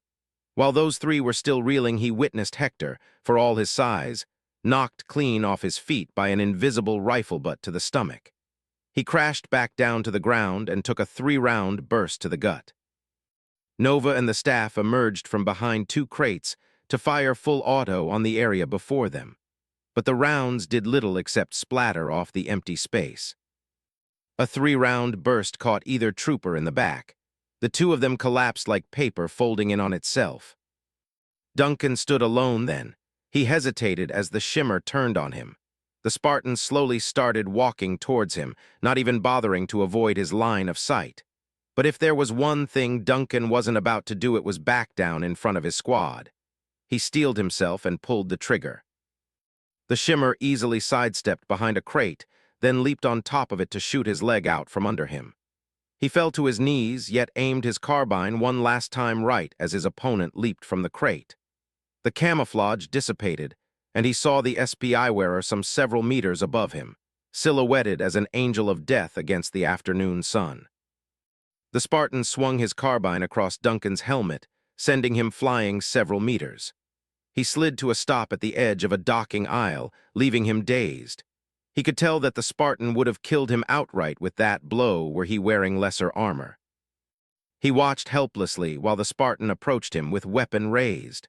2 more Spartans seemed to materialize to his left and right. The one to his right had a backpack held over one arm while the other arm leisurely aimed a carbine at him. His IFF tag identified him as Harris B 170. The one on his left had a sniper rifle one-handed. He looked more alert yet also relaxed. His IFF tag appeared next to him, Roland B 210. Duncan looked at the Spartan that had taken out Epsilon single-handedly. There was an air about him that he couldn't quite put his finger on. His IFF tag ID'd him. When it did, it struck the Helljumper as odd. Unlike the others, this one lacked a name, only the identification number. It was the number of the armor he'd seen back on board the Falkirk, the one that the commander told him he wasn't supposed to see. B312. 3 rounds caught Duncan in the ribs. He winced at the all-too-familiar pain. On the roster, his name was marked off. He was equally surprised that not only was he the last of his squad, but also the last of everyone. The one who'd shot him had done so from their handhold on the edge of the docking aisle. It was Spartan B-283. He looked at the others who stared at him with felt disapproval. "What?" Jonah shrugged. "He was fair game. You guys decided you wanted to gang up on him at the last second like some mob." Roland sighed, shaking his head. "We were going to ask him a few questions. Now you ruined our chance to actually talk to him." Jonah shrugged as he pulled himself up onto the esplanade. Then he did something Duncan hadn't expected. He thumbed his helmet seal and pulled it off. The Helljumper's eyes widened, so much so that they threatened the very limits of their sockets. A cursory glance of Jonah showed a slight scar running diagonal across his nose, buzz-cut dark hair with lightning patterns etched across it. They zigzagged towards a pair of grayish-blue eyes that emanated with both cockiness and youthful vigor. Very youthful, too youthful. By his pale face alone, Duncan could tell 2 things: that he'd already spent a long amount of time in his armor, and that he was far too young to even be wearing it. Yet he was, and firing a silenced sidearm with the precision of someone twice his age. The Spartan couldn't have been much older than 14. "Ah, I get it. You guys wanted to talk with him since he's one of the new faces around here." Jonah holstered his pistol and casually twirled Deke's stolen tooth necklace around one finger. "Found this on one of them, by the way, the sniper. Don't have a clue why he was wearing it on his armor, though. I took it while Roland was too busy getting shot. I told you I couldn't get a shot, Jay, Roland replied. That last one was a bit smarter. He used the crane's higher elevation for a better view. I needed you on hand if things came down to it, and they did. Well, thinking out of the box didn't really do him much good, especially since I almost put him in one. The third Spartan, Harris B. 170, cleared his throat. I know you're a bit on the mentally unbalanced end of the psych spectrum, but I doubt you'd actually break necks while the LC's watching. While the LC's watching, Jonah parroted in a sly tone. He rounded on Duncan and slowly crouched down next to him. He tapped his knuckles against his visor. Hey, guy, you still alive in there? He pulled out a combat knife and held it against his neck seal. If so, I can fix that for you. If you want me to finish you off, just don't say anything. The last Spartan, B312, stepped up, garnering Jonah's attention. Leave him be. Jonah glared back at him as he impatiently tapped his blade against his chin. Why should I? We're just here to put them down, not to put them under. The helmetless Spartan smirked back at him. You mean 6 feet under, right? B312 merely stared him down, and he returned the look. At length, Roland broke the deadlock by planting a hand on Jonah's shoulder. He shook his head at him. Give it up, Jay, the LC's about to make the announcement. We'll head back to the gate and call it a day. Fine, Jonah exhaled, getting back on his feet. He dropped the necklace on Duncan's lap. Give that back to your pal for me.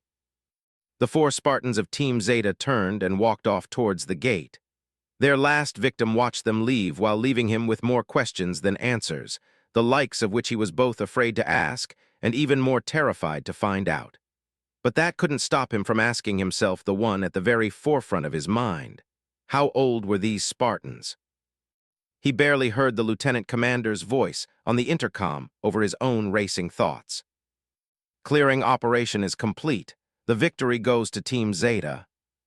Millet soldiers. 35, Beta Chapter 5, Compromisso. Chapter 5, Compromisso. December 17th, 2544-04-00 hours military calendar. Zeta Dorada System, Onyx. Camp Curahi. Asterisk. Acrid smoke from mufflers was dense around this time of year. During the holidays, Chicago denizens were out preparing for the season. Only the smoke Duncan smelt wasn't from a vehicle. Moreover, mufflers didn't sound like distant explosions. He saw an apartment building far off. It was the same one he'd lived in with Erica for years, and it was on fire. Smoke billowed up into the graying skies from a fiery gash in the side of an upper level. He could tell by the symmetry of the damage that it couldn't have been human ordnance. He broke into a sprint, dashing along the sidewalk and forcing his way past crowds of onlookers. He arrived onto the apartment street to find his way blocked. A dozen police officers had cordoned off the area for twice as many firefighters as they used truck-mounted hoses to spray watery jet streams onto the flames. He could tell it wouldn't be enough to stop the inferno. Duncan ran straight into the cordon, shirking off several officers to reach the ground floor lobby. He weaved through the faint outflow of evacuees, checking each face but finding none that he recognized. He found the stairwell and bounded up to his floor. He barged through the exit door out into the hallway. Flames swelled over the ceiling and walls like a plague emanating from a doorway several doors down. It was his apartment. Duncan shielded his face with his arms and ran to the doorway. From the couch in the living room to the bed in the bedroom, everything was submerged beneath a sea of flames. A lone figure stood in the kitchen. It was a Spartan in SPI armor. They were holding someone.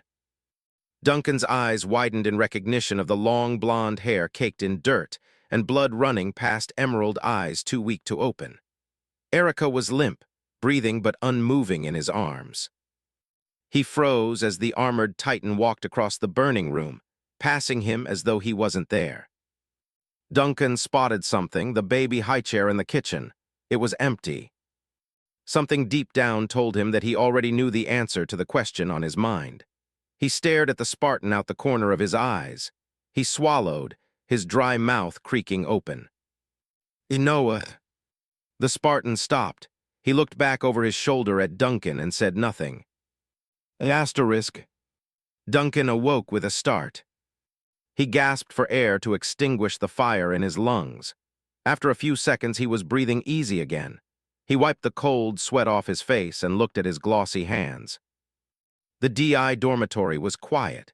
Faint traces of morning light beamed through the windows lining the rectangular room. Instructors slept in the aisles of bunks. The rest of the squad were also asleep in the bunks reserved for them near the back, everyone that is except the staff. He looked like he had already been up for some time. He was sitting on his bottom bunk staring idly out a window at the purpling skies. He glanced over at the pale-faced trooper, raising a brow. Duncan quickly shook his head. It's nothing, sir. That's the 5th time you've woken up like someone was trying to kill you in your sleep private, the staff replied. That's not nothing. I guess the service is just catching up with me, Duncan sighed. The staff didn't look convinced. Duncan didn't exactly want to say that for the past several weeks he'd been having the same nightmare. He ran his hands through his hair and exhaled again. It's Erica and Noah. I guess I'm really worried about them. Even sleep doesn't help. Noah, the staff asked, seeming to catch on to the fact that he still wasn't telling him the whole truth.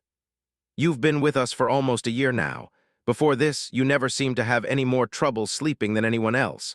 Only after we came here. The staff left the rest of the sentence unsaid. In doing so, he hit the nail on the head, and Duncan felt that he knew it too. It wasn't not seeing his family that bothered him most. It was at the back of his mind every day, becoming more pronounced every time he worked with the Spartans, something the squad had been doing a lot of in the last 2 months. The ODSTs each found out at their own pace the ugly truth that was Beta Company's existence. They were all preteens, teenagers, children, classifiable non-combatants, yet here they were being trained for war, and here the ODSTs were helping them. Everyone dealt with it in their own way. Deeks was the most well-off. The reality on the ground didn't seem to bother him as much as it did any of the resident DIs. Zach often joked about it with both the DIs and the Spartans in a thinly veiled attempt to cope. For Duncan, it was nightmares. They came to him ritualistically and always revolved around the same topic, Noah in that armor. The idea terrified him to no end. Still, the fact remained that he was preparing someone else's children for war. A personal sense of fear didn't relieve the deep regret he kept restrained within himself while he worked. All the same, it made him pay for his complicity in what, under the laws of all UEG and UNSC colonial charters, amounted to a war crime. Why are we doing this? Why are we even here? Maybe we should have just stayed back on the Trafalgar. Maybe we shouldn't have knocked out that ONI agent back on Miradum. Maybe we should have let all those people, oh God, I don't know, but this. He could have said any of those things to make it feel like he still had a conscience. And better yet, bring it to the attention of the man that had landed them here in the first place. He didn't. How much longer until April 25th? The staff's attention fell on the inspection yard outside. Duncan thought he saw the squad leader's already heavy eyes burdened further by the sight of the SCPO crossing over it to the dormitory. 4 months. 4 months is too long.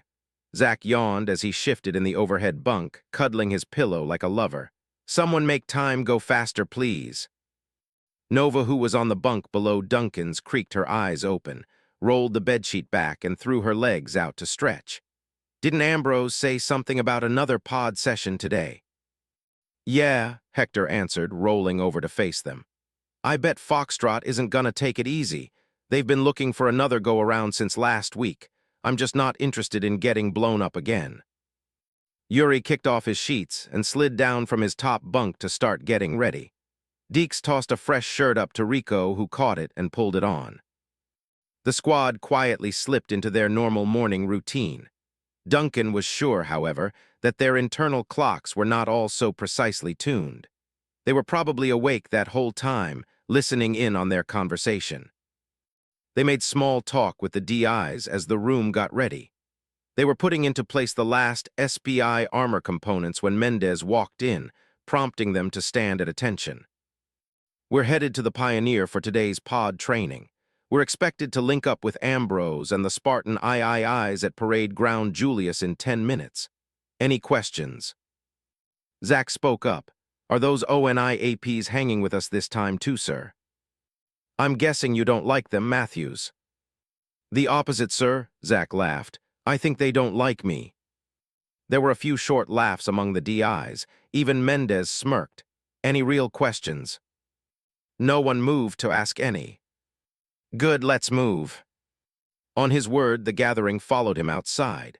They headed down the quartz paths leading to Parade Ground Julius. The 500-square-meter plane was already occupied by Beta Company.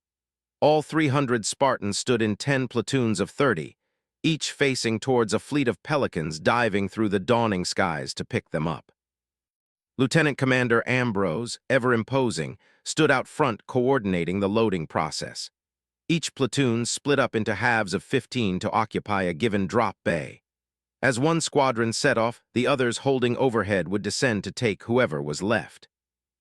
Duncan caught sight of the platoon to the far right waiting to be carried off. He recognized those he already knew well enough. Team Zeta stood out the most simply because he'd had to contend with them for the last sixth of the year.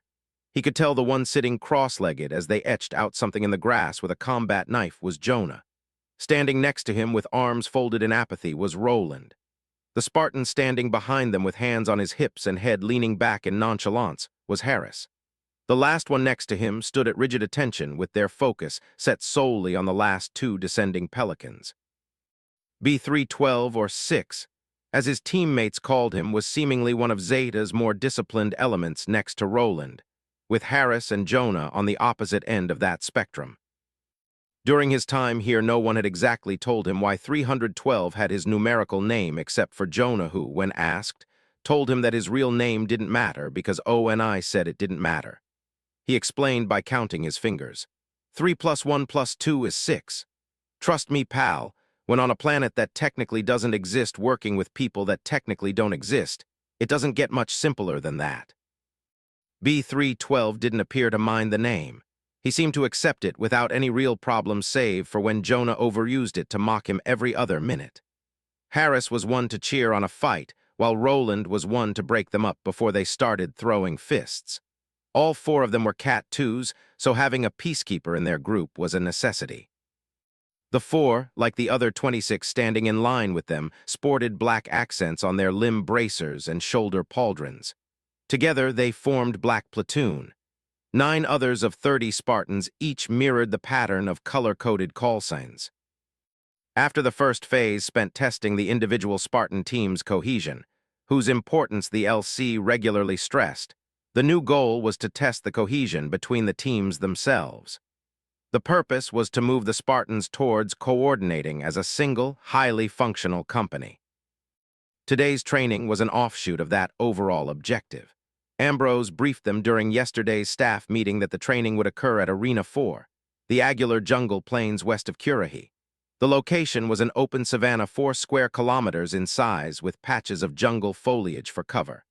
A few trees guarded the slopes leading up to Currahee's sewage treatment plants at the top of the central hill.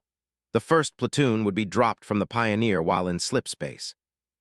Using the LRSOIPs, they would land on the Aguilar Plains and work to take the treatment plants while under fire from entrenched instructors. Once the first batch of Spartans took the plant, they would defend it against the next platoon coming half an hour later. It was using iron to sharpen iron, as Ambrose put it. This way, the DIs wouldn't get burned out fighting 10 different waves of Spartans for 5 hours straight, while the platoons tested and learned from each other's tactics, essentially becoming their own instructors. Possessing the most experience using the LRSOIPs in action, Epsilon were each assigned to lead a platoon as acting jump masters. They would guide their given platoon through the slip space drop and subsequent exoatmospheric insertion. Once they hit the ground, or slightly before, the candidates were free to move on under the direction of their platoon leaders. Meanwhile, the ODSTs would either advise or observe from distant watch towers already on site. Duncan was unsure whether he really needed to tag along once on the ground. Roland, acting as Black Actual, wasn't one to cause him much concern. Though he occasionally went off the cuff and did something unexpected, Roland B-210 did things mostly by the book. His level-headedness made it easy for Duncan to work with him in coordinating their strategies whenever they were on a jump, and he always seemed to have a bird's-eye view of the finer details of a given mission. The bulk of his concerns fell on the rest of Zeta. Harris B-170 was one for stealth and evasion. He could easily hide next to someone without camo, and they wouldn't know he was there until he wanted them to or didn't. That same sneakiness made him an expert at long-range reconnaissance patrols, matching the stealth capacities of Lucy B-091, his Foxtrot counterpart. It also contributed to his skills with planting explosives where no one thought possible. That said, his sneakiness made him avoid most combat, although it certainly wasn't out of wariness of the enemy, but likely out of some terrifying desire to hunt his targets like prey. He rarely used up more than a single magazine on any given exercise. This was because whenever he fired, he always went out of his way to make sure it was a kill shot. Duncan worried that his lack of effort on this mission might leave the platoon more vulnerable. B-312 or 6 was also something of a hunter. The difference was he was constantly in the heat of the action. That was due to what Roland described as his lone wolf tendencies. He often got ahead of his teammates and took down substantial forces of DIs that normally required an entire team to handle. If left to himself, he was easily a one-man army, but his skills were a double-edged sword. They made him less reliant on his team and more of a risk factor to the success of the operation. Though few, there were times when the instructors cornered and neutralized him. Yet there was something more to it. There was a detectable air of jealousy from some of the Spartans outside Zeta, as though they saw him like a parental favorite to the DIs, the SCPO, and even the LC. Distrust and envy were never a good mix in a mission requiring teamwork, especially when considering how Six himself was more reserved and almost only interacted with Zeta. Jonah was nearly the opposite, at least in personality. He would tell a person they were humanity's biggest mistake if he thought it would help cheer them up. It was mostly his own teammates that caught on to his hard-hitting humor. Roland told him that if there was ever one Spartan here that should never have been given active camo, it would be him. He was more likely to go rogue with his active camo to do all manner of mischief behind the scenes. He was also more likely to play it close with seeing how far he could go to neutralize any given opponent while not killing them, although he hated the fact that he couldn't use his knife for more than CQC sparring with other Spartans. He was good at it too, scarily so, with Mendez even having made an offhanded remark once that he had a striking resemblance to A-239, whoever that was. The only Spartan he couldn't seem to spar with and win was Six, who prodigiously took him down with little problem. That was part of what contributed to the subtle rivalry that always pervaded between the two, though Duncan was certain there was probably some testosterone involved. Super soldiers or not, they were still teenagers, a fact he readily tried to ignore. Duncan hadn't realized how little he'd been paying attention to where he was staring. Jonah was staring right back at him, cocking his head sideways in imitated curiosity. He then took his knife out of the ground and suggestively slid the edge around his neck seal before pointing the tip at Duncan and tracing a smile across his own visor. Duncan grabbed his helmet and pretended to twist his neck, then jabbed his finger back at Jonah. The Spartan's shoulders bounced in laughter. Jonah got up once the next dropship landed and the bay door opened. The last half of Black Platoon came aboard and the ramp came up behind them. The Pelican's thrusters whined to life, then roared in their ascendance away from Currahee. The last 4 Pelicans arrived for the DIs. Epsilon loaded up on the second one with a few others. Mendez joined them for the ride, sitting next to the staff. The two exchanged knowing looks. "Do you think Blue's going to try giving you a hard time this go-around, sir?" the staff asked. "Not a chance," Mendez said firmly. He took out a thick, sweet William from his pocket and lit up, exhaling out the smoke while keeping the cigar wedged in his teeth. "Just make sure to keep Red Actual on a leash. Don't need him giving my boys and girls any more hell than they deserve." "I'll make sure he doesn't," the staff turned to Duncan. "Same goes for you and Black Iris, everyone else same thing." Mendez eyed the ODSTs. "Try to keep them from getting too out of hand. For the most part, they can manage themselves. That said, you should already know who the troublemakers are. Keep an eye out." They replied in unison, "Yes, sir." The SCPO focused on Duncan. He drew in another long inhale before breathing out the smoke from his nostrils like a dragon. "That goes double for you, Private. You don't have to get shot. Just make sure Zeta doesn't get too innovative if you catch what I'm throwing, understood?" Duncan straightened. "I'll keep an eye out, sir." Back outside, the lieutenant commander and an entourage of a few instructors nodded off to them before the ramp came up. The bay door sealed shut. Then they were off, headed through the reddening skies towards the ship waiting in orbit. Asterisk. The UNSC Pioneer was an old Halberd-class destroyer from the assembly factories of Sinoviet heavy machinery. The nearly 500-meter long ship had a history of working with Spartans, or so the LC had told them the first time the ODSTs came aboard. What exactly that history entailed was left up to their collective imagination. In more modern times, the Pioneer was being used to transport the Beta Company candidates into slipspace for their scheduled drops. Back in early October, when the ship had finally arrived in system, the ODSTs spent their second week on Onyx conducting slipspace drops alongside the assistant personnel from ONI Section III. The APs weren't half bad. They were mostly Marines pulled from divisions of the Corps of Engineers after catching ONI's fancy, or so they said. Cooperation wasn't that hard either, except for Zach, who'd gotten into a fight with one of them over maintenance. Training the Spartans came easily enough after that. They were quick learners that adapted unnaturally fast to whatever new information the ODSTs taught them about the pods. It made them even better performers of what they studied. As of the moment, the Spartans were currently corralled within the ship's auditorium-sized armory on B-deck. The armory was a set of interconnected chambers whose walls were lined with various ordnance. From sidearms to heavy weaponry, each weapon type had its own specified chamber. There was a ruckus inside the assault rifle chamber as dozens of Spartan IIIs from each of the platoons moved from rack to rack, looking to satisfy their personal taste in ARs. Duncan and Nova were stationed at the two exits to keep an eye on the gathering. However, Duncan found his attention often drawn to one of the several displays mounted to the walls. They showed different perspectives of the Pioneers' drop bay a few decks below. There the Spartans of Red Platoon were making final preparations for their insertion. They would be the first to hit the dirt on Onyx, and were expected to set the tone for the rest of the day's operations. The staff was already sending them to their pods when Nova calmed in. "Hey D, eyes up." Duncan saw her pointing off to her left. He traced her gesture towards the space between the gun racks of the Ma-5 CS and 37s. There was a small gathering of 3 taking place there. Catherine B. 320, or Cat, as she was known among her fellow Spartans, was talking with her helmet off. She held it against her hip, the visibly Arabian features of her face all working in tandem to form an unimpressed smirk. Jonah and Roland, their helmets still on, didn't seem bothered by what she had to say. "It's a wager then," Kat said. "If I nail you, Jay, I get 40 credits. Roll, you're worth, let's go with 50, deal." Jonah shrugged.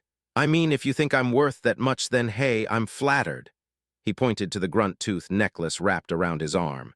"And if I nail you, I can buy a few more of these. It's a hell of a bite out of my allowance, but I think it'll be worth it. What do you think, Roll?"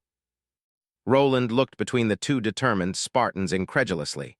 "You're both dead set on this, aren't you?" "Yeah," Kat admitted.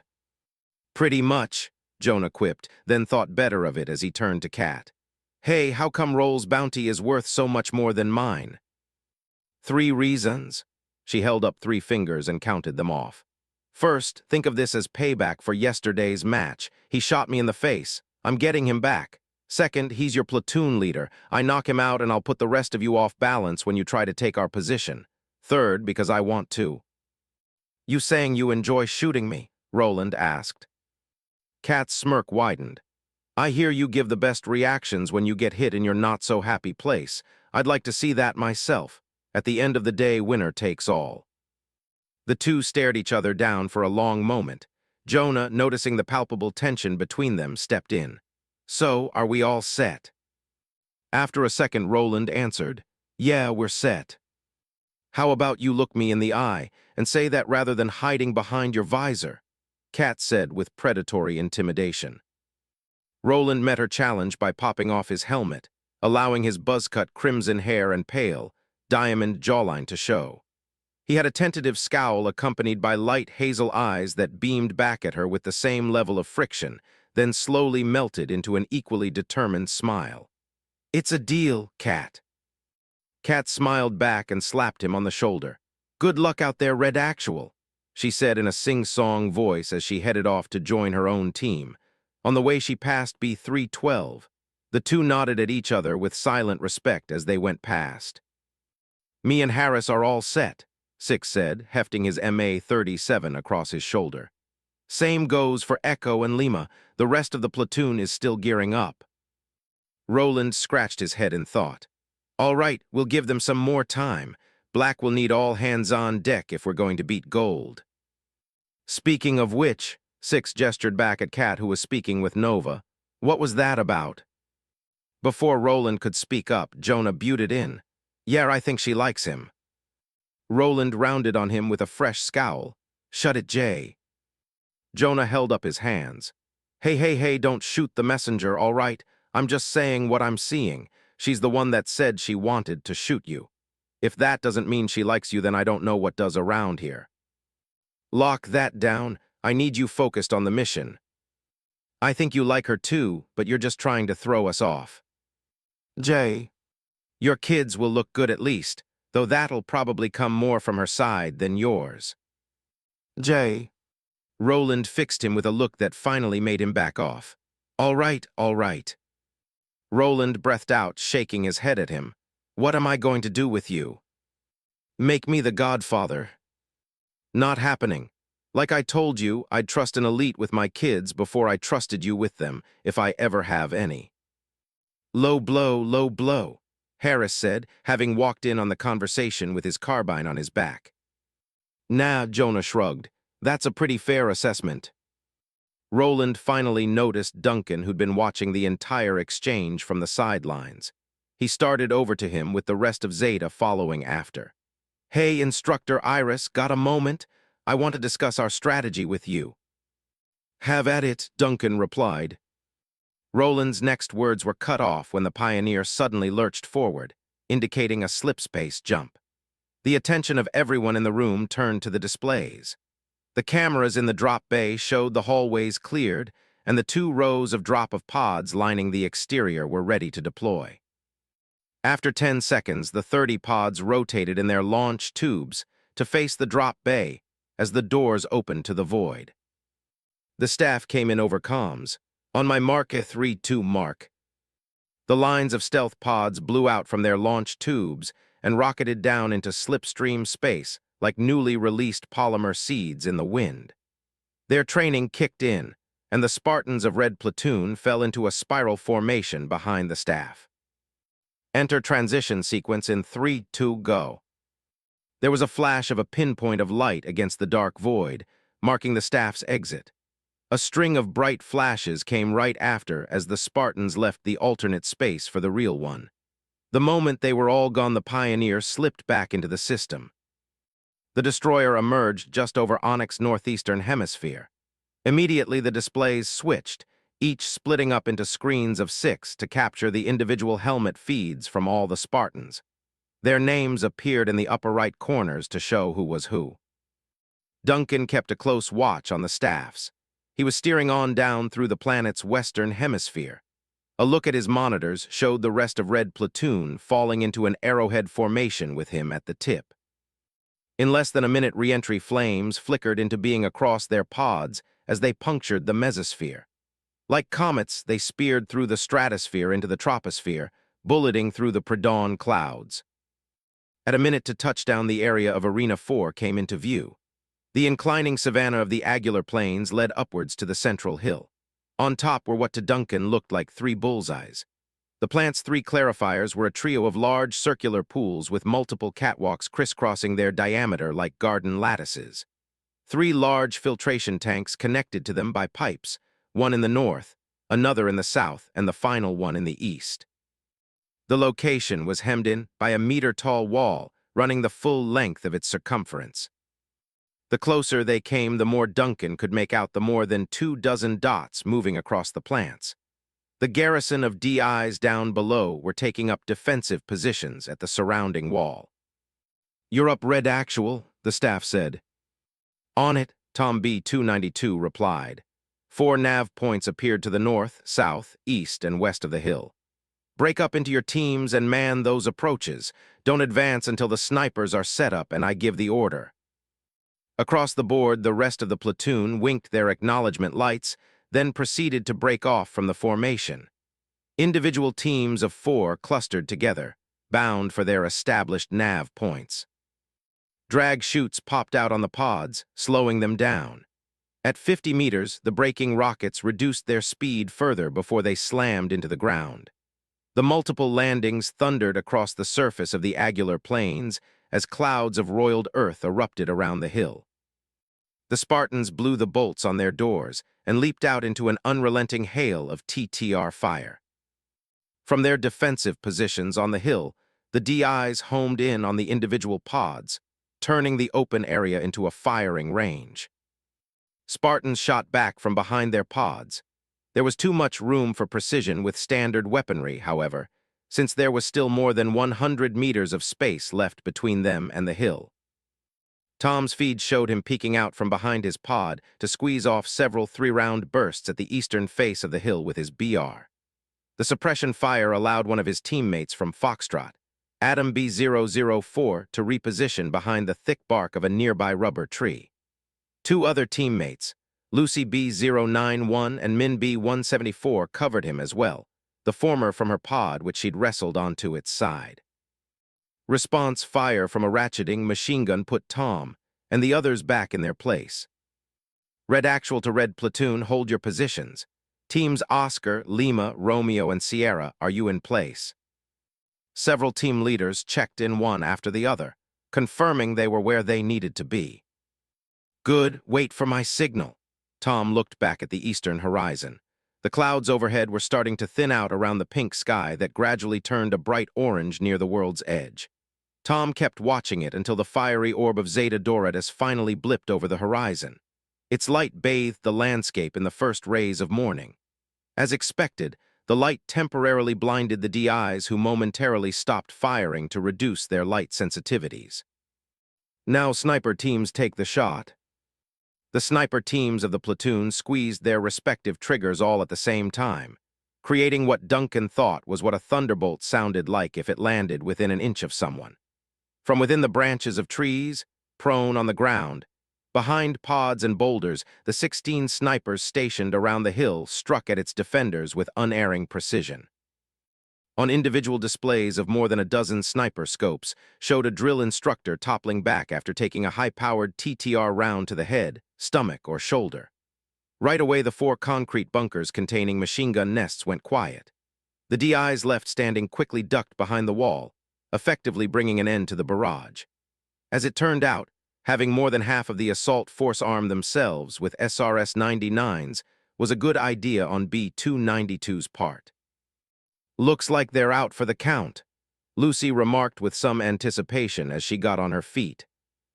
"Not yet," Tom said and switched back to the platoon comms. "Teams Juliet, Kilo, and Foxtrot advance. Snipers keep up the covering fire. We're almost done here."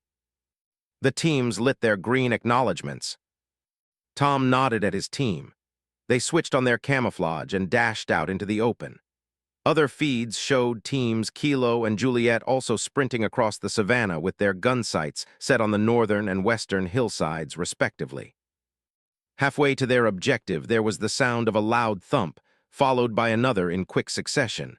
Something whistled through the air. Duncan figured out what it was at the same time as Tom, who stopped in his tracks and looked up. A tracer projectile was arcing down towards Foxtrot. "Scatter." The team broke off, running in different directions. The mortar round detonated in midair less than 2 meters above ground, painting the area where they'd been standing in red polymer. Another round landed over the western approach, taking out 2 members of Team Juliet who'd failed to evade in time.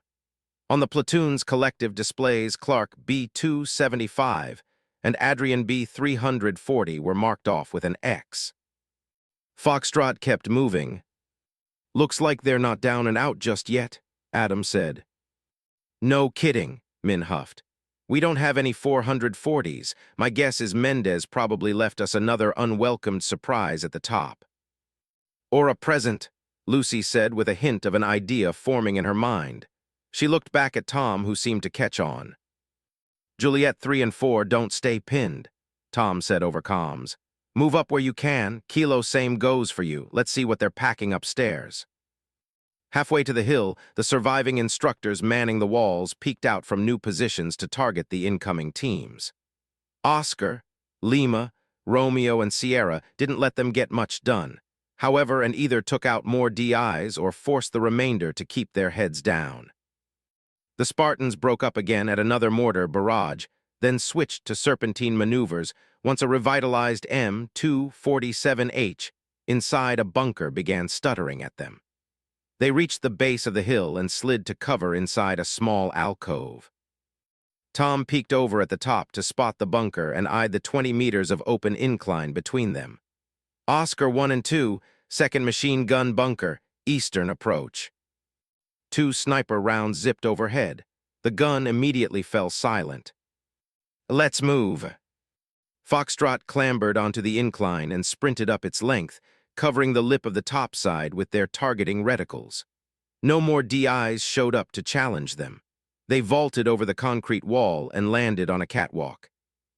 A tactical examination of the situation showed somewhere in the neighborhood of 15 DIs moving from place to place between the individual sewage plants using the interconnecting catwalks. Some ducked behind the wall next to their downed compatriots, while sniper fire shot overhead. Others were too busy setting up sandbag positions on the 3 main bridges to notice the translucent Spartans breaching their eastern flank. Tom spotted the bunker a few meters to their left that had caused them trouble on their way in. He stepped over and slipped through the entrance. The M247H inside was mounted to a tripod, granting it a good view of the planes through the wide window slit at the front. 2 DIs lay on the floor with red polymer covering their visors. Tom yanked the weapon from its mount and hefted it outside. Telling his team to cover him, he marched up onto the nearest bridge. 2 visible DIs were making their way down the opposite end of the bridge when they spotted the floating machine gun. Tom gunned them down with 10-round bursts each. Other instructors, now alert, turned to the shimmers advancing along the bridge. Foxtrot exchanged fire with the several closest targets, allowing Tom to concentrate on the hostiles at the other end. The bridge converged with 2 others at a triangular platform built over the basin of Plant B. On it were 2 cylindrical mortars manned by a trio of instructors acting as artillerymen. Tom sprayed down 2 of the mortar crew before they could get their rifles up. The last got off 2 shots with his pistol that merely glanced off his shoulder. He finished him off with a 10-round burst. "Mortars cleared, move up." Foxtrot pressed on under fire. In doing so, they kept the DIs from noticing Team Kilo leaping over the northern wall or Juliet 3 and 4 coming over the west. Both groups commandeered machine guns from silenced bunkers and began putting them to good use. Sandbag positions fell in seconds as the instructors reeled under coordinated barrages from all directions. Several collapsed after failing to escape along the southern bridge. The Spartans compressed the resistance into a pocket in the south. The last 5-man team of DIs there made their final stand behind a sandbag wall. 3 held back the Spartans with their carbines, while 2 tossed primed mortar rounds at them. The combined assault put the attackers on the defensive as they retreated behind the 3 filtration tanks. Tom edged around the eastern tank until he was just outside the DI's effective range. He saw 2 other Spartans armed with machine guns slipping around the side of the western and northern tanks as well. He nodded to each in turn and waited until a close mortar blast went off. "Go!" All 3 Spartans emerged to pour fire down the southern bridge. Their rounds pinged off the sandbag wall and caught 2 of the DIs in the chest, downing them instantly. The others ducked. "Adam," Tom called.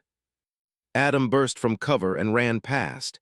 He dashed down the bridge while they kept up the suppressing fire.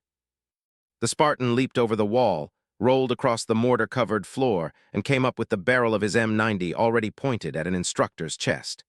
He fired point-blank, blowing the target clear off his feet. With the two others flanking him on either side, he gun-butted the one to his immediate right in the stomach, then rolled over his bent back. He used the same DI for a human shield as he pumped another round into the chin of the second that couldn't get a clear shot on him. Adam swept the last one's legs out from under him and let him fall, then finished him off with a blast to the visor. "We're clear," he called out. The Spartans came out and gathered at the central platform. Tom pointed to the different bunkers around them. "We'll set up positions in the bunkers and have the sniper teams bring in our casualties. We've got 20 minutes till Blue Platoon gets here, so let's get it done." The Spartans got to work pulling the fallen DIs out of the way and setting up their own positions. Back on the Pioneer, Duncan couldn't help marveling at them. It was almost eerie how capable they were in the field. Watching them every day never desensitized him to that fact. "Sir." He remembered that he'd been talking to Roland before the match and gave him his full attention. "Your plan, right?" "Yes, sir." "Is it any good compared to that?" "Better." Compromiso, compromise. 36, Beta Chapter 6, Morales. Chapter 6. Morales. December 17th, 2544, 06:30 hours, military calendar. Zeta Dorada System, Onyx. Camp Currahee. Asterisk. 3 Pelicans arrived not long after. Red Platoon allowed the squads of unarmored DIs to disembark on the top of the hill and revive their armored counterparts with TTR batons. Once they could walk, the Spartans helped them into the dropships while ammo crates were dropped off to resupply the hill's new defenders.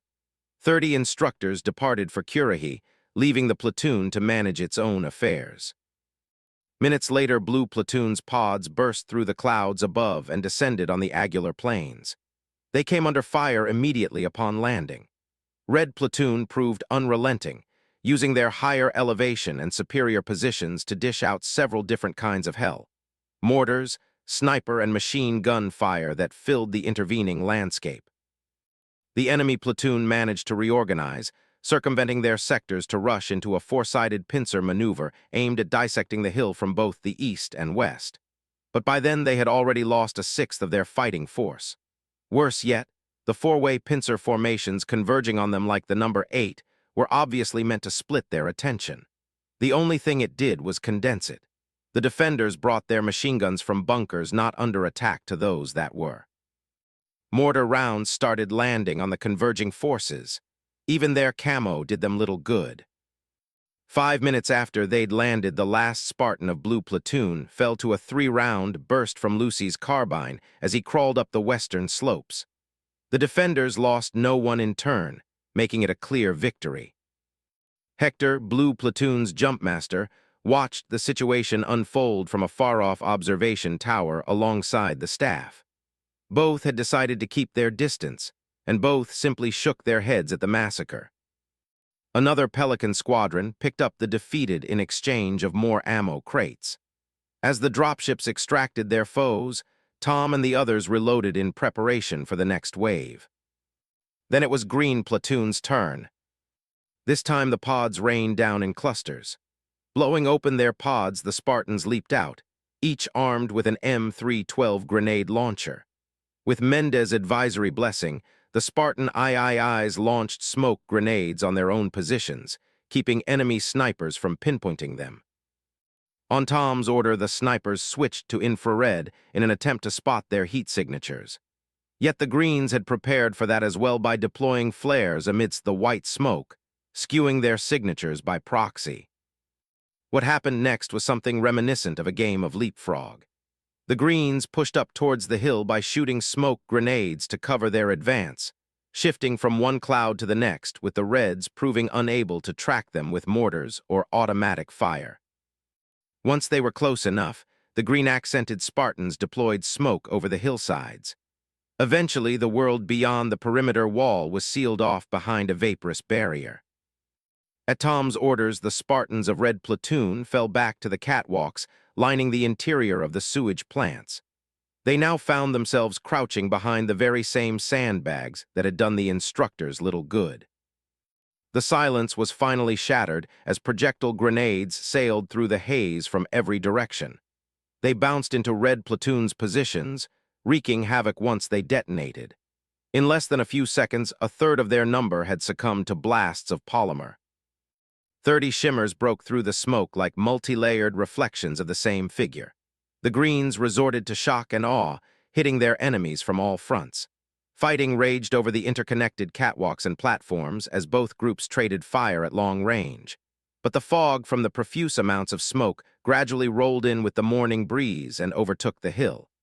Long-range fights became moot ventures.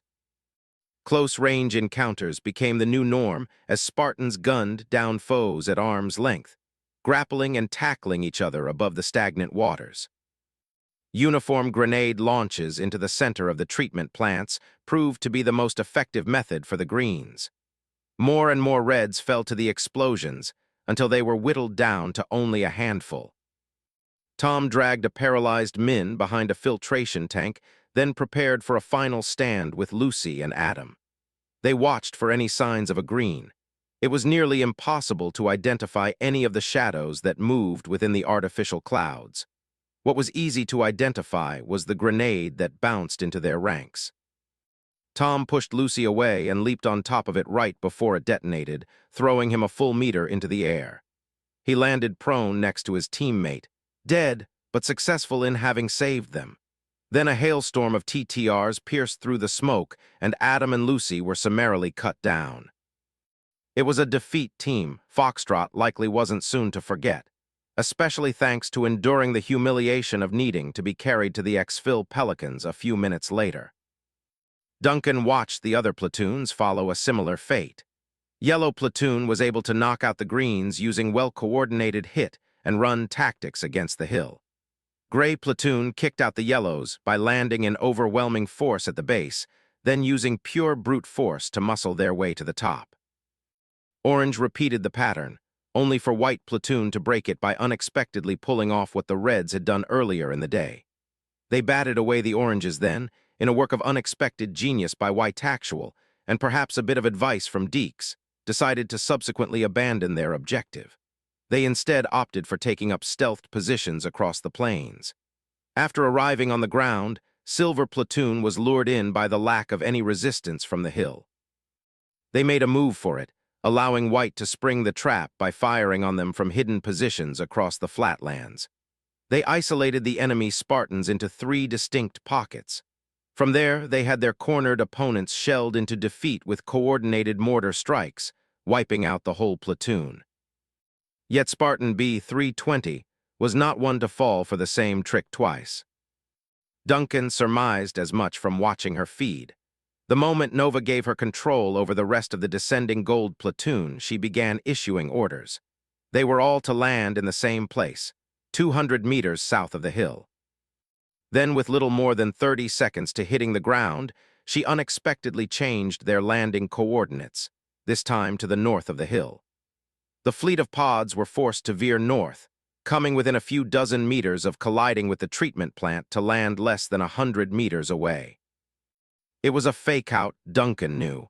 He could tell by the way the platoon assembled on the opposite sector that they'd initially planned for. It meant Kat had something up her sleeve. The platoon was met with silence at their landing. On Gold Actual's HUD, it showed her staying put inside her pod. She linked her TACPAD to an access port via a dual-link cord. On her heads-up display appeared the readouts from every LRSOIP currently on the ground. The hundreds of predecessor pods pockmarking the surface would make for good cover.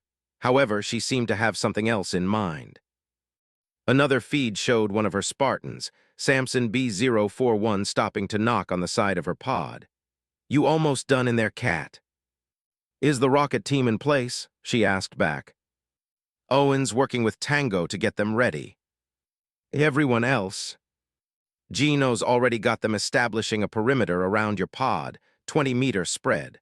They're holding until you give us the green light. All right, 1 sec. Using her TACPAD, she typed her way through several software terminals until she arrived at a communications suite dedicated solely to the LRSOIP's comm network. The pods were mostly online and giving regular system updates back to Currahee C and C. She hijacked a part of that signal and changed the communication frequency on nearly 30 pods to match that used by every SPI's TACMAP, the same one that linked them with the observation satellites providing real-time geographical updates. Then, after uploading an audio file, she pressed play. Back on the Pioneer, the display's speakers blared with a kind of slam-bam drumbeat. "Is that elevator music?" Jonah hissed. "No," Harris noted. "Sounds like flip music." Duncan finished the thought as he slowly caught on to what she was doing, shaking his head at how much operational freedom the lieutenant commander was willing to afford his Spartans on these exercises. Gold Platoon's helmet feeds showed them standing unfazed as they kept their eyes forward. Some checked their tactical maps. The topographic view of the area was distorted as lines marking elevation and distance shifted and fizzed out of any solid definition to the beat of heavy metal. The same could be said for the Spartans of White Platoon. While nearly 2/3 of them were already running across the plains towards the north, having been duped by Cat's earlier maneuver, the other third were stealthed around Gold's positions. Both groups found their tactical maps distorted beyond use. This way they wouldn't know the enemy's exact location or each other's. Cat used the system to link her pad to it remotely, then blew open her hatch and leaped out. Spaced 20 meters around her pod were 2 rows of 10 translucent Spartans each, the front line laying prone while the second crouched behind them, using their pods and trees for individual cover. The 4 elements of Team Tango and Owen B096 were standing in the rear armed with SBANKRs. Owen looked back at her. She nodded. "On my mark," Owen began. 3-2 mark. 10 projectiles thumped from the SBANKRs. However, flying out in the place of rockets were non-flammable flares whose crimson luminescence washed over the landscape from the southwest all the way over to the southeast. Active camouflage was at its best in daytime conditions when its user was relatively motionless, and there was a moderate amount of light exposure. That last condition was compromised the moment the flares passed by the SPI wearers lying in wait for Gold Platoon, the additional burst of light causing their systems to work overtime to blend in, creating something to the effect of multiple distorted refractions in the shape of human beings. By the time the flares whistled past, it was already too late for the whites to take cover as patient gun sights locked onto them and opened fire. The northern plains quickly became the site of a staccato firefight. Defending forces faltered under the rapid salvos of concentrated TTR from twice as many guns as theirs. No longer having the cover they needed, they fell 1 and 2 at a time. Within 10 seconds, the last rounds found their mark in the back of a white-accented straggler that had tried his hand at retreat. "How many?" Kat asked, reloading her carbine. Gino swept the scope of his sniper across the battlefield. "We nailed 10 by my count." "And we didn't lose anyone ourselves," Samson proudly remarked, slapping a fresh magazine into his BR. "That's a good start." "But we're not finished yet." Kat planted a nav marker on the top of the hill. "Let's move before their reinforcements arrive." The platoon winked their acknowledgement lights and sprinted for the hill, spreading out just in case. But no return fire came to meet them as they ascended the slopes and vaulted over the defensive wall. The plant was relatively empty save for the 3 members of White Platoon manning the central platform, 2 at the mortars and 1 standing guard that quickly grew alarmed at seeing 30 shimmers surrounding her on all sides. All 3 succumbed to a red baptism before they got off a single shot. "Secure all approaches," Kat ordered. "I want teams of 2 manning the bunkers. Papa 2 and 4, you're on mortar duty. Gino, you and Papa 1 and 3 set up and overwatch on those filtration tanks. Owen, I want you and Tango to split up between the east and west with those flares. Teams Victor and Golf, you're running patrols on the eastern and western sectors. White Platoon isn't likely to make a move on the hill since we've got the bigger guns now. We'll have to force their hand." The Spartans got to work.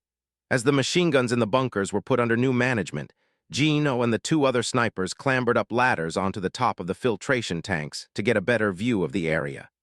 B-307's feed showed teams Golf and Victor making their way down opposite sides of the hill. They carefully fanned out under the guardianship of the two bunkers stationed over those sides of the plants. There was no action for several minutes while the two teams scoured the plains for the enemy, purposefully remaining visible to attract attention. Then all hell broke loose. Victor and Golf suddenly found themselves the focus of a new firefight, this one coming from all directions. They quickly hunkered down behind pods left behind from previous matches and went on the defensive. Gino, Papa 1, and Pape 3 traced the TTR tracers back to their origin and called out targets on both approaches. Owen and Team Tango fired flares over the areas where the two teams were pinned down, briefly illuminating the invisible ambushers. Mortars soared over to them, dispatching some of the unwary enemy Spartans before they could react. Most of the dozen survivors broke their assault to try and disperse. Samson coordinated the efforts of the machine guns in focusing on the stubborn holdouts laying down covering fire for their escaping comrades. Meanwhile, Gino and his snipers picked off the ones that tried getting away. The whole occasion went rather smoothly. Minutes after their arrival, they had wiped out White Platoon, suffering only 2 casualties from Team Golf in exchange. Duncan had to admit it was a great showing on Gold's part. As the Pelicans started arriving to pick up the massacred Spartans, he turned on Team Zeta and the rest of Black Platoon who'd been standing with him inside the Pioneers' drop bay. The group were too busy talking amongst themselves to watch the final results of the battle, possibly revising their strategy. "We're up next," Duncan said. "Let's get a move on." The Spartans silently nodded off to each other and scattered along the 2 levels of the bay. Duncan noted the way they strode confidently into their stealth pods. It was a good sign, likely meaning they weren't intimidated by Gold. Duncan walked over to his pod and slipped inside. The door closed as he felt the jarring motion of the ship returning to slipspace for the 10th and final time. The pods rotated to face each other. 10 seconds later, the bay doors opened beneath them. "Go," Duncan said, disregarding any need for countdowns. He rocketed out of his tube first and into the increasingly familiar dark of slipspace. Black Platoon trailed close behind. They fell into the customary helical formation, keeping in place using tightly calculated rocket bursts. At 30 seconds into the void, Duncan gave the order. "All right, we're bugging out. Hit the exit." He entered his transition sequence one-handed and pressed enter. His visor automatically polarized at the flash of light marking the exit transition. The next moment, he was staring down at the rapidly approaching western hemisphere of Onyx.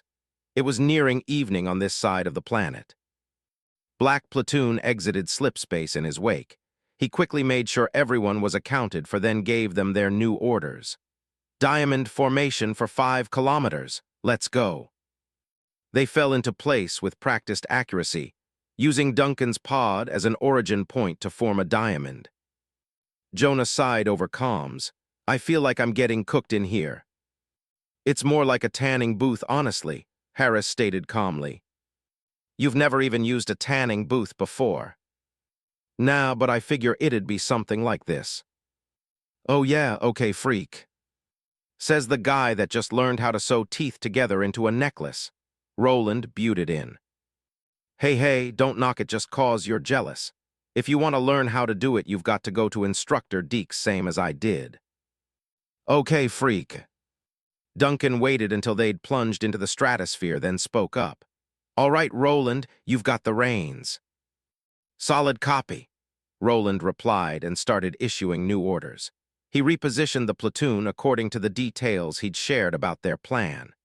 Duncan decided early on that it wouldn't do them any harm to try something new and give them the experience of leading their own drop. That is, as long as they were already outside the slipstream. Roland set everyone into a new arrowhead formation, everyone except his own team. Jonah, Six, and Harris, the 3 most prone to going rogue, broke away from the formation on Roland's orders. The trio split off together, slowly disappearing from sight as they plunged through the atmosphere. At 2 kilometers to the ground, the angular planes became discernible beneath the thinning clouds. Duncan kept track of everyone's trajectory. He reached sufficient altitude to deploy his drag chute and watched the platoon do the same in quick succession. Their braking rockets slowed them down right before they hit the surface. Blowing his hatch, Duncan slid out behind his pod and looked around.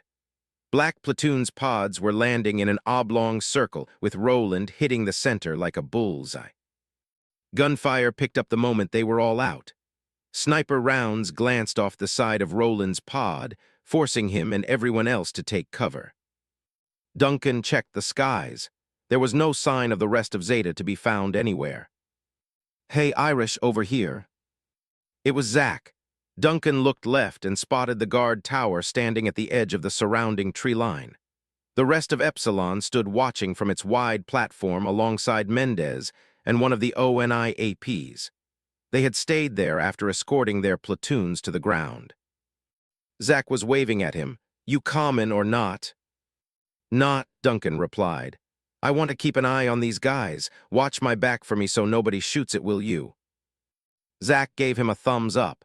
Duncan returned the gesture. He sprinted over to a nearby tree for a better view of the situation.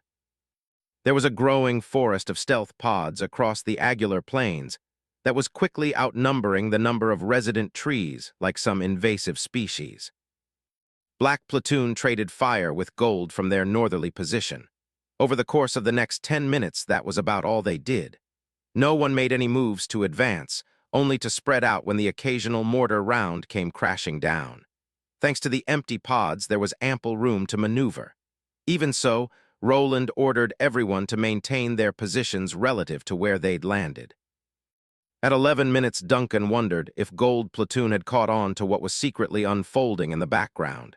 If they had, they didn't seem to show it, as was made clear by the undiminishing rate of TTR fire actively coming from the treatment plants. He checked in on the seeds being planted out of sight to see if they were taking root. Sure enough, Jonah's helmet feed showed him moving through a dark location. The numerous particles floating past suggested it was somewhere submerged. His helmet lights shone a path through what was a lengthy tunnel lined with handholds. Six was on his left and Harris on his right, either one climbing up the ladder system built into the sewage pipe. A slight, artificial current was helping to pull them along. With their suits' 20 minutes of air reserves, they were able to move through the murky water with ease. The plan had been to have an insertion team split off from the main group, so the former could use the sewer entrance 2 kilometers to the south, barely within the operational boundaries of the location.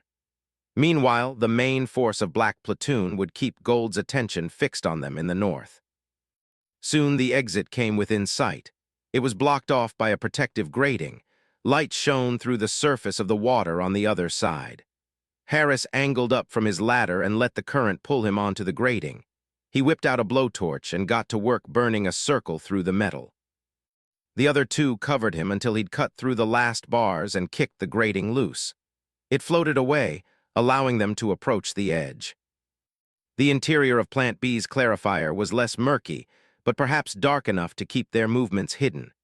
Shadows moved across the surface as Spartans from Gold made their rounds over the crisscrossing catwalks and bridges. There was, however, a second level of lower, graded platforms just on the surface. All three Spartans moved independently, crawling up handholds along the interior walls of the clarifier like spiders over their webs. Jonah was the first to breach the surface. He kept his weapon raised at the movement on the upper level as he quietly swam to the nearest platform. All three pulled themselves onto the lower level, moving swiftly to their tasks. They shimmied up support poles until they were directly beneath several catwalks.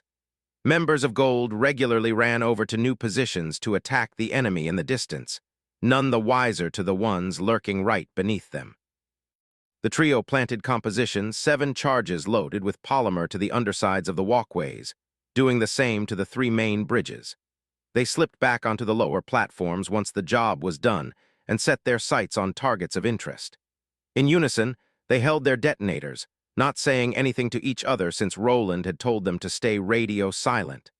A reasonable proposition given the hacking skills of someone like Gold Actual. Jonah and Six thumbed their triggers in unison. The charges beeped, then went off in bursts of red polymer that shot up through the gratings to smear the Spartans above. Golds fell in droves under the surprise attack and went limp under the overdose of explosive anesthetic. The smoke cleared away to reveal a third of their number had been instantly taken out of action. Harris was the only one that didn't trigger his charges. He looked like he was waiting for something. Six and Jonah got to work targeting the dazed Spartans with 3-round bursts to the back. Six dropped the 2 manning the mortars on the central platform with a few well-placed headshots. The machine gun and sniper fire focused on the bulk of Black Platoon abruptly stopped as the Golds were forced to face the growing chaos at their backs. The distraction gave Roland the chance he needed to get a bead on the snipers that had been giving him hell since they first landed. He zoomed in on the moving shimmer on the western tank, probably trying to get a shot on the insertion team, and beat him to the draw. He quickly switched to the northern tank to dispatch the translucent sniper there as well, then scored a headshot on the one manning the eastern tank.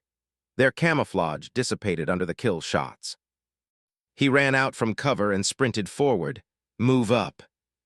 The rest of the platoon followed his lead, spreading out in a loose phalanx to give them room to serpentine maneuver once the bunkers opened up again. They shot back yet kept pressing forward.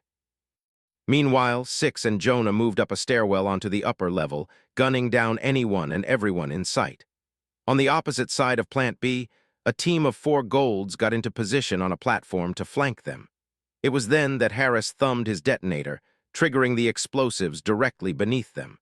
The blast threw the Spartans aside, and they collapsed in heaps. Gold's defenses were quickly falling apart. That much became obvious as the rest of Black Platoon crested the hill. They went to work cutting down anyone left standing. Binaries cleared the bunkers by tossing frags into the doorways, while other 2-man teams swept the catwalks clear. An attempt to clear a northern bunker was foiled when ONB-096 fired a flare through the entrance to blind the binary about to toss in a grenade, allowing Samson B-041 to finish them off with one of his own.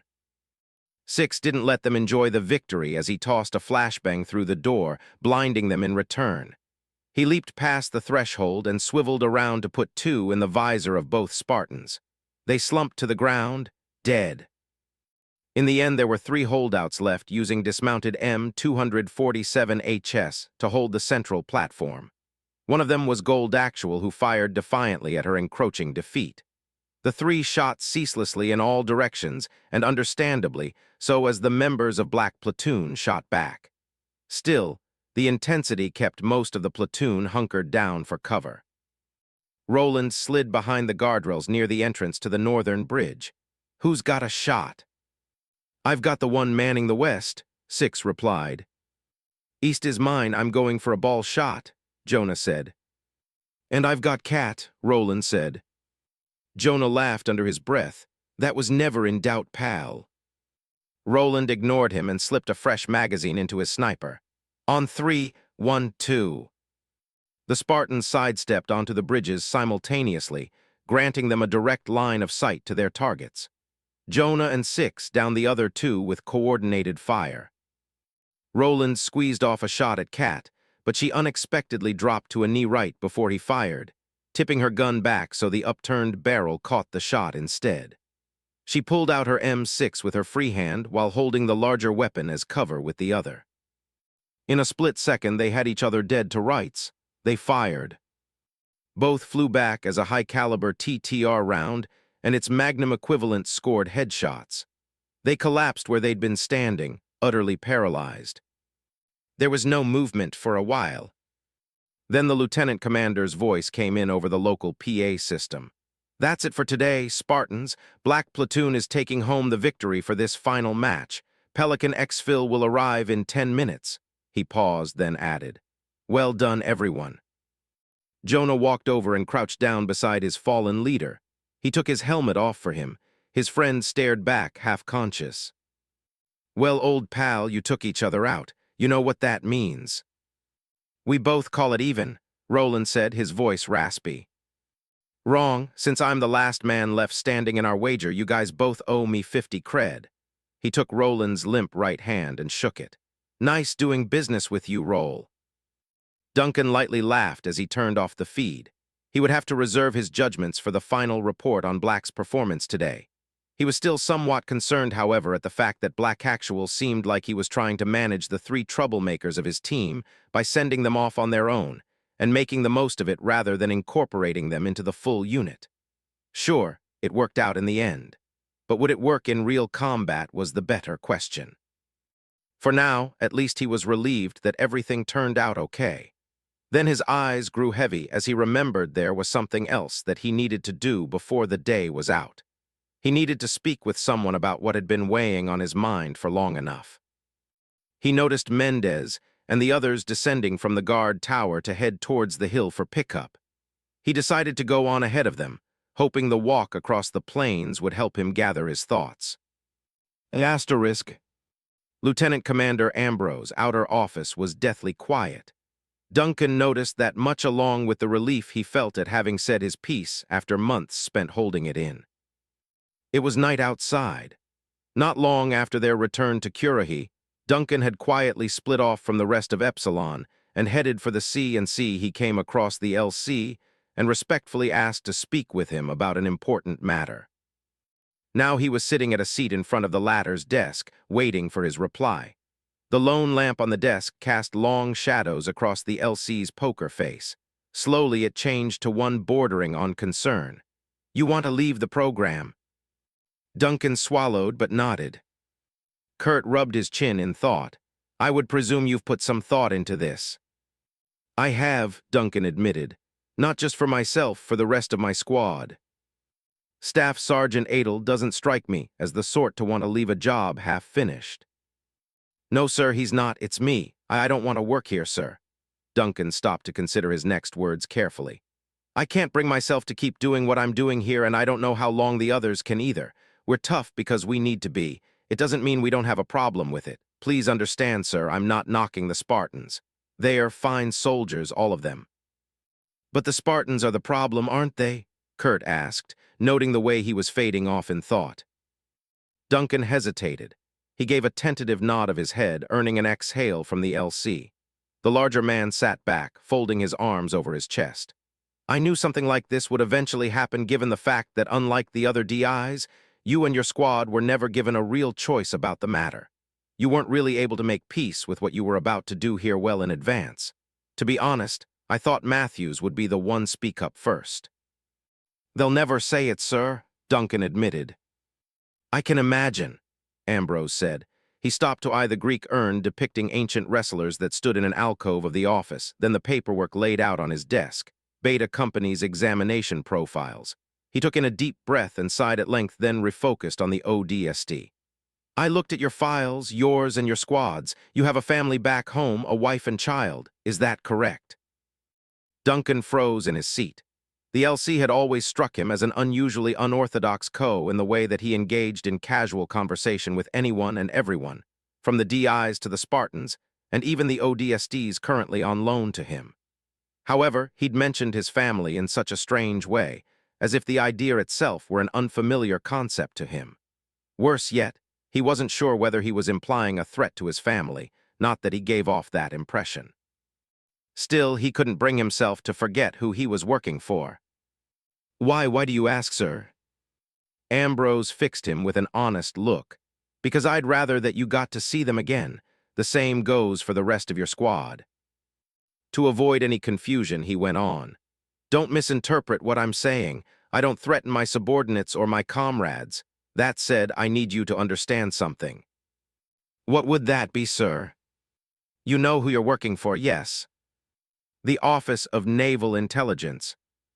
Ambrose nodded. "ONI is not one to give up on unpaid debts. You're expected to work here with the Spartans for another 4 months. However, I can understand your reluctance to stay. Were it up to me, I would have allowed for you and your team to leave. In fact, I'm no fan of forcing anyone to do anything against their own free will, which is why the Spartan IIIs are so adamant to finish their training here. It's their own choice to do so. That said, I am not the rest of ONI." If I let you go, they will likely ship you off to some new project until your debt is paid. He leaned forward.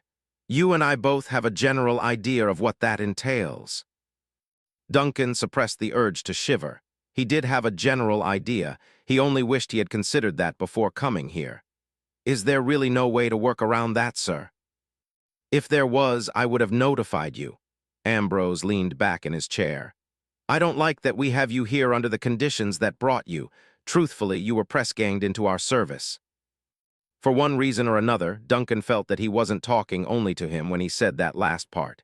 He seemed to momentarily lose himself in some distant thought, then came back. Rest assured, Private, if you can finish your service here, then you earn the right to leave this place with no strings attached. You'll be in the clear. That's your best option. It's our only option, Duncan said under his breath. Perhaps sensing that he was starting to lose hope, Ambrose reached across the table and rested a hand on his shoulder, an easy feat given his size. You have a choice, Private.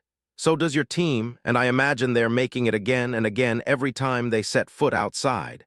Can I expect you to do the same? The words brought up a memory in Duncan. He thought back to how the staff had pulled him aside back aboard the Juno to ask him how he was reacting to the Molnar. He remembered learning how the rest of Epsilon handled situations like that by harnessing it. But how could they handle something like this? Never before now could he have imagined himself being here, asking how, and not being able to find an answer. Duncan closed his eyes and swallowed down the panging in his conscience. I'll do what I can, sir. I know you will, Ambrose said.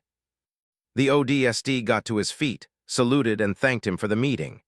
He walked over to the door, opened it yet stopped at the threshold. The last question his beleaguered mind had to ask forced him to look back.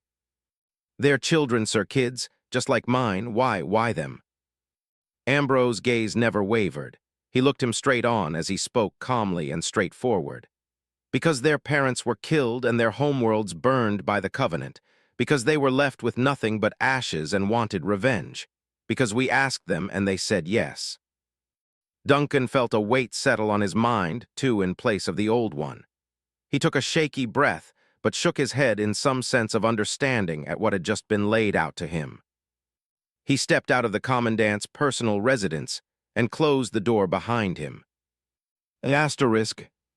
The moment the door closed, Kurt breathed out his inwardly held fears. He glanced around his office at the various pictures on the walls.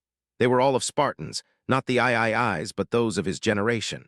The pictures showed them carrying wounded UNSC personnel off the battlefield, engaging with Covenant and defeating them overwhelmingly. Maybe it was nostalgia that made him put them up there. Still, the fact remained that there were no pictures of his Spartan IIIs on the wall.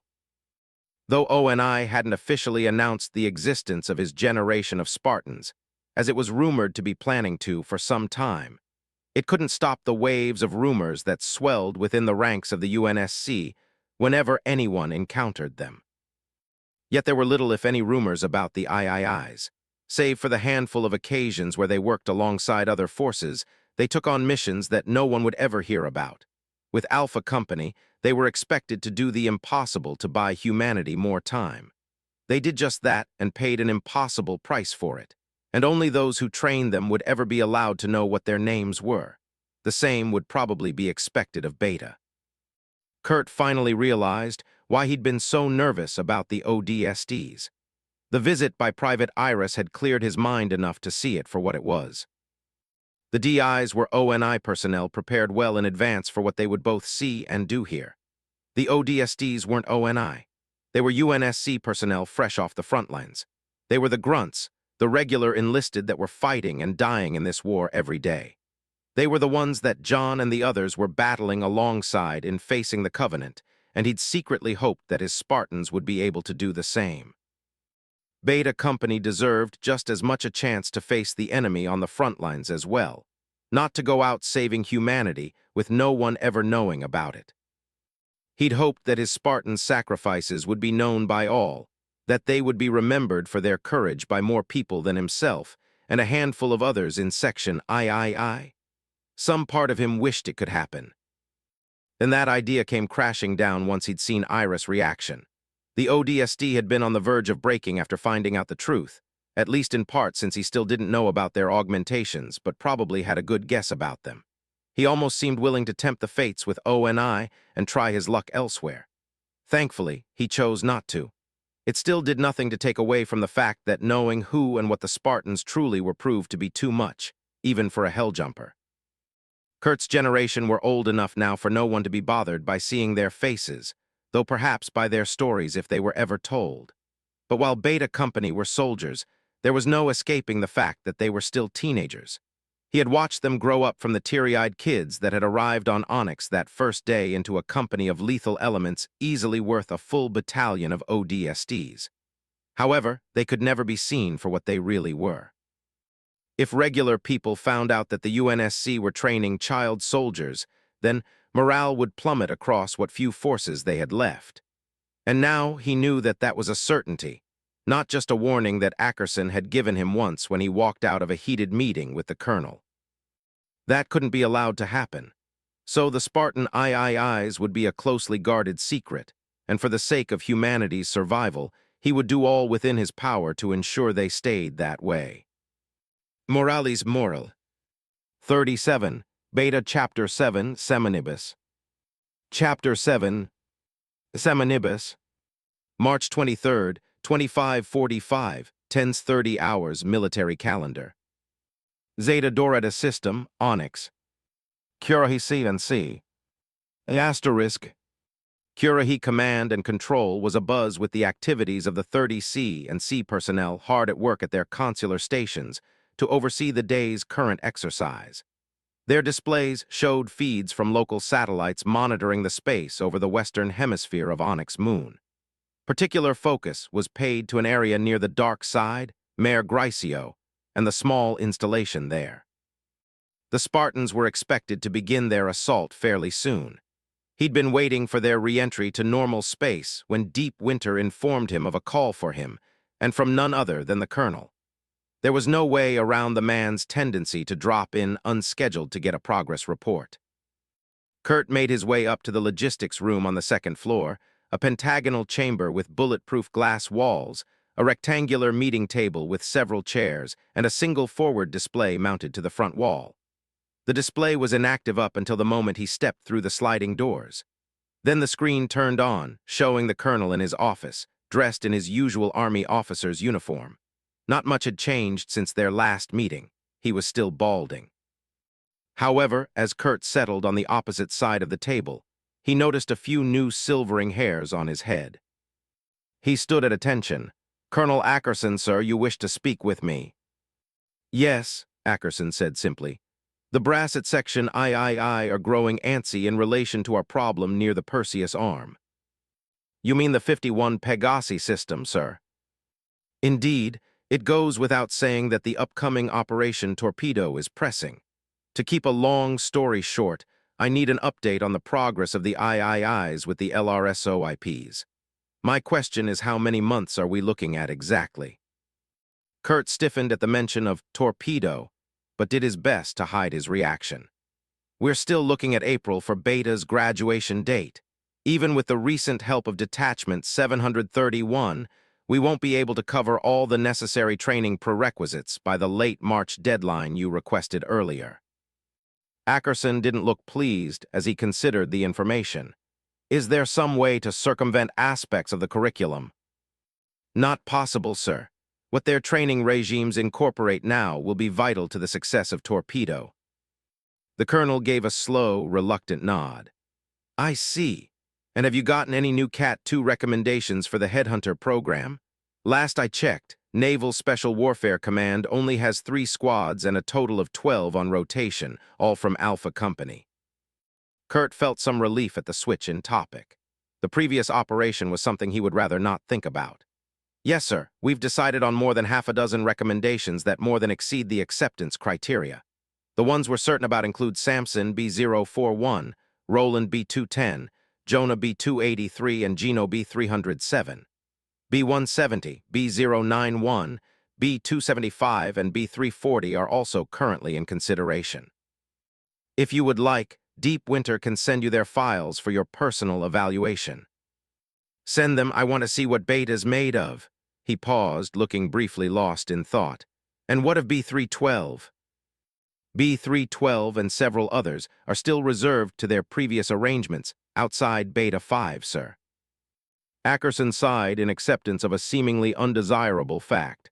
I see. What's Beta's present status? They are currently on the outer edges of the system, preparing for today's exercise. Can I get a look? I'm tired of only ever seeing recordings. Of course, Colonel. In fact, Kurt looked out past the glass walls to see a growing commotion on the ground floor. There, C&C personnel were typing furiously on their consoles to reposition the satellite cameras. You may not have to wait too long. Asterisk. To Duncan, Mare Gricio was nothing but a barren moonscape of larger-sized craters from interstellar collisions, small divots that looked more like indents left on a crowded beach, and endless expanses of flat nothingness. To Zack, it was like being back home. He said as much every time they came here, jumping ecstatically around the flatlands in his SBI as he tested the limits of the safety tether keeping him connected to the Arentero listening station. The station was situated at the base of a small ridge, overlooking an inlet between the lighter regions of Mare Gricio and another region of darker sediment, a splot-shaped bay called Sinus Luventatis. Arentero lay at its northernmost inlet in the moon's less icy midwestern hemisphere. Between the ridge and the inlet was a kilometer of open space, of which the Arentero occupied a tenth with its 3 communication pylons, each 10 meters tall. Connective pipelines containing human-sized electrical wiring connected them to the multi-platformed structure located exactly 100 meters to their center. The Arentero served as the partial objective of today's training. An insertion team was expected to infiltrate the moon and take down the listening station before the Pioneer dropped off the main contingent of Beta Company onto the surface of Onyx. The goal was to simulate a scenario where the stealth coating of the LRSOIPs wasn't sufficient to keep them hidden from a Covenant sensor station, making it necessary to handle the lunar or asteroidian outpost first to blind the ground-side enemy to the follow-up invasion. It was all part of what the lieutenant commander termed the final stage of stealth insertion training. Since early February, the focus of every exoatmospheric drop session was to transition Beta Company to its final metamorphosis, company-wide cohesion. From binaries to fire teams to platoons, they had been developing towards this final phase of operating as a single unit of 300 strong, an idea whose realization Duncan found terrifying for anyone that had to actually fight them. This exercise was a part of the final 3-step examination phases, the Moon phase. They had successfully passed the first part 3 days earlier during the aquatic landing trainings off the coast of Onyx Northern Peninsula. The third, elevated terrain training, was expected to take place in another 3 days at the Hexaday mountain range 20 kilometers south of Currahee. After their swim, during the first examination, the Spartans had been sent to Mare Gricio to train in zero-gravity conditions. While it certainly wasn't their first time as demonstrated by their use of T-packs to make ultra-precise maneuvers, it was, however, the ODST's first spacewalk. Today, their purpose here was to act as lifeguards. They would watch the Spartans carefully, provide extra oxygen if needed, and tether polymer-paralyzed individuals to the station. The job of actually facing the Spartans fell instead to personnel of Detachment 731. They were a supplementary group from the 340th ODST Combat Training Unit known as the Adversaries. Duncan remembered fighting the 340th back at Ravenport during final selection. The only difference was that these troopers were consistently requisitioned by ONI for various projects, or so the members he'd spoken with had told him. Even Currahee's resident DIs, some of them being washouts from the previous Alpha Company, had told him how the Adversaries helped train them years ago. A platoon of 40 ODSTs were present on Mare Gricio. 8 were stationed at hidden positions on each pylon, using their large docking components and observation platforms to give them the best chance against the Spartans. The last 16 were back at the main station. They were all equipped with SPI armor courtesy of the newly installed Currahee Special Assembly Plant, a recently constructed armor production site that eliminated any future need for interstellar deliveries. Duncan sat in his own SBI against the side of the pipeline running between the southeastern pylon and the command center. The moonscape's soft sediment comfortably molded to his form. He regularly checked on the pylon less than 10 meters away to see if anything had started. So far, nothing had. The same could be said for the southwestern and northern pylons. His attention drifted over his shoulder at the nightmarish sight coming from the east. On any given planet, nighttime came gently due to the presence of an atmosphere. However, there was no such atmosphere on this moon. As a result, night appeared as a monolithic wall of creeping darkness that slowly swallowed up the surface. It was almost 11:00 hours back at Currahee, but the estrangement in terms of time was due to Arantero's position within a separate time zone relative theirs.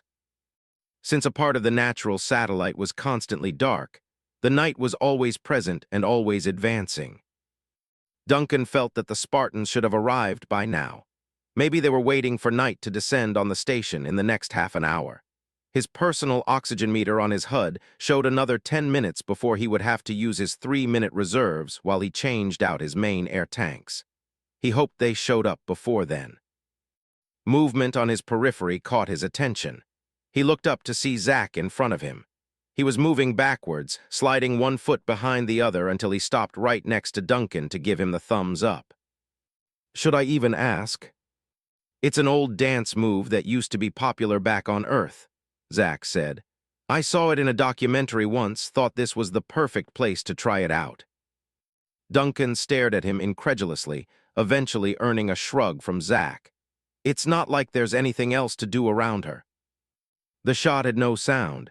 That didn't stop them both from seeing the tracer flash across space. They quickly refocused on the nearby pylon. There a lone SPI-armored ODST floated free from where he'd been hiding on a platform with a TTR round coating the side of his helmet.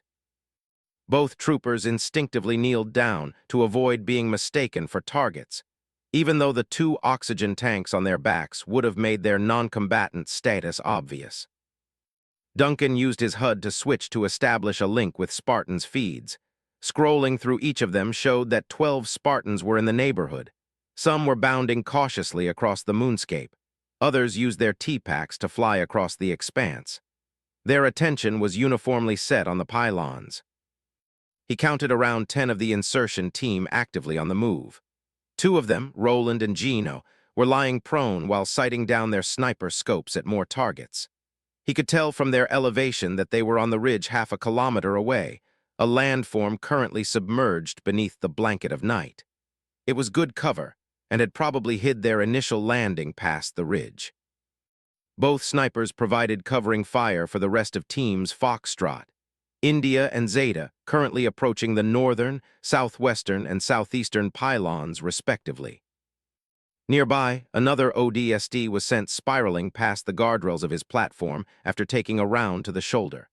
A quick look at another trooper's feed showed 2 shimmers firing at them with the help of systemized thruster bursts from their T-packs to counterbalance the momentum generated by the shooting. The ODSTs emerged from their hiding places to fire back at the assault. Duncan was surprised that the Spartans had gotten this close without being spotted. Even with active camo, the weaker lunar gravity would have caused more sediment to pour up from the ground with their footsteps, or at least show their boot imprints. Yet by the way dust flew freely off Jonah and 6 arm and leg bracers, he could piece together that they had actually crawled their way here, over half a kilometer of open ground. He switched between their feeds. 6 and Jonah both activated their packs in sync to fly 15 meters off the ground, firing at the 6 remaining instructors as they began arcing down towards different platforms. Both had each caught another trooper with 3-round bursts by the time they landed. 6 hadn't even hit the guardrails when 2 troopers emerged from behind a cylindrical component. The brawniest one put on a burst from his pack to slam into 6 before he could react and immobilized him in a bear hug. The ensuing, backwards freefall caused them both to hurtle towards the ground while the second lined up his BR for a shot. For all his strength, the trooper struggled to keep the Spartan still, often losing his grip as he tried to turn him around. It became obvious he was trying to turn the Spartan's vulnerable back towards his friend on the platform for him to take the shot. Halfway to the ground, 6 grabbed the trooper tightly with one arm and used a controlled thruster burst to rotate him into the line of fire. The ODST caught a 3-round burst to the back for his trouble. 6 held onto the limp body like a shield while he fired his carbine with the other hand, catching the last one in the chest with half a magazine. With both attackers down, he launched off the burly one back towards the pylon. Jonah, meanwhile, was having his own fun on a lower platform where 2 troopers had pressed him into close quarters. One charged at him and earned several debilitating punches to the side, topped off with 2 3-round bursts for his trouble. Jonah rounded on the last trooper. The man fired on him, but he ducked beneath the shots, cast aside his SMG, and shot forward with his pack. In one fluid motion, he unsheathed his combat knife and slashed it across the man's neck in a wide arc. Duncan winced at the explosion of not blood, but air that poured out. The Spartan had struck his target so precisely that he only breached the neck seal, not even touching the skin beneath. Pressurized air gushed out, causing the trooper to shift around like a rag doll in the hands of a child. He was panicking over comms. "Relax," Jonah said as he raised his boot over the man's chest and slammed him back down to the floor. The trooper kept panicking, clasping at the air spewing out from the breached neck seal. Jonah leaned forward to inspect his handiwork. "I told you to stop panicking. It's an easy fix, all right. See."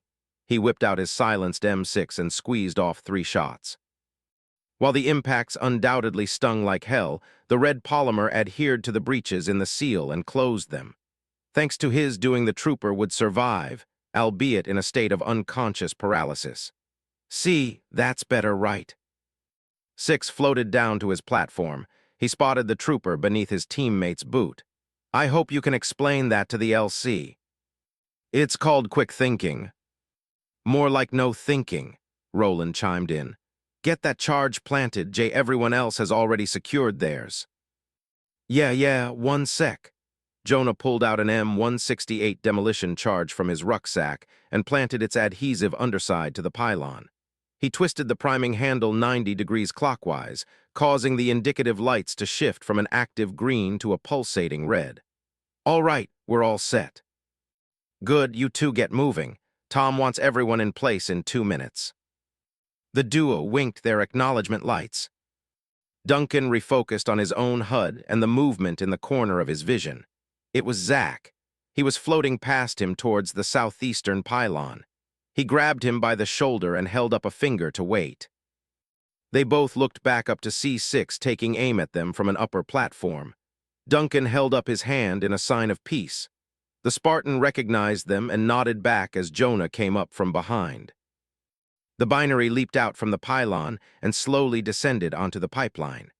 They began pulling themselves along the ladder system, using regular thruster bursts to crawl forward speedily.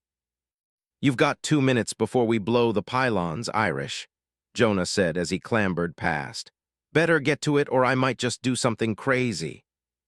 "Crazier than nearly slicing someone's neck in hard vacuum?" Duncan asked back. "Hey, if you want, I can get creative." "Just do what you have to," Duncan looked on at the pylon, "and we'll do what we have to." Once the Spartans had moved on, Duncan and Zach headed off to start securing the ODSTs to the pipeline using the clips on their suits and handholds on the pipe. They took them one at a time, using their packs to fly back and forth until all the downed trainers had been secured roughly 20 meters away from the pylon. Duncan kept an eye on the cams of the rest of Epsilon. Nova, the staff, and Hector were busy gathering the 731s from the southwestern pylon left floating around in the wake of Team India.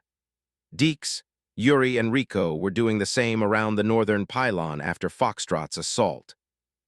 The Spartans' feeds showed everyone heading for the command center, everyone except B-170. It was no mystery to Duncan why Harris hadn't made an appearance during the initial assault. Chances were high that he never saw him slip past. Harris' feed had him hiding in the shadow of a doorway on the central structure's southern face. He was splitting his attention between his own teammates, those from India, and the security camera above his head. It slowly swiveled from left to right, yet couldn't see far enough in either direction to notice the incoming enemy. That, too, was likely on purpose by none other than Cat. The teams flew into place, taking positions at 3 of the 4 entryways. "Breaching charges set," Harris reported. "Ready when you are, Tom." Tom B-292, the acting commander, came in over comms. "Good, get ready to breach. Wait for the pylons." On each feed appeared the final countdown on the M-168 charges, 30 seconds. The seconds ticked away, 15, 10, 5. At 0, the reflected sunlight of Zeta Doradus was briefly replaced by 3 bursts of fire as the charges detonated, creating larger secondary explosions once the infrastructure succumbed. The blasts ballooned outward, then were subsequently extinguished by the vacuum, leaving behind 3 smoldering stumps of sparking machinery and ashen frameworks. Thankfully, no explosions traveled further up the communication pipelines since they were inactive. In fact, the entire station was. Having not seen genuine use for well over several decades, it was little more than a derelict outpost that had only recently come in handy. "Secondary objective neutralized," Tom said. "Harris, do it." Harris thumbed his detonator. All 4 charges responded by giving off several syncopating beeps before blasting through the doors. Air screamed out of the interior. The Spartans pushed inside despite the suction and began slipping through the hallways of the building. Alarms blared and security lights flashed around them as they traded fire with camouflaged elements of the 16 ODSTs garrisoned inside. Zeta was the first to reach the lower-level lobby room.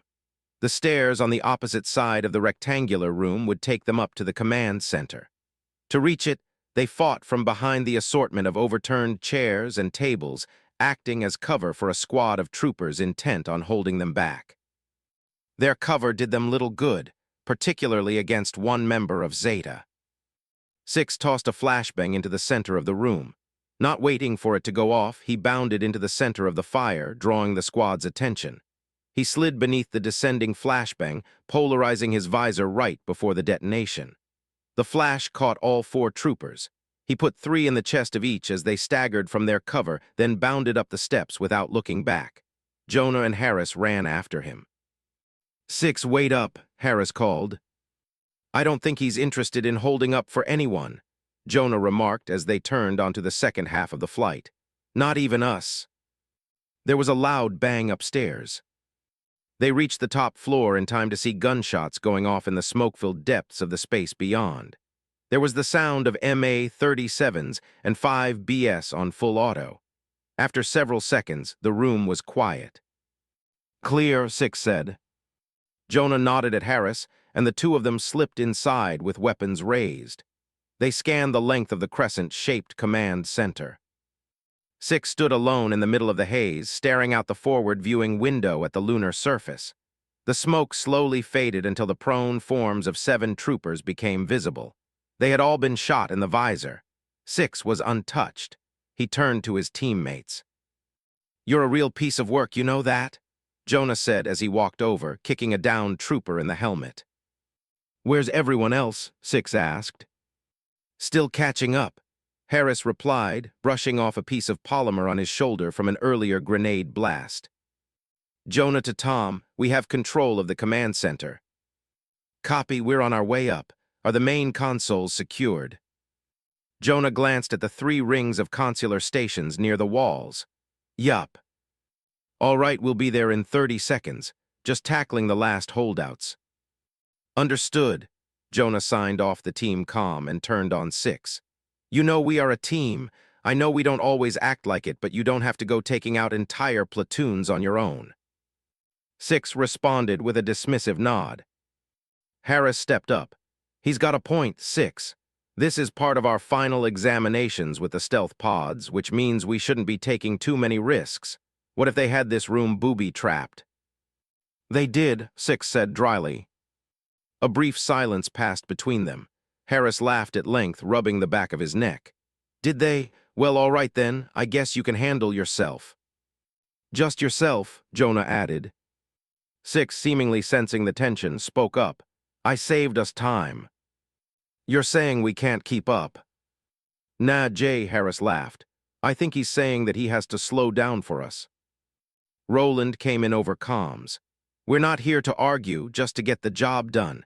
If 6 did it before anyone else, then there's not much left to say. Hope you can say that when you get rustled up by some elites while 6 is too busy squaring off with a hunter pair. Jonah huffed. Yeah, I hope so too. Fight together, die alone. Isn't that the way it goes? But we're not really all fighting together, though, are we? Roland didn't say anything else. Neither did the rest of Zeta. Teams Foxtrot and India arrived seconds later. Lucy, Min, and Adam held up outside the door to watch their backs, while Owen and Samson kept watch over their escape route on the ground floor. Kat got to work on the main console near the front. She removed the paneling and snaked her hands through the bundles of viney cords to find the one she was looking for. Splicing came as easy to her as mincing for a cook. She docked the newly severed wires to a port on her TACPAD. With her new access, she bypassed the first few security terminals using randomly generated passcodes to access the station's geographical database. The main screen changed to a view of the surface of Onyx Northern Peninsula. After zooming through the clouds, it stopped several kilometers above a canyon. Tom stepped up. "That's Gregor Canyon," he turned to the cryptanalyst. "You sure?" Kat zoomed in to less than several hundred meters above the surface. What immediately stood out were the 4 X-shaped structures, 2 on either side of the canyon. "The Onyx Mines," Kat said. "Data suggests these buildings are the targets. The preliminary reconnaissance we're doing right now would suggest as much, and so would these guys." She zoomed in on each of the buildings, revealing the presence of scores of 731 personnel manning machine gun nests within and around the buildings. A number of squads patrolled the length of the ovular fence that hemmed in both sides of the mines. The 24 watchtowers along the perimeter were also occupied. "Looks like a company's worth of 731s. They'll be waiting for us. We'll have to figure out how we're doing this." Tom didn't answer. "What's the problem, team leader?" "Oh, that canyon." "What about?" "It's awfully close to the zone. I don't know. What's the LC thinking sending us this close?" "Listen," Jonah said, jabbing a finger at the screen. "If that place is near the zone, then I don't think we should have anything to do with it. Chances are that's just a fake attack site that the SCPO set up. Isn't that his MO? If it's all the same with you guys, I'd rather not get myself killed before I actually got the chance to do what I signed up for." "No one said anything about dying, Jay," Roland said. "It's just a location." "Tell that to Team Charlie." "Oh, wait, you can't, because we still don't have a clue what happened to those guys, do we? And that was all the way back in 39. "Wuss," Kat said under her breath. Jonah turned on her. "What do you say?" She glanced over her shoulder at him. "My grandmother would have had a thing or two to say about wusses like yourself." Jonah took a threatening step forward, but Harris put a hand on his shoulder. "Jonah's got a point," Owen said. "Since when does the LC ever send us near the zone? I mean, seriously." "Same, I don't like it," Samson added. Kat sighed explosively. "Don't tell me you two actually believe those ghost stories, do you? We all know it was the A Company dropouts just covering up whatever they did to poor Charlie." The two of them went silent. Lucy peeked in from the doorway. "I don't know about those stories, but even the DIs who dropped out from Alpha Company said they sometimes saw things in the north way back when they were training here, strange lights every now and again. They say there are no buildings up there, but who knows what's actually going on." "ONI does own the planet after all," Roland said. "I wouldn't be too surprised if something were going on that we just didn't know about. I don't believe the ghost stories, though. That just sounds like hearsay." "And I'm here to say that I don't want to go," Jonah declared adamantly. "That's not your call," Tom said and re-examined the screen. "The LC and SCPO wouldn't just send all the 731 personnel to a fake site. Gregor Canyon has to be it." His voice fell to a contemplative whisper. "But I wonder why." After a moment's thought, he turned to face the others.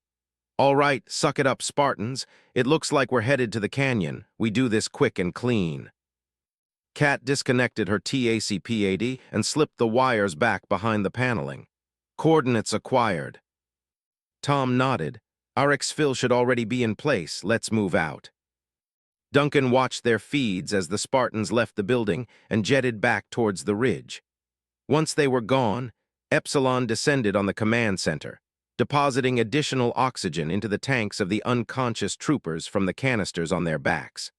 They also revived them with TTR batons whose circuits, once passed over, helped relax the armor's fibers left hardened by the polymer.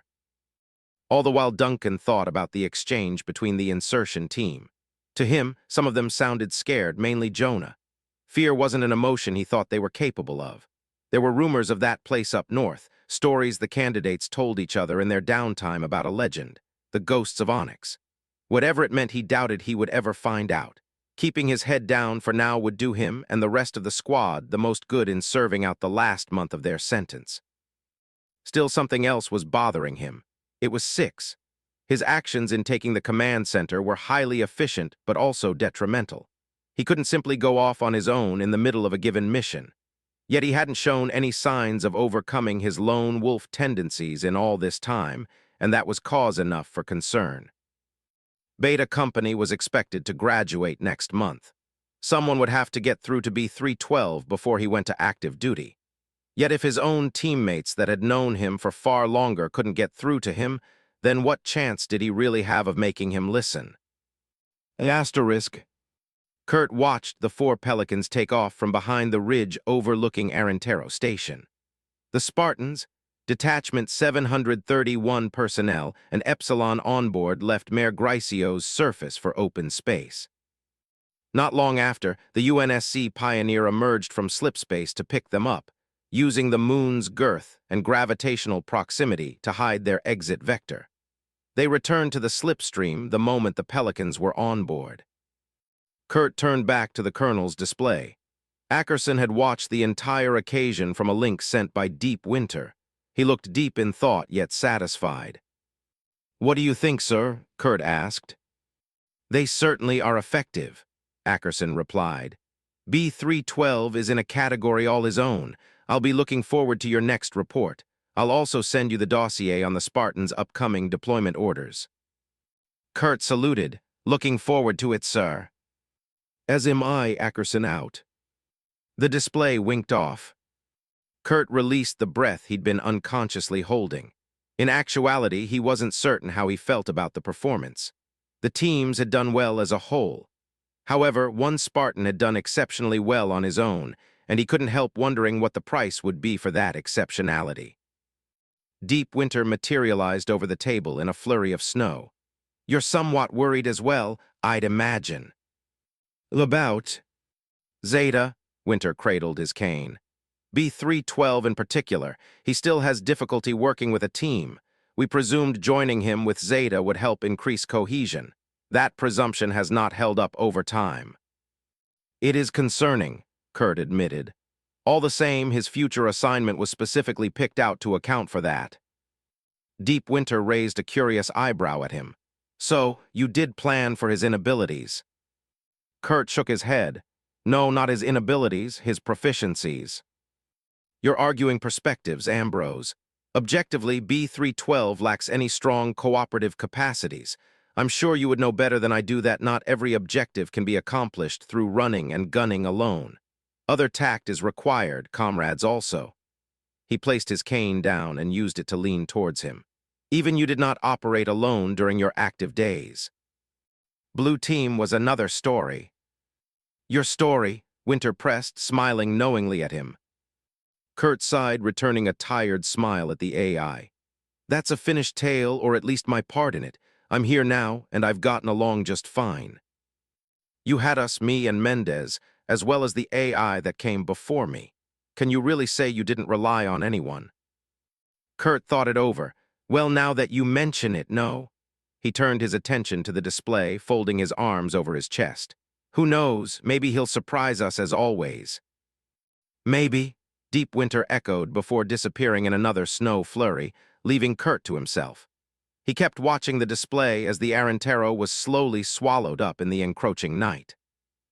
He went over the events of the training session in his head.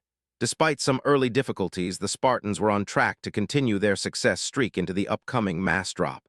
Unbeknownst to them, it would all be in preparation for Torpedo. a mission the likes of which he did not like to ponder. The large scale of the operation tended to remind him too much of Prometheus, and of the many Spartans he'd trained that never returned from it. He'd sworn something like that wouldn't happen again. The time was coming where that would be put to the test. In the meantime, he had one last month with Beta. He would make sure to hammer in what last touches they needed, and accept that whatever he couldn't instill into them now they would have to learn in the field. Adapt or die. There had been no way around it for Spartans of his generation when they first fought the Covenant, not for Alpha Company, and most certainly not for Beta. He was thankful, though, that he had got to conduct zero-gravity training with them while he could. His mind couldn't help wandering back to his incident years ago with a tea-pack of his own. He laughed at the memory and where it had brought him. Even so, if he wore another tea-pack in the next 20 years, it would be too soon. Asterisk. Duncan's pod rotated towards the Pioneer's opening drop bay.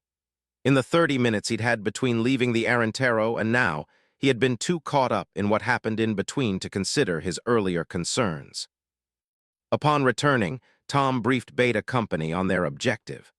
All 300 Spartans would deploy to Gregor Canyon under his leadership. Although Epsilon and some of the ONIAPs would be accompanying them to ensure drop integrity, the operation would be done entirely under the Spartans' control, including the slip-space transition and subsequent insertion. Tom assigned the different teams to one of the 4 mining structures. With nearly 75 Spartans assigned to each target building, Beta Company immediately headed to the drop bay with their Guardian personnel to begin the drop. They were still being timed after all.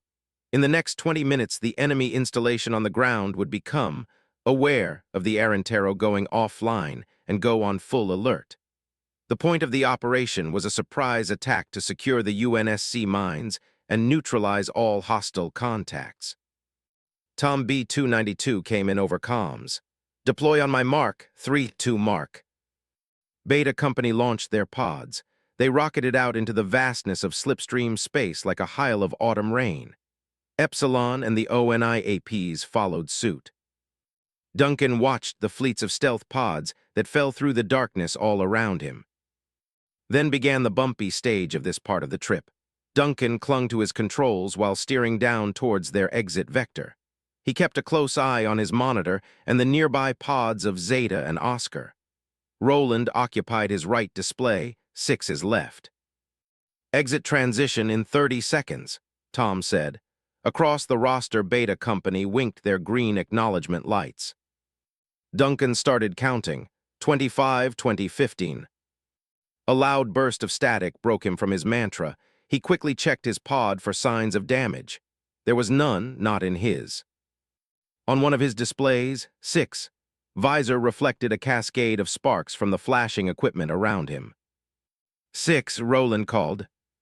He didn't respond, too busy checking on the sparking components within his pod. Their lights flickered. 6, Jonah called. What's going on? I'm fine, he answered back. Keep moving. By now, Duncan could tell a catastrophic system failure in a drop pod when he saw one. The staff pulled in next to 6. B312, don't take any chances. Transition into normal space immediately. Before 6 could reply, static filled his comms. Then his display winked out. His pod went offline right after, its interior left darkened. As his thrusters ceased to fire, his LRSOIP fell behind the passing masses. Duncan didn't give himself a second to reconsider. He remembered what happened to Dykes and Strawson back during the training on Reach, how they had never found them. He wasn't about to let another person suffer that fate, not if he could do something about it. He activated his drag chute. His pod was immediately pulled back just as hundreds of others began transitioning into normal space. He used his thrusters to maneuver next to the dead pod, then equalized his rate of descent. He saw the helmet lights of the Spartan inside. 6, can you transition? No answer came. 6. Still no answer. The Spartan inside appeared hard at work with the fried components within his pod to no avail. Duncan finally caught 6's attention through their viewports. He held up a questioning thumb. 6 shook his head. Duncan caught an idea. He took a deep breath, accepting that what he was about to try had a good chance of getting them both killed. He reduced his speed so that he came above 6. He positioned himself so that their pods lined up, then shot downward, impacting the top of the dead vehicle. Duncan typed the transition sequence into the keypad, briefly hesitated, then pressed the Enter button. A flash of light overtook his viewport. A heartbeat later, the atmosphere of Onyx appeared before him. The rest of Beta Company were already several kilometers further down, headed towards the northern peninsula. But there was no sign of 6 pod beneath his own. He looked frantically to his left and right. There was no one there. No, 6. A shadow descended over him. He looked up. There was another pod right above his own. It slowly gained enough speed to come down beside him. The Spartan inside stared back, then gave him the thumbs up. Duncan had no words. He forced his trembling hand to return the gesture as he laughed to himself. Now all that was left to do was land. He could tell that his little maneuver had changed their trajectory. They were still bound for the peninsula, but their chances of hitting the same landing zone was slim. It became slimmer the closer they came, and the problem of 6 pod being offline remained. Moreover, the growing flames around their LRSOIPs made Duncan worried about his chute. At these speeds, he couldn't risk retracting it without breaking it. It was already groaning from the stress of having been deployed ahead of time. He would have to chance a full drop with it open. The staff's voice came in over comms. "Iris, what's the status of UNB 312? "Sir, 312's pod is out of commission.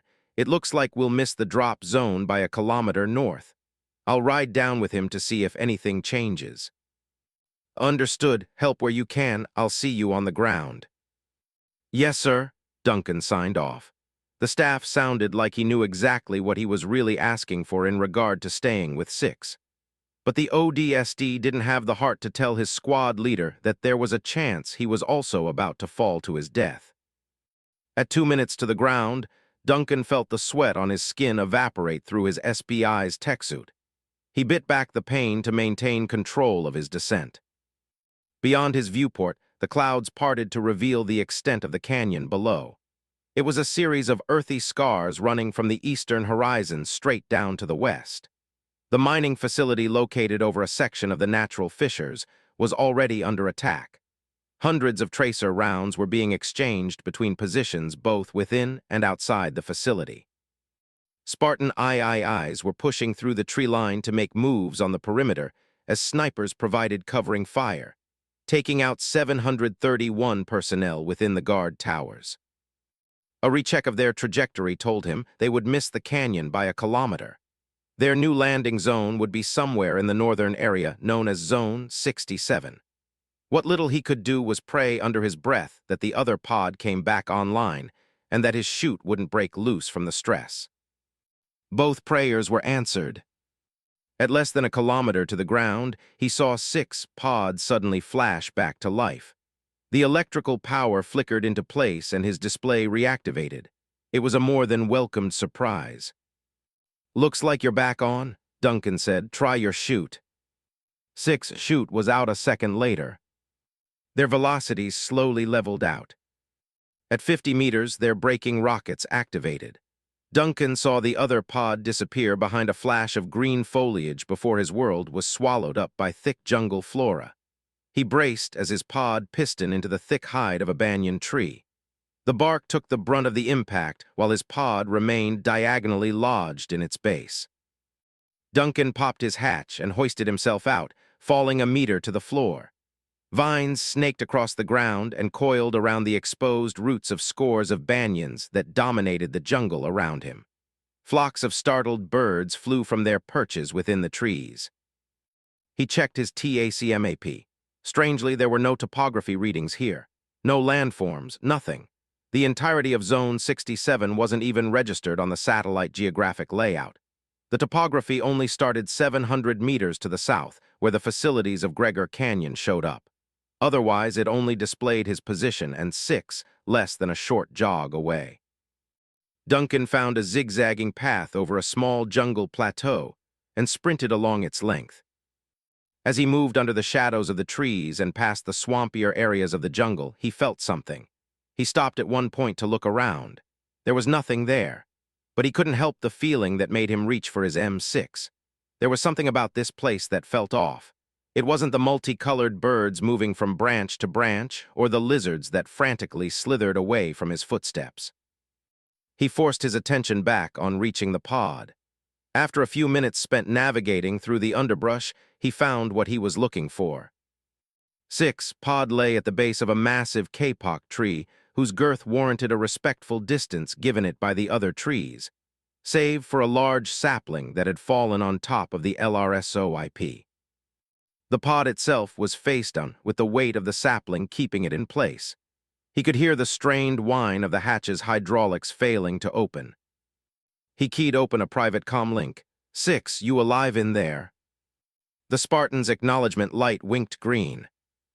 Duncan breathed a sigh of relief. Lifting the tree wasn't an option given its size. That said, he could leverage it using the pod as a fulcrum. Give me a sec, I'm getting you out of this. He got a hold on one side of the tree and pulled his legs up to his chest. His weight ripped the damaged sapling's last roots out from its base. He let go once it rolled off the pod. Taking a lesson from how Yuri had helped him back on Miradum, he started rocking the pod left and right. With the additional strength of the suit, he soon gained enough momentum to cause it to flip over to the side. 6 blew the bolts the moment the door was off the ground. He fell out and expertly rolled away before the vehicle could fall back into place. Duncan came over to him. You all right? 6 merely nodded as he rose to his feet. We're not in a good spot, sir. My pod's fried. Duncan inspected it himself. Looks like a system failure. I don't know how that got past the AP's maintenance checks, but you're honestly lucky that you got out of there. There was chatter over the comms. Duncan could tell by the numerous voices that it was the teams of Beta Company coordinating to take on their objectives. Things were getting heated over at Gregor Canyon. From what he could discern, they had already secured one of the buildings on the canyon's southern side. After quick consideration, Duncan and 6 decided to head back to the former's pod. Since his was the most functional, its SOS signal would definitely work. He found his pod right where he'd left it and clambered inside to switch on the SOS. The repeat signal went out in 5-second intervals with enough power to be detected on every radio within several hundred kilometers. Our pickup should arrive in a few minutes, Duncan said, leaping back down to the ground. While it means we'll probably miss the action back at Gregor, it also means we have some time to talk. 6 seemed lost to whatever he was hinting at. Duncan seated himself on one of the banyon's thick roots. He figured now, after a near-death experience for the both of them, was as good a time as ever to bring up what no one else was able to touch on. He took a look at the trees around him for whatever wisdom they had to offer, then turned his attention fully on the standing Spartan. You're not really one to ask for help, are you? I watch you with your teammates. You never seem to rely on them, at least not much. Why is that? The Spartan didn't answer, merely stared back at him with carbine in hand. Duncan laughed at the awkwardness of the situation. Here he was asking a super soldier why he didn't ask for help. Still, it was a question that needed to be asked for his sake. I'm just curious why you do so much on your own. Again, no answer. The ODST sighed. Geez, you're stubborn. The rest of Zeta is the same way, though, so I have no real criticism there. However, I think you'll need a lot more than that if you hope to survive as a team. No answer. Seeing that he was getting nowhere, he decided to try a change of topic. All right, let me ask something else. So what's this thing the others were talking about back at the Arentero, these ghosts that live in the zone? Is that something we should be worried about? It's just a myth, sir, 6 answered, much to his surprise. The Spartan looked around, likely making sure the area was secured. It started 5 years ago, back before there was a Zone 67. We used to use this area to train. Then one day we lost a team up here. Duncan winced. A whole team. 6 nodded. Team Charlie. After they disappeared, officials from ONI came and cordoned off the area. They planted a perimeter fence with mines to make sure no one else went in. And Charlie. 6 shook his head. Duncan felt a strong compulsion to look over his shoulder, but denied it the action.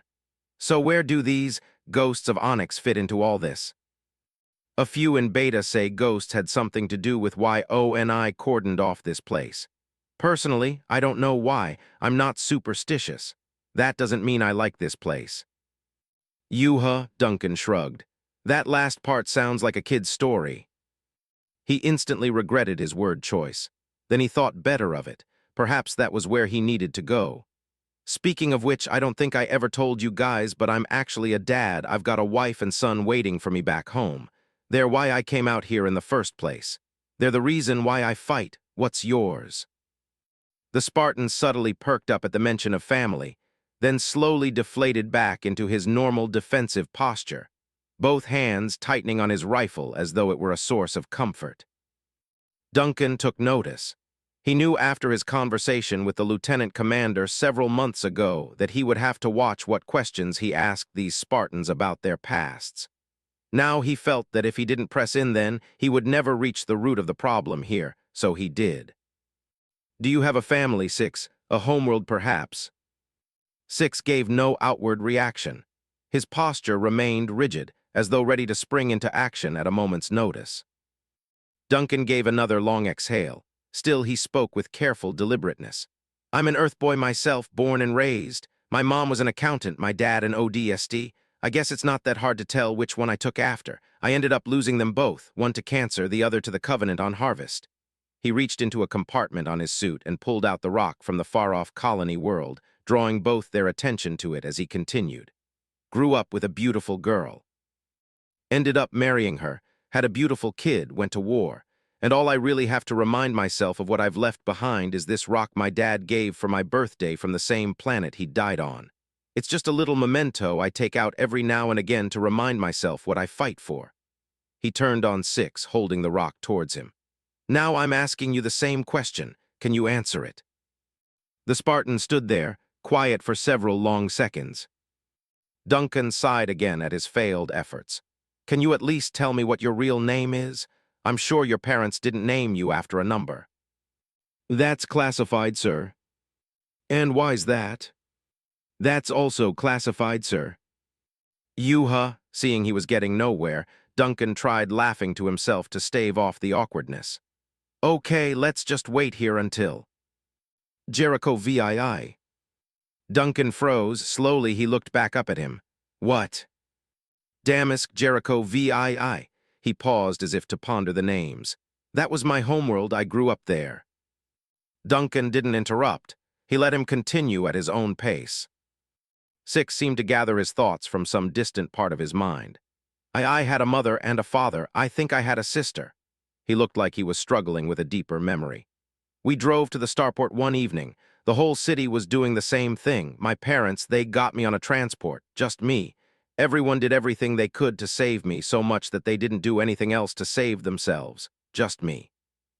He turned to face Duncan with a directness he hadn't had before, and the ODST straightened. You ask me why I fight, sir. You ask me why I don't work with the others and go off on my own. The simple answer is if I think I can do the job myself, then I do it, because I know I can take whatever comes as a result. I don't put others' lives on the line if I know I have a better chance than they do of coming out alive. Duncan gawked behind his visor. He felt himself looking at the answer to the question that he hadn't known was right in front of him from the very beginning. You fight hard so others don't have to fight at all. Is that accurate? 6 hesitated, but slowly nodded. The ODST breathed in the answer with a heavy heart. These Spartans had been through a lot. He'd figured as much. Still, he couldn't imagine himself in that same position with his own family, separating just to survive. He was beginning to discern a theme to that story, though. Slowly, he picked out B-312's real motivations. You care for them, your teammates, I mean, he said, like family. He could tell he was getting somewhere by the way the Spartan stiffened. Perhaps he wasn't used to his emotions being put on full display. Regardless, Duncan kept on. You fight so hard so that no one else has to, that way you keep from losing people and from becoming anyone else's burden. That's what you're thinking, right? 6 gave no answer, but the tense silence was confirmation enough. Duncan thought on his next words. It was hard. He forced them out. Back during my training days, I had teammates too. We were called Charlie Team as well. Isn't that something? He stopped when Cosmo, Stanton, and O'Reilly's faces crossed his mind. He felt a tightness in his throat. He closed his eyes to block out the feeling. After graduation, we went our separate ways. 2 of them died in places I'll never see. One of them burned to death in his pod before his first mission. Another tried saving a teammate, and a jackal shot him for his trouble. He opened his eyes, slowly leaning towards the Spartan. They died, and I couldn't do a thing about it. I didn't even get to see them go out. I'm sorry to tell you this, Six, but no matter what you do, you can't always stop what happens out there, not on your own. Work with your teammates while you have them with you. Let them fight alongside you just as hard as you do, because they deserve that chance. And what if I don't, sir? Six asked back. Duncan looked him straight on. Then you might one day find yourself fighting with no one else left to fight for. The meaning of his own words was lost on Duncan. Although he felt they had some meaning, whatever they were, he couldn't say for sure. That didn't stop the strong silence that fell between them right after. Neither of them spoke, only stared at the other with emotionless visors hiding away whatever lay beneath. Then the atmosphere around them changed. There was no alteration in light or wind, only the harshly discomforting sensation of being watched. Six looked like he was about to say something when he suddenly tensed and aimed his carbine at Duncan. In his surprise, it took him a moment to realize that the barrel wasn't aimed at him, but at something behind him. He felt a cold chill crawl up his back. He leaped off the root and swiveled around with his M6 already up. There was nothing. What is it, Six? What do you see? 30 meters to our west, sir. Six's voice surprised him. He sounded almost hoarse, like he was hyper-focused on whatever he was looking at. Duncan followed his direction towards a distant part of the jungle. He scanned the low-lying shrubs and the shadows cast by the thick foliage. There was nothing. I don't see any. Then he saw it. Phased against the shadows between 2 banyan trees like a sun in the night was a single, fiery eye. The golden orb of luminescence, 3 times the size of his head, floated over the jungle floor with no sign of anything holding it up. Though there was no obvious indication from the sphere's featureless surface, he couldn't shake the feeling that it was somehow watching them. The orb began to grow larger. No, not larger, closer. It moved without noise through the shadows of the jungle as it sluggishly came towards them. Duncan was less curious and more terrified.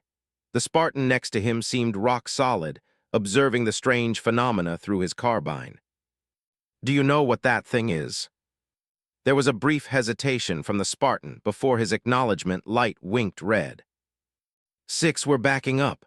The order reached him, and they both quietly stepped back behind the banyan tree where his pod had crashed. Six covered the left, Duncan the right. They waited for it to reach them. Still, whether it was coming or not, they couldn't tell as its approach was utterly silent.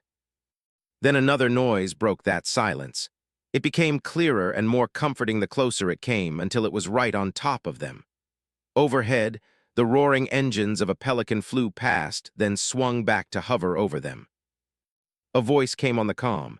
"This is Mendez to Private Iris. You alive down there, son?" Duncan felt relief wash over him. "I'm here, sir. So is B312. We've got a situation." "Explain." Duncan dared skirt along the side of one of the tree's roots and looked out over the top. The orb was gone. There was no sign of whatever had just been there, only the darkness of the jungle that shifted as the dropship's engines brought about an artificial whirlwind. Duncan blinked away his disbelief. He turned to Six, who was also looking past the tree on the other side. The 2 glanced at each other in confusion. "Never mind, sir. Whatever it is, it's gone." "And what was down there to begin with?" Well, I don't actually know, sir."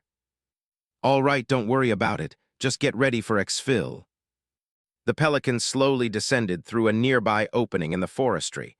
It came low enough that the ramp was able to settle down on the swampy jungle floor. Mendez stood in the opening with both hands behind his back. "Come aboard, gentlemen. Move." Duncan and Six jogged over with well-deserved haste. They came aboard and settled into opposite seats near the exit. The ramp came back up as the Pelican ascended. Mendez held on to an overhead handle. He didn't look like he needed it by the way he stood strong against the bumpy ride. He scrutinized both Helljumper and Spartan with his customary hard glare. "Good to see you two made it," he finally said. "The exercise back at Gregor Canyon is almost over, so we're heading to Curohi instead. Ambrose will debrief you two regarding your drop." "Understood, sir," Six replied. "What about our pods?" Duncan asked. "Aren't you going back for them?" "Later." Duncan didn't know why, but he felt that by later, he actually meant never. It was just a feeling. Still, his mind was still racing at the thought of whatever it was they had just seen back there. "Saw any ghosts?" Mendez asked sarcastically, seemingly clairvoyant. "I don't really know what I saw, sir. It just looked like an orb. Six saw it too." Mendez turned on him. "Did you now?" "It looked like some oversized light bulb, sir," Six said. "I couldn't say what it was for sure." The SCPO nodded. "I've heard stranger stories. Take it easy while you still can, both of you. We'll be back in 20. He walked back into the cockpit and shut the door behind him.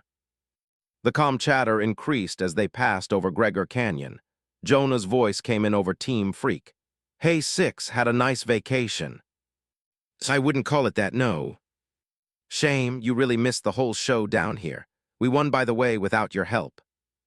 "If you're trying to make him feel bad, just stop while you're ahead," Harris buted in. "I'm sure he already has enough on his plate with almost dying and all." "You did miss a lot, Six," Roland said. "You better make up for it when we do our last drop on Arena 1, you copy?" "Copy." "And hey, if you're ever in a broken pod about to crash and die, how about calling for a little help next time?" Jonah chided with a voice that oozed sarcasm. Yet Six had none in return. He spoke with a genuineness that caught Duncan's attention and made even his tenacious teammate go quiet. "Yeah, next time." He signed off the comm and looked at Duncan, then reached out a hand. "Thanks for the save back there, sir." Duncan smiled and nodded. He reached over, took his hand with his own, and shook it. "Thanks for the chat." Seminibus Seeds. 38, Beta Chapter 8, Silentium. Chapter 8. Silentium. April 30th, 2545, 0920 hours, military calendar. Zeta Dorada System, Onyx. Near Camp Curohi.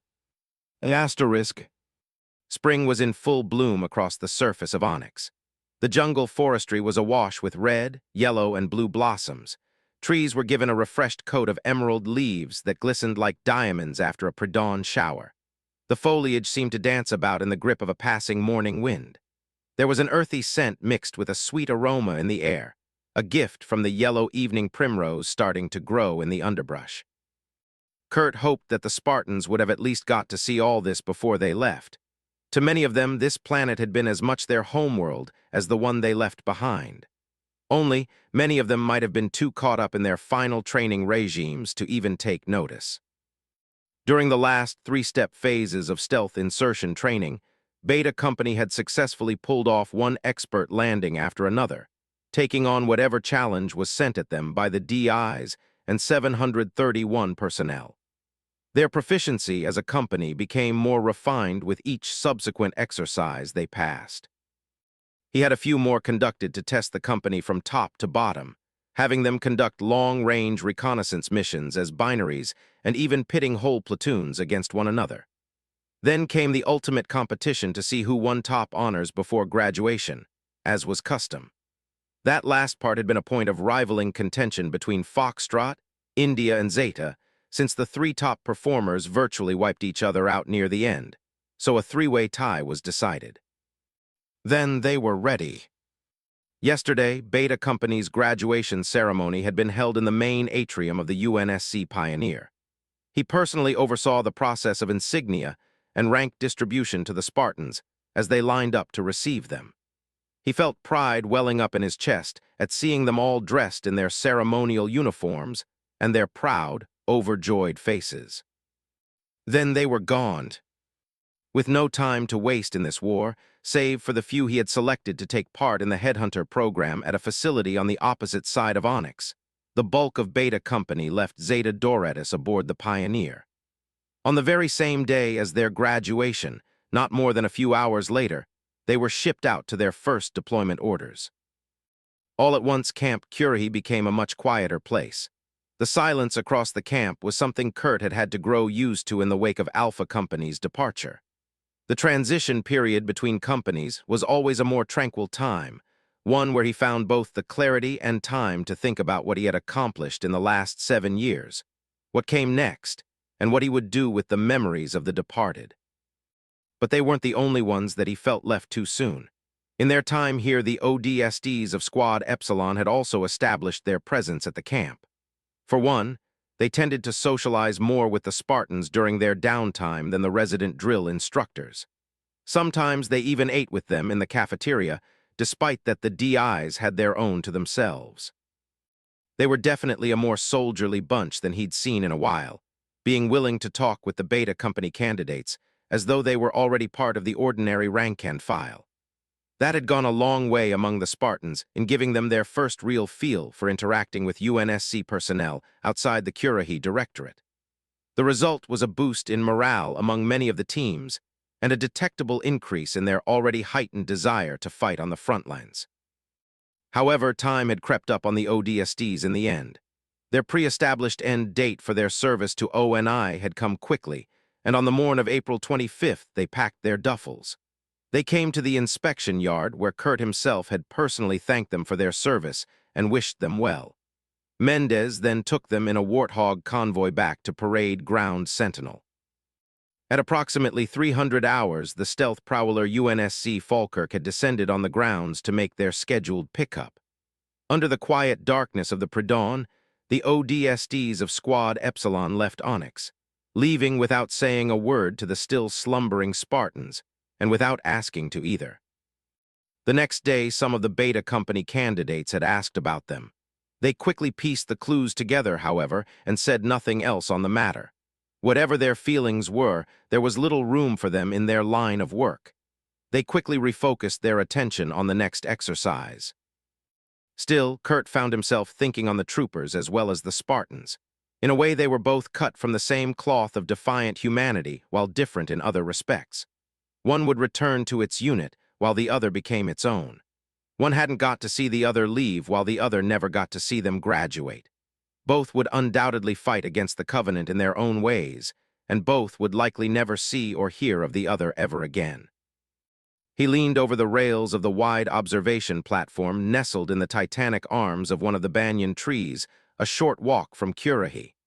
The high elevation helped him get a better view of the distant camp and of what potential lay in store for its future. So far, he had gotten some thoughts about what needed to be done to prepare for the next stage. Even so, his mind still felt clogged with the blockade of unaddressed emotions that were more than likely to secede on their own once he focused on a new priority, as always. The sound of boots climbing over metal made him look back over his shoulder at the opening in the bottom of the platform. He quickly recognized Mendez as he climbed up the last few rungs of the ladder there before hoisting himself onto the platform. His face didn't look strained from the effort, despite that they were more than 30 meters off the ground. It paid testament to the fact he had aged well for a man his senior. "Hey, Chief," Kurt said, "need something." Mendez simply shook his head as he strolled over. "Just looking for something." He stopped at the railing next to Kurt and looked out at the view. His hardened face softened somewhat. He slipped a hand into his pocket and pulled out a pack of his Sweet William cigars. 3 had already been taken out. He took out the 4th, planted it between his teeth, and lit up the other end with his lighter, using his hands to cover the process against the morning winds until it caught alight. He breathed in the roasted-flavored smoke, then let it out in a slow exhale. It relaxed him a little, as always. Reaching back into the pack, he offered the last cigar to the lieutenant commander. Kurt shook his head. "You know I don't smoke, Chief." Mendez shrugged as he put it back in his pocket. "Figured you could use it." "Why so?" Mendez side-eyed him. The last time you came out here without telling anyone it was right after Alpha's graduation, I ended up having to ask Eternal Spring where you'd wound up." He scrutinized the Spartan for a moment. "They'll be fine, sir." Kurt looked back out at the ocean of swaying jungle foliage around him, making the platform feel like a boat out at sea. "You think so?"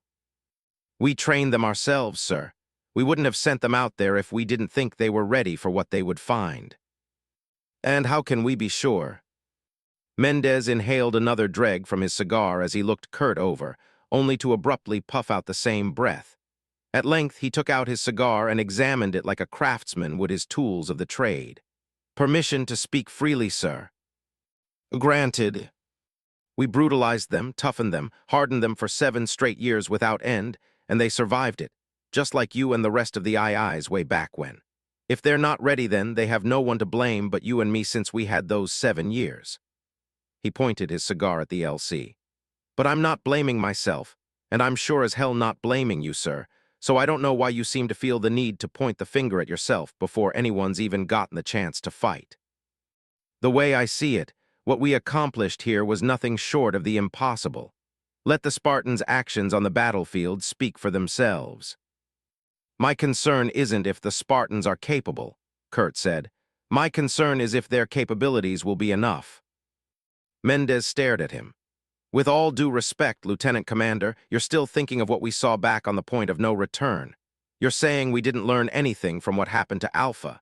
Again, with all due respect, sir, I think you're dead wrong. What we learned we implemented into Beta's training, increasing team cohesion even down to the cellular level with these Spartans so there'd be no repeats of the same event. With what they've learned here, there's no chance that Torpedo will turn out the same way as Prometheus." "And how can we be so sure?" Mendez glowered at him.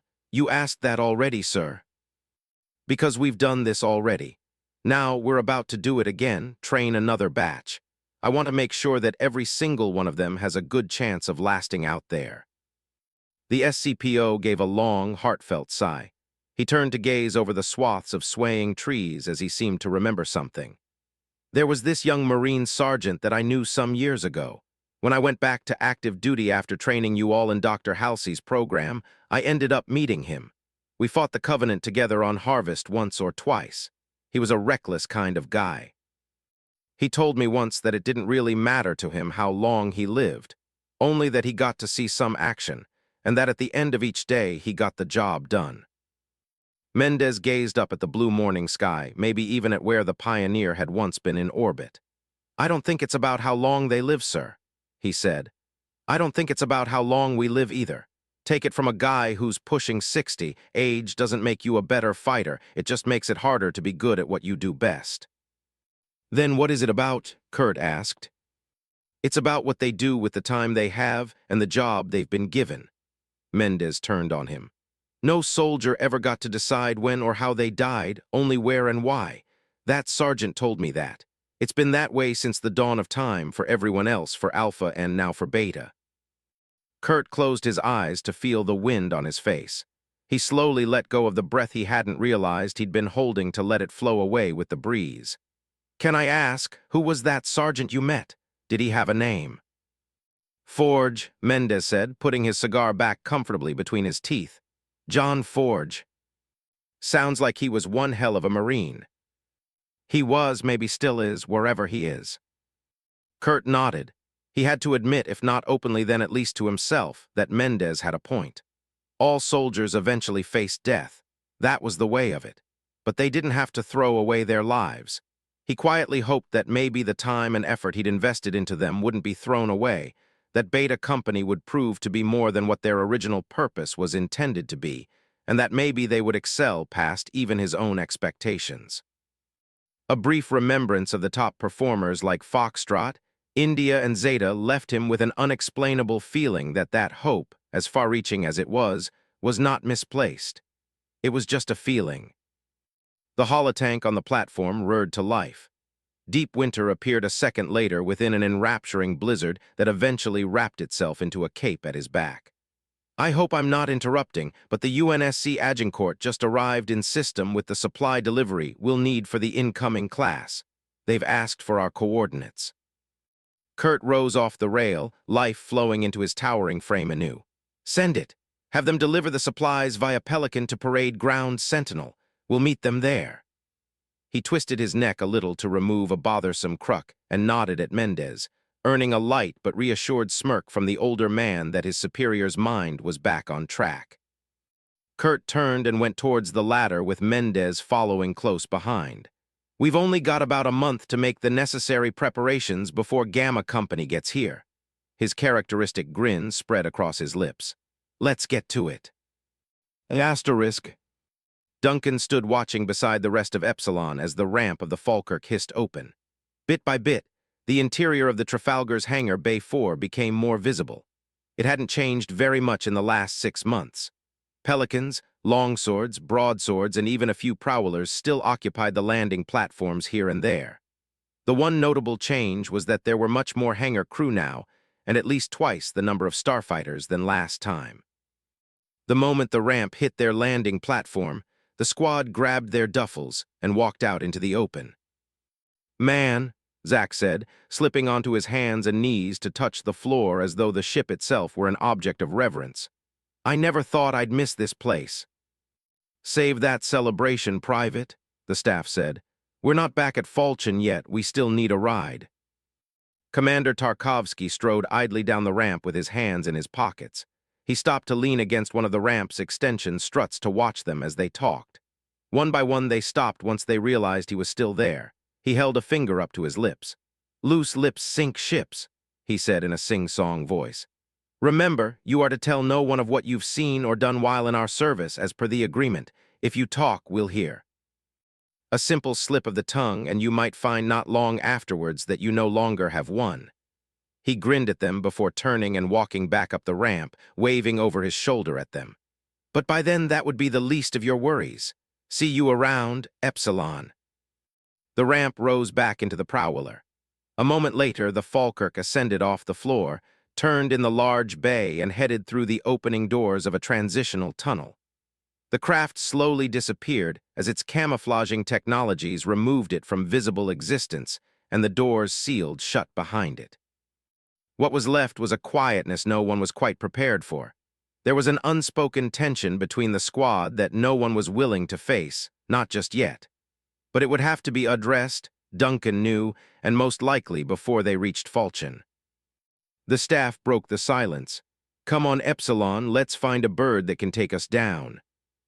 The squad followed him off the platform and down a set of stairs onto the ground floor to search for a flight. Asterisk. The ride through Reach's atmosphere was also deathly quiet. There was no other noise save for the roar of the Pelican's engines and the creaking of the several cargo crates tethered to the center of the bay. Earlier, they had managed to find a Pelican pilot about to perform a supply run to Falchion and convinced him to let them tag along. So far, no one had talked. Their eyes remained partly on the floor, partly on their boots, and occasionally on the re-entry flames flickering over the cockpit window. Duncan looked around to see if anyone would break, mostly because he didn't want to be the first to bring up what no one else wanted to touch on. No one showed any visible signs of cracking, so he hedged his bets on Zack. It was a wise wager. The radio man gave in shortly after. So, he began, I don't know about you guys, but between you and me, I actually kind of like the Spartans. That Harris guy was pretty funny, I've gotta say. Cracked a few jokes with him that I wasn't expecting him to get, and he one-upped me each time. No one said anything for a moment, then Rico spoke up. Yeah, I guess they were all pretty chill. Adren. Rico turned on Deeks. He was sitting a seat down from him. What? Rico asked. A knowing smile crossed the sniper's face. Children, that's what you meant to say, right? He looked around at the others. Children, kids, non-combatants. He stopped at the staff, who kept to himself with his eyes closed and arms folded over his chest in thought. Is that what we signed up for, sir? Because if so, I've got to say I love being in the ODSTs. Everyone looked at him funny. Even the staff peeked a remotely curious eye open at him. Seeing that he had their full attention, he continued. You guys seem tense. You've been like this since we found out about what Beta actually was. I figured we could finally bring this out into the open since we're not in ONI's backyard anymore. It makes sense, all of it, everything we did back there, so I don't see why you're all so quiet. And I don't see why you're so okay with training child soldiers, Nova said, leaning forward to face him from her opposite seat. You are a weirdo, but I never figured you to be the type that would be comfortable with what we just finished doing. Oh, I'm the weird one. Okay, let's test that.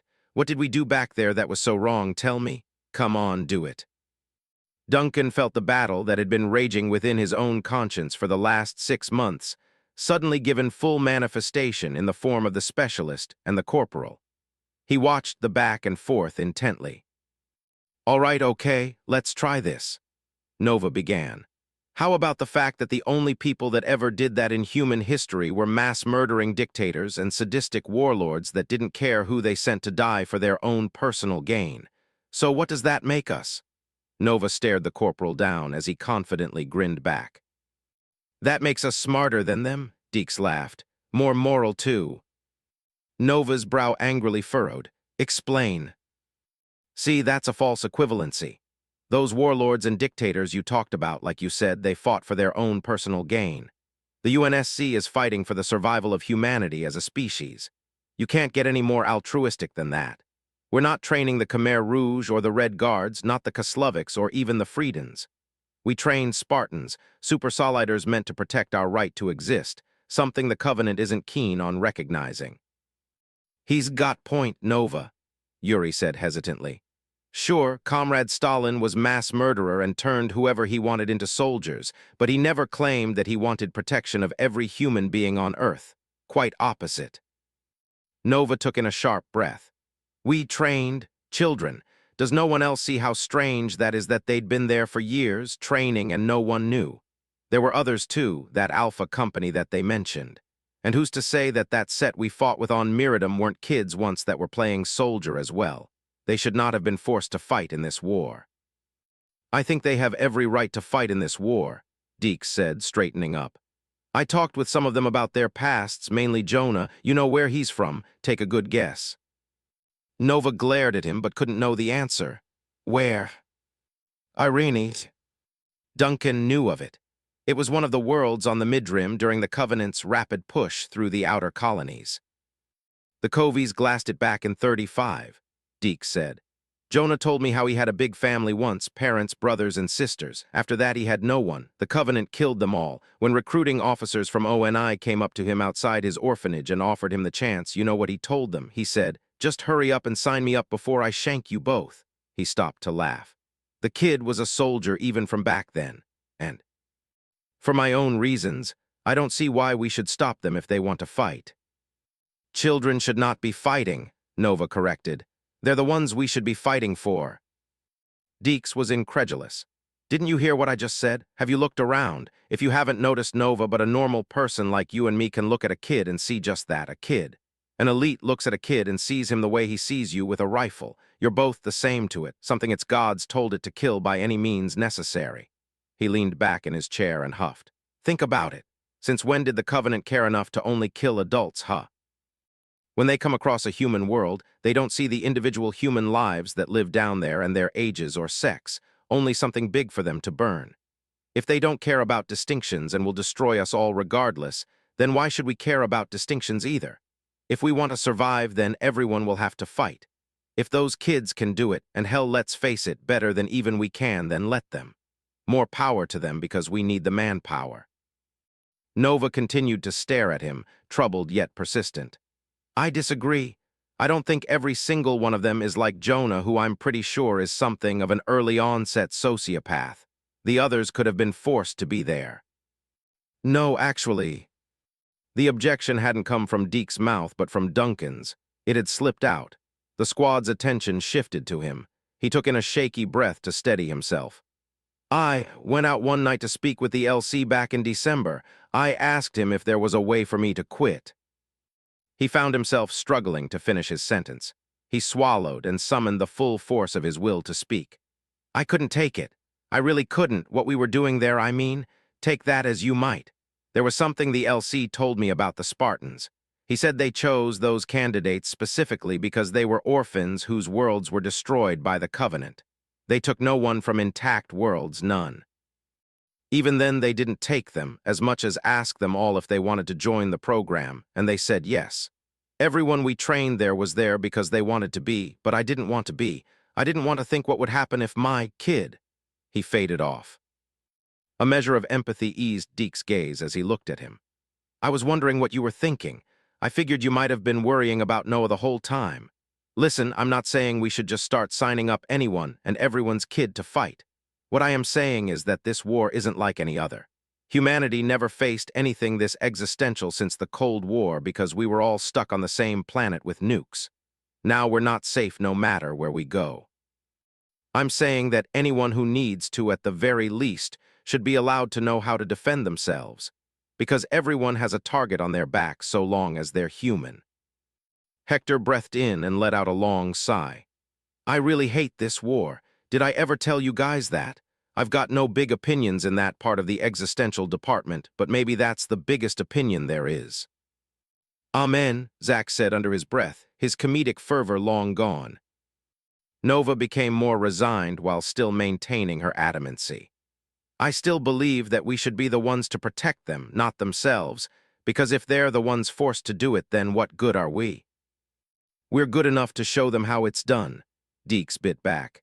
Good enough to hold the line for the next generation to learn how to fight if they have to. That's just my. One by one, the squad began catching on to the fact that the staff's eyes were open, and he was staring poker-faced at Deeks, the latter being the last to take notice. Are you done, Corporal? There was a hardness to his voice that made Deeks flinch slightly. He gave back a slow nod in return. Yeah, I'm done. The staff looked to Nova. She nodded as well and looked away. He scanned them all, testing them with his gaze. Understand something here and now, troopers, whatever your morals are, whatever your case may be for or against what we did on Onyx, you are not to speak of it to anyone outside this group of 8 right here. In fact, don't talk about it at all if you don't need to, not even for debate. Oh, and I may be keeping an eye on us for some time. We don't want to be involved with them again if we can help it. Until we're no longer on their radar, however long that might be, keep that information to yourselves. His steely eyes locked on Zack in particular. Am I clear, Radio Man? Zack nervously swallowed. Yes, sir. The staff looked to everyone else in turn. They responded with the same, yes, sir. Duncan knew it wasn't fear of the staff that made them answer. They respected the man, but it was for their shared fear of ONI that they agreed to silence. The question remained that if the Office of Naval Intelligence had something to the magnitude of the Spartan III program running for years in the war's background, then what else were they doing that no one knew about? He accepted that he would have to live with that question now for the rest of his life, however long that might be. He hoped at least that it was long enough, or perhaps short enough to never find out. His thoughts went to his family. He thought of his dream of that Spartan carrying Erica out of their burning apartment, only to respond when he called his son's name. Maybe there was some truth to what Deeks had said. A generation had already largely passed that was the first to fight the Covenant, and they had learned from them how to do it. What was to stop the next generation from doing the same thing? Still, that dream, that nightmare haunted him. If he could help it in some way, shape, or form, he would make it so that his son, Erica, or anyone he loved never had to fight in this war. And whatever it required to make that a reality, he would commit himself to wholeheartedly. The rest of the trip went by in silence. However, the tension from earlier was finally gone. Everyone had said what they had to say after half a year spent avoiding the topic. It was a welcomed relief.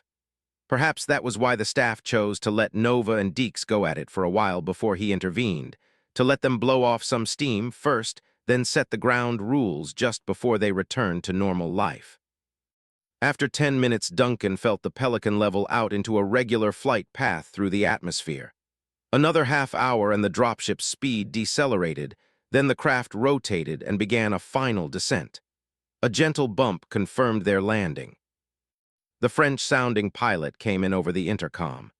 This is Monsieur Cordego to Epsilon. We have arrived at Falchion Base, opening the doors for you to disembark in 3. The ODSTs got on their feet and hefted their duffels onto their backs. The bay door creaked open, and the light of the noonday sun leaked inside more and more like a breaching dam. Eventually, the ramp came down fully, allowing the afternoon breeze to wash over them, dispelling the quietness of the interior. Duncan took in the cool air and felt it refresh his lungs. As he walked out into the sunlight of Epsilon Eridani with the others, he felt what he had expected to feel at that moment, but to an even greater degree than what he'd imagined: the joy of coming back home. Silentium Silence. 39. Battle of Actium Chapter 1 Feels. Chapter 1. Feels at Muse. May 7th, 2545, 17:05 hours Military Calendar. Aquila System, Actium. Commonwealth of Pavia, Continent of Trevise. Near Clay Antonia Shipyards. Asterisk. Actium was a world whose very existence was a mystery to scientists. Located in the Aquila system as the fourth planet from the star, its very being as a celestial body was both a denial of mathematical possibility and common sense. Being 1.5 times the size of Earth and twice that of Miridum, it was in relatively the same stellar neighborhood as Aquila's neighboring star, Uriel 1. By extension, it was also in range of Uriel 1 when it went supernova 22 million years ago. Its self-destruction had an apparent magnitude of 4, beating both the records of the SN 1987A and SN 2307B observations by a whole order of magnitude.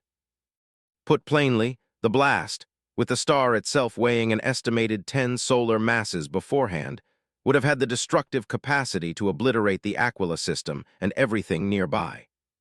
Yet both the star and at least one of its original planets remained perfectly intact, hence why Aquila was dubbed by many in the UNSC scientific community as the Miracle System, and Actium as the Miracle Planet. In the wake of the explosion, Uriel 1 turned into a pulsar neutron star. It remained close to the seemingly indestructible world at 2.728 light-years distance, making it almost 4 times closer than Earth's brightest star, Sirius. Actium's close proximity to the new celestial body made it so that the planet had 26-hour days with evenings where the sky was a predominantly light blue hue due to the radiating light from Uriel, creating what were colloquially known as blue evenings or solar evenings. Whenever the local star Aquila set, the surface of the planet would remain temporarily well lit. At the same time, the stars in the night sky would also be visible, contributing heavily to Actium's status as a scenic destination and hub for tourism among the inner colonies. Hence the origin of the popular romantic phrase, "a night on Actium."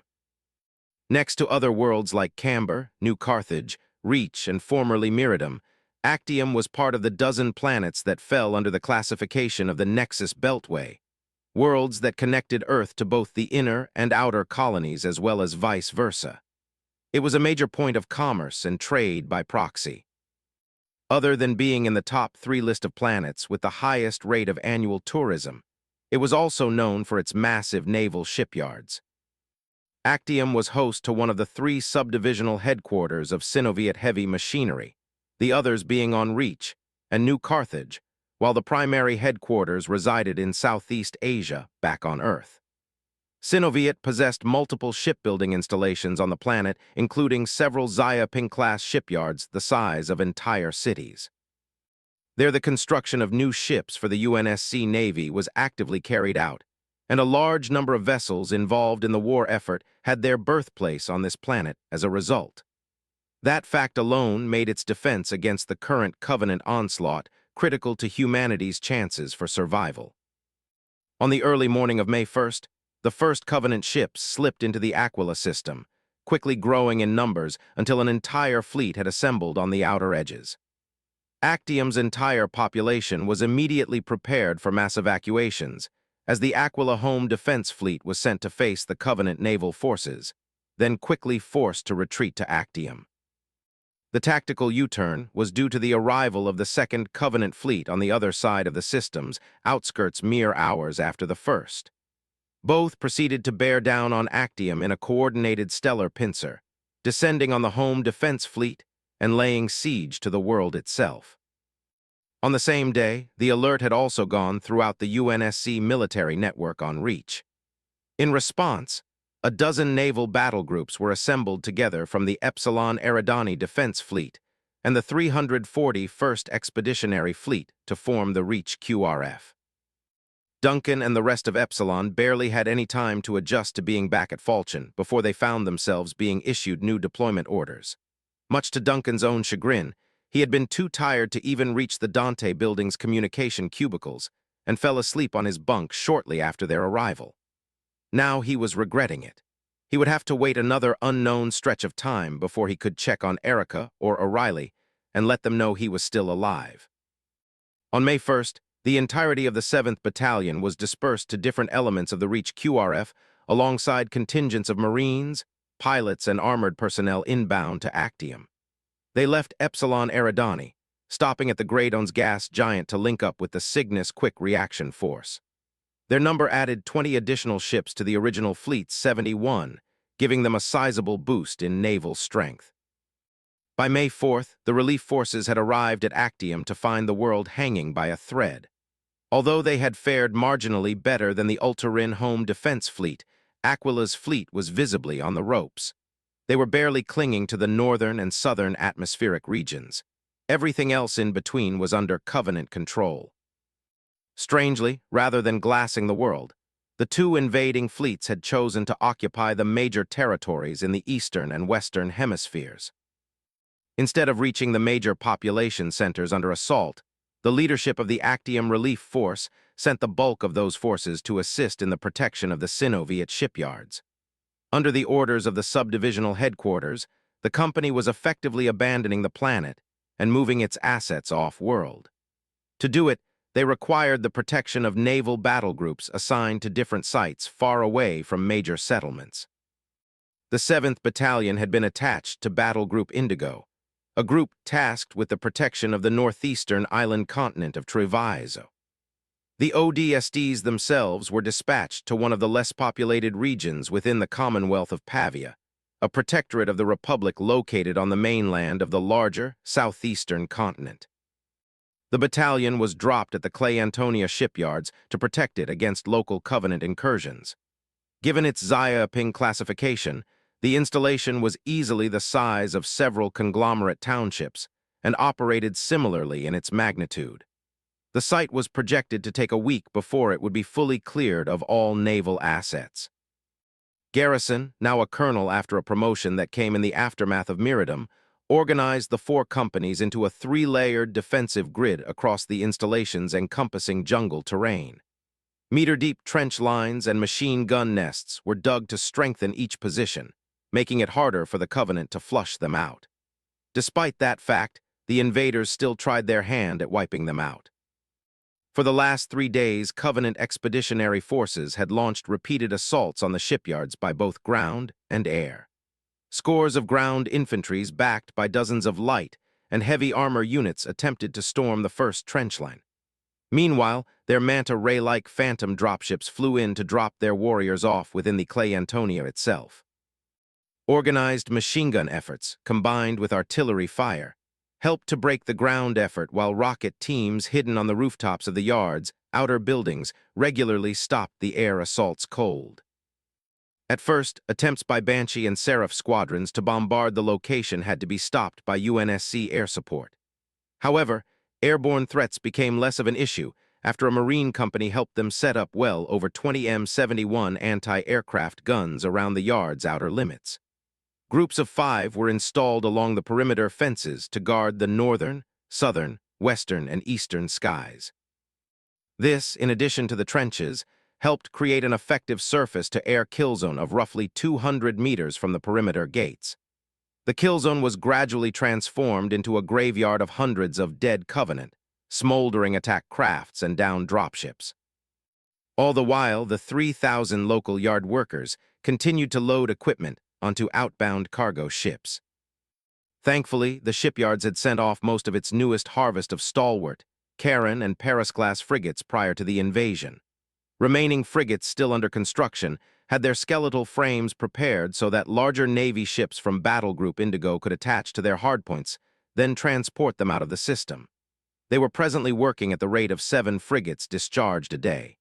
It was relatively fast given the workload. The only question that remained was if it would be fast enough. Whether the amount of dead had any effect on the Covenant's morale remained to be seen, however, since they continued to send one wave after another regardless of their near-total casualty rate. They had manpower to spare where the ODSTs did not. While the latter had kept their casualties to a minimum, the point remained that they couldn't hold this position forever. There was hearsay among the troopers that the only reason the Covenant hadn't come in force yet was because they were still busy dealing with the main population centers in the east and west, something the UNSC brass were rumored to have counted on. It would have explained why they were sent to the shipyards first to ensure the safe extraction of naval assets rather than secure the evacuation of Actium civilians. There was an uneasy feeling that the upper command was allowing the Covenant to devour the cities in order to buy enough time for Synoviet's planetary departure. For the most part, the worry that eventually the enemy would send greater forces dominated the battalion's attention, and today they were doing just that. In the evening, word came down from command that another wave was gearing up to attack the Clayetonia shipyards from the north. However, satellite observations had picked up on 2 scarabs dispatched from Treviso's southern coast to flank the facility from the southeast. Garrison, in turn, dispatched Epsilon to deal with the threat in their backyard, while the rest of the battalion handled the northern threat. Epsilon was sent along with a squadron of 4 AV-14 attack VTOLs, better known as Hornets, to assist. There was no chance of using the airborne assault vehicles to hit the quadrupedal walkers head-on. While it wasn't impossible for a squad of ODSTs to take out a scarab, dealing with 2 required a stealthier tact. Instead of a frontal attack, the staff came up with a different idea, one that involved commandeering a number of spade trucks from the garage of an abandoned farm in the area. They found the walkers 3 kilometers southeast of the shipyards and closing. The veiny network of dirt roadways cutting through the dense tropical forestry helped them to outmaneuver and stalk the craft. It was more like playing a game of cat and mouse, as Yuri had put it, only with the roles reversed. Here the mice were the predators and the cats the unwitting prey. With the help of the Hornets maintaining an observational distance, they managed to track the scarab's expected route to a mountain pass. The landform curved about for 1.5 kilometers before splitting off into 2 outbranching passes leading to more level ground. The beginning was narrow enough so that the scarabs would be forced to go one by one. Considering the only other way forward would be to climb a steep mountain range spanning the continent's full width, the pass was the most likely option. Once the scarabs crawled inside, it quickly became a game of divide and conquer. The ODSTs drove under the shadows of the enshrouding forests to track them. Eventually, the unequal terrain within the pass caused the rear scarab to fall behind the one in the lead, creating a several hundred-meter gap. The moment the lead walker disappeared down one of the branching passes, the ODSTs ambushed the straggler. Less than a minute after their vehicular assault, the craft gave a final bellowing roar before an internal eruption tore it into 2 ragged halves. With one down, the squad was eager to repeat their little maneuver on its next of kin. The second scarab never turned back to see what fiery fate had befallen its brother. It continued on its way out of the pass. By the time the troopers caught up with the second craft, it was already on more level ground, trotting towards the distant shipyards as it stomped its way through the forest below. Duncan clung to the frame of the truck with his left hand to steady himself while shouldering his SBNKR with his right. His right forefinger twitched over the trigger with its middle neighbor shifting over the safety each time the vehicle bounced over the uneven dirt road. Hector was busy at the wheel, balancing his own launcher between his legs as he drove after the scarab 200 meters ahead. While they could see it through the foliage, the dense tree cover hid the 3 advancing spades from detection. The staff and Deeks were driving another truck 20 meters further along the same road. Nova and Zach were doing the same on the opposite side of the scarab's wake. EP2 to EP1, ready when you are, Nova said over comms. Copy, the staff replied. Another 10 seconds passed as they started catching up to it. The window to strike came the moment the assault platform's left foreleg rose from the earth and began arcing forward. Now, the staff wheeled his truck off the road and darted out into the Scarab's line of sight, headed straight for where its leg would land. The frontal cannon never got the chance to take notice as the biomechanical limb slammed into a Ramon tree, guillotining it uncleanly down the middle. The staff and Deeks leaped out of the truck a second before it impacted the foreleg's heel, then disappeared in an explosion as the Type 18 magnetic bayonet-style claymores mounted to the front bumper made contact. The blast consumed the gargantuan limb in a geyser of light and smoke. On the other side, Nova and Zack leapt out a second before their vehicle crashed into the right foreleg, detonating on impact. The powerful claymore explosions rocked the Scarab to a standstill. Lights flared and sirens resounded a loud warning as the main body began to crouch. "Here we go," Hector shouted as he drove the last spade out into the open. They came out behind the descending Scarab and swiveled to a stop in front of its vulnerable troop bay. Duncan tossed 2 frag grenades into its dark chrome interior. The twin explosions cut down the team of grunts and jackals inside and sent them sprawling away in sprays of blue blood. "Bay clear." "All right," Hector said and pulled himself out of his seat. "Let's move." The spade was close enough for them to use the roof to hop into the bay. They quickly headed up the central ramp onto the top of the main body. The head was still moving, searching the jungle floor for a target. The same could be said for the rear anti-air turret, which swiveled from one horizon to the next. In the distance, several Hornets circled about the Titan, out of its effective range but ready to fly in for the expected extraction. Duncan and Hector locked onto the AA turret and fired off 2 rockets each. A quartet of explosions battered the frame, smashing away its crest and leaving a contorted husk behind. While green energy still glowed within its cracked depths, the weapon looked otherwise neutralized. They slammed fresh rockets into their launchers and headed down towards one of the observation decks. "I've got point," Hector said as he took the lead with Duncan close behind. They ran into a grunt manning the plasma cannon there. Hector bashed in its skull with his launcher before it could so much as yelp. They kept moving towards the rear with only seconds until the Scarab broke out of its current lockdown. But right before they could turn the corner, something else did.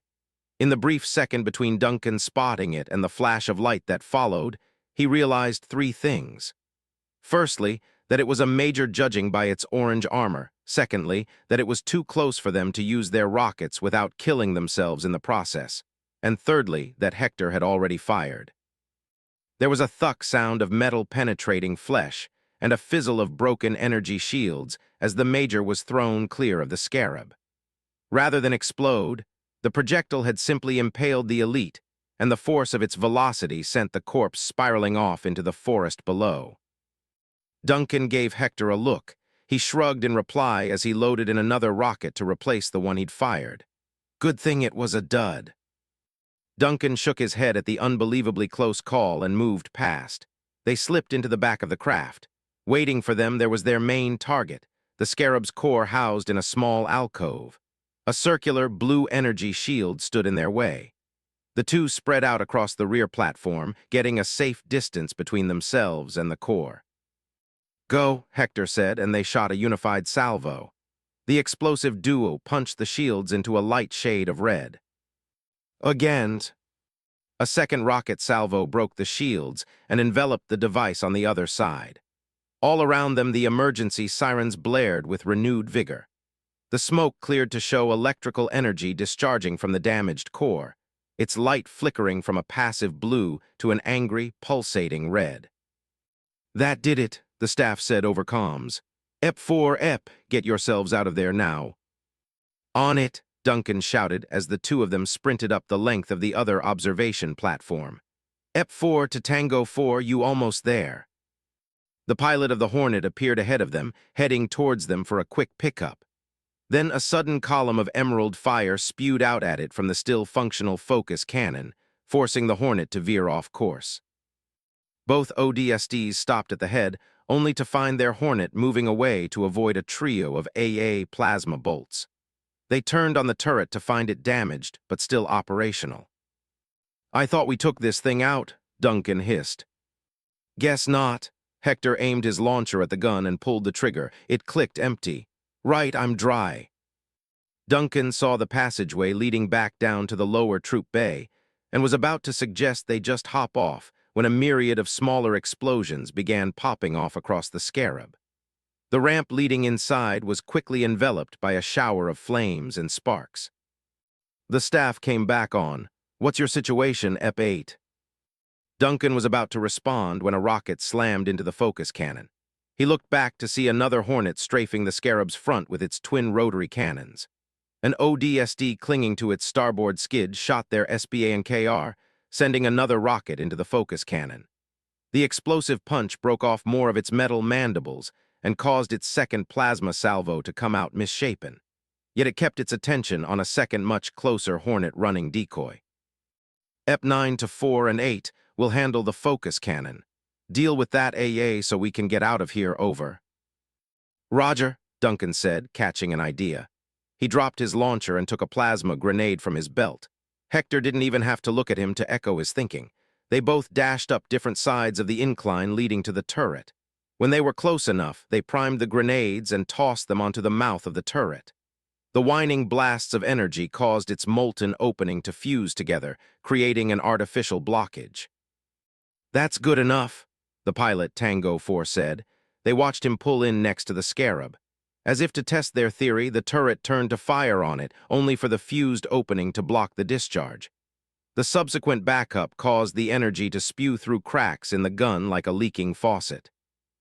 Duncan took a running start and leaped aboard the Hornet's starboard skid, then nearly slid off. A hand caught him. The ODST already on board pulled him in. Hector jumped next, landing onto the skid and causing the Hornet to dip slightly. Thankfully, it was still able to turn and veer off from the smoking scarab. The other Hornets similarly moved away. Seconds later, the walker let loose a resounding death cry before being enveloped in a massive burst of blue flames. What was left thereafter fell to the forest floor in a burning heap. Duncan breathed a sigh of relief at the second close call for the day. While most Hornets were only able to carry 2 passengers, one on either skid, the ones they were using now had extended skids long enough to carry a small fire team. Right now, theirs was carrying 2 plus Hector, who technically counted as a binary by bulk alone. The rest of Epsilon had already gotten aboard the other Hornets as well. Good job, Epsilon, that's 2 more scarabs to our name, the staff said. He switched to a frequency that everyone else could hear and contacted the colonel. His voice came on a second later. This is Neptune Actual. How are we looking back there, EP1? Neptune's backyard is clear. We've got 2 smoking scarabs and a whole lot of enthusiasm back here, sir. Copy that. Come back to base and bring that enthusiasm with you. We could sure use it right about now. On our way. At the staff's order, the Hornets started on a northerly heading. As they did, there was another explosion off to the side of the wreck. It was reddish-orange, meaning it was more than likely human ordnance. What was that? Deeks asked. Probably just secondaries from the claymores, Nova said. Rico chuckled to himself. I mean, killing them twice seems to defeat the point of doing it the first time, doesn't it? Duncan stared at the sight of the small explosion. So did Hector. They both could tell that it just so happened to be the right size of a rocket detonation.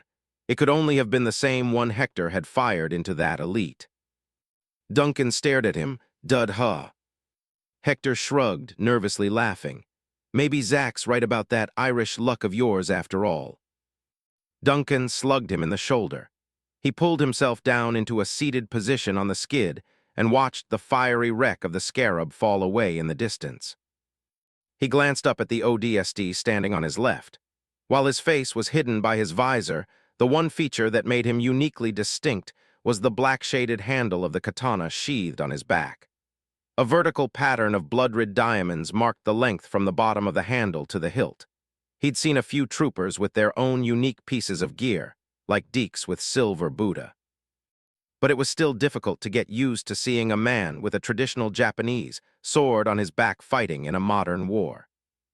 His attention fell to the name tag just below his left shoulder pauldron. W. Ikemoto. "Hey, Ep9, he called. The other ODST turned to him. "Thanks for the quick thinking back there." "Yeah," Hector added, giving him a two-fingered salute. "Thanks, Mido." He gave them the thumbs up. "If things go the way I think they will, you might be thanking me like that a lot more often." Duncan felt he was probably grinning at them behind his visor. He decided to leave him be rather than challenge that claim. The guy was a rookie after all. Since Duncan was still fresh enough to know how he felt upon first coming out here, he couldn't help being a little jealous at how the man, only a year younger and a year less experienced than himself, could be so cool under pressure this soon. Private Wagatsumo Ikemoto, or simply Mido as everyone preferred, was a rather attentive guy. He was an Earth boy just like Duncan. Fresh from ODST training camp Hideyoshi in Hokkaido, Japan, he quickly proved himself to be of the brave sort as well, often quiet although not introverted. He'd managed to beat back Deke's insults with a few confident one-liners early on and was ready to pounce even when he looked relaxed. Apparently, he preferred to use his sword over his UNSC-issued combat knife. He was rumored by other ODSTs to be a master with it as well, and his post-graduation specialization files suggested the same. With those skills, and with some contestation from Deeks, he was made the squad's official CQC expert and the newest member of Epsilon. The squad had officially met the trooper during the stop at the Gradones to link up with the Cygnus QRF. He'd been aboard their ship from Reach already, but they hadn't got to meet him until then. That was due to the exchange of personnel between ships, which led the staff to check their squad registry and find out that they had a new ninth member. As it so happened, upon their return, Colonel Garrison decided to personally assign one of the newest batch of rookies sent from Saul to their squad, then forgot to tell them about it. They managed to track Mido down by asking around for him. Even he wasn't sure where'd been assigned, and was hanging with elements of Alpha Company in the mess hall when they found him. He was doing good, so far at least, but Duncan wondered when or if he would crack, and if the squad had already started a pool on his survival odds. Mido slipped off his helmet to let the wind blow through his low-cut, jet-black hair which flew about in the turbulence. His East Asian features became more evident in his slightly epicanthic eyes with high cheekbones and a few faint scars on his face. He looked relaxed. Duncan decided to take a note from him and do the same. He watched the forest zip past far below his boots, quietly enjoying the momentary peace that he knew would undoubtedly evaporate the moment they got back to the shipyards. Feels at Muse, Cat and Mouse. 40, Battle of Actium, Chapter 2, Sodils. Chapter 2, Sodils Novum. May 7th, 2545, 17, 15 hours military calendar. Aquila System, Actium. Commonwealth of Pavia, Continent of Trevise. Clay Antonia Shipyards. Asterisk. Colonel Garrison made good use of Dockmaster Building 9, granted to him by the Clay Antonia's officials. Its square, 30 by 30 conference room gave him enough space to fit the several holotanks he needed to form an ad hoc command center. At least a dozen tech personnel from Alpha and Delta companies were present, utilizing portable computers and holotank displays to manage the tactical readouts on the ground, along with the corresponding requests from the men and women fighting there. The colonel used a raised, three-step dais at the center of the room with a strategic planner platform the relative size of an air hockey table. On it was the holographic image of the entire location. Topographical markings indicated the size of the several encompassing hills that rolled down into the flatlands on which the Clay Antonia was built. The shipyards occupied 20 square kilometers of space, its outer boundaries marked with 3 perimeter fences.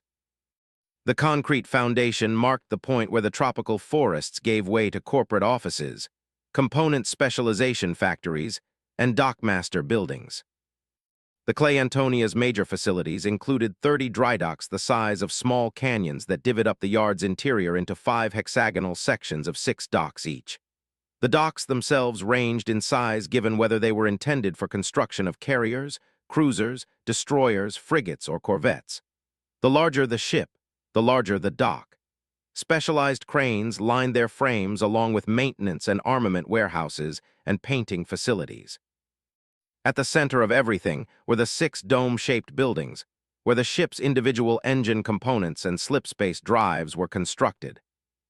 Under any other condition, the docks would have been occupied with at least 10 ships undergoing repairs, and twice as many being constructed for the war effort. At the same time, the local Legion of Dockworkers would number in their usual 20,000 strong. Hundreds of construction and maintenance crews worked around the clock on these ships of the line, while thousands more pencil pushers handled the paperwork in the corporate buildings. At the moment, however, the entire installation was operating on a skeleton crew of 3,000 due to evacuation protocols. Only one ship still remained, parked in dry dock CR5. Once it and the remaining workers aboard were safely shipped off, then the 7th would be free to leave for its newest objective, one garrison considered of even greater importance than defending the Clay Antonia. UNSC command on the planet had been in a continual state of upheaval. On May 5th, less than a day after their arrival, the man in charge of the relief forces, Army Brigadier General Lentz, was assassinated. His convoy had been heading to a JSOC base camp setup in the northwestern Isles of Scilly when it was ambushed by an as-of-yet unidentified Covenant Special Forces group. It seemed as though the Grim Reaper himself was stalking the leaders of the UNSC command echelon, as each new officer subsequently appointed to lead was assassinated hours later. The leadership was left in shambles after 4 commanders were mysteriously found impaled, shot dead or blown up from plasma-based ordnance. For the last 2 days, UNSC forces across Actium contended with operating as autonomous subcells, mostly keeping to their original assignments. That period of autonomy had come to an end yesterday evening, when a man Garrison knew was given command of UNSC contingents on the planet. Colonel Akono Mentieth of the 53rd Armored Division found himself with the reins of power quite suddenly. In Garrison's opinion, he was the best choice for the job. After the Battle of Miradum, the 53rd Armored was regarrisoned on Actium, its ranks of 12,000 strong adding to the planet's corps of defenders. Both Mentieth and his division were running training simulations on the continent of Treviso when the first Covenant fleet arrived on Aquila's outer fringes. Since then, they'd taken up defensive positions on and within the island continent's capital of New Verona. It likewise put Mentieth in the best position to be given the reins of the whole operation. While he had struck Garrison as somewhat overly cautious back on Miradum, he knew the man had to have grown ballsier in the last few months if he willingly accepted the overall mantle of command, especially given the grim life expectancy of those that came before. Earlier in the day, he called on all available UNSC elements in Treviso to attend a mass debriefing in New Verona regarding an upcoming operation. If it meant he didn't have to sit here waiting for the Covenant to make their next move, then Garrison was all for it, because the current situation was already untenable. The battalion had taken some 50-plus casualties since their initial landing. It wasn't a bad trade-off given how they had exacted 40 times as many casualties on the Covenant. The problem was the fact that the latter kept coming, day and night seemingly without end. The Alpha, Delta, and Echo Company commanders were forced to keep their platoons on morning, evening, and night rotations in the trenches to keep the ODSTs from becoming too exhausted. Garrison did the same with Bravo to prevent a gradual erosion in morale. After today's most recent onslaught had been repelled, the troopers were more than ready to ditch the yards. Alpha and Bravo Company had held their ground on the northern and southern trenches. Delta lost 2 of its M71AA guns on the west to plasma charges from Seraphs. Echo had fared the worst on the eastern approach after its first line of trenches were breached by a flank of elites led by a fervent major. Thankfully, a quick-thinking lieutenant had called in a few longswords to airstrike the enemy forces before they pushed too far in. Some ASGMs and napalms stopped the incursion cold and left a swath of forest afire. The next wave was expected within an hour, but the battalion would be gone long before then. The colonel had already contacted the commander of the 24th Air Reconnaissance Group, requesting an exfil for the ODSTs in coordination with the last ship being taken off-world. He'd spent the last 5 minutes informing the Alpha and Delta Company co's of the executive landing pads designated for their platoons. Echo's co was also taking in the new information quickly enough. "Understood, sir. I'll get my people in place. We'll leave our M71s online to give us some cover." "Roger that," Garrison said on his personal comms, "and set them to both air and ground-based targeting. It'll buy us some time." "Copy. When's that last ship getting here for the pickup, sir?" 20 minutes. Think you can manage?" "Yes, sir. I'll leave some explosive surprises for the new house guests. Mars Actual out." The colonel took the momentary reprieve to look out the room's windows as shadows passed by. A squadron of 4 bulky D-96 TCE Albatrosses swooped in over the building. The craft were modular troop carriers with 4 engines attached diagonally to a main body big enough to carry 45 to 50 personnel at a time. He watched them split up to head to different landing pads across the shipyards. As a few dozen more descended through the atmosphere, he surmised that it would be enough to move the nearly 1,000 ODSTs of the 7th Battalion in a single flight. He whispered a quiet thanks to the commander of the 24th Air Recon for arriving earlier than he'd expected. As the large dropships flew past, their shadows blinded him to the approach of a single ODST. He didn't notice her until she'd already stopped on the other side of the dais. When he finally did, she raised a hand to her helmet and saluted. "You asked for me, Colonel." Garrison looked her over, eyeing the biofoam injector on her thigh bracer. "You know why I have you here, yes?"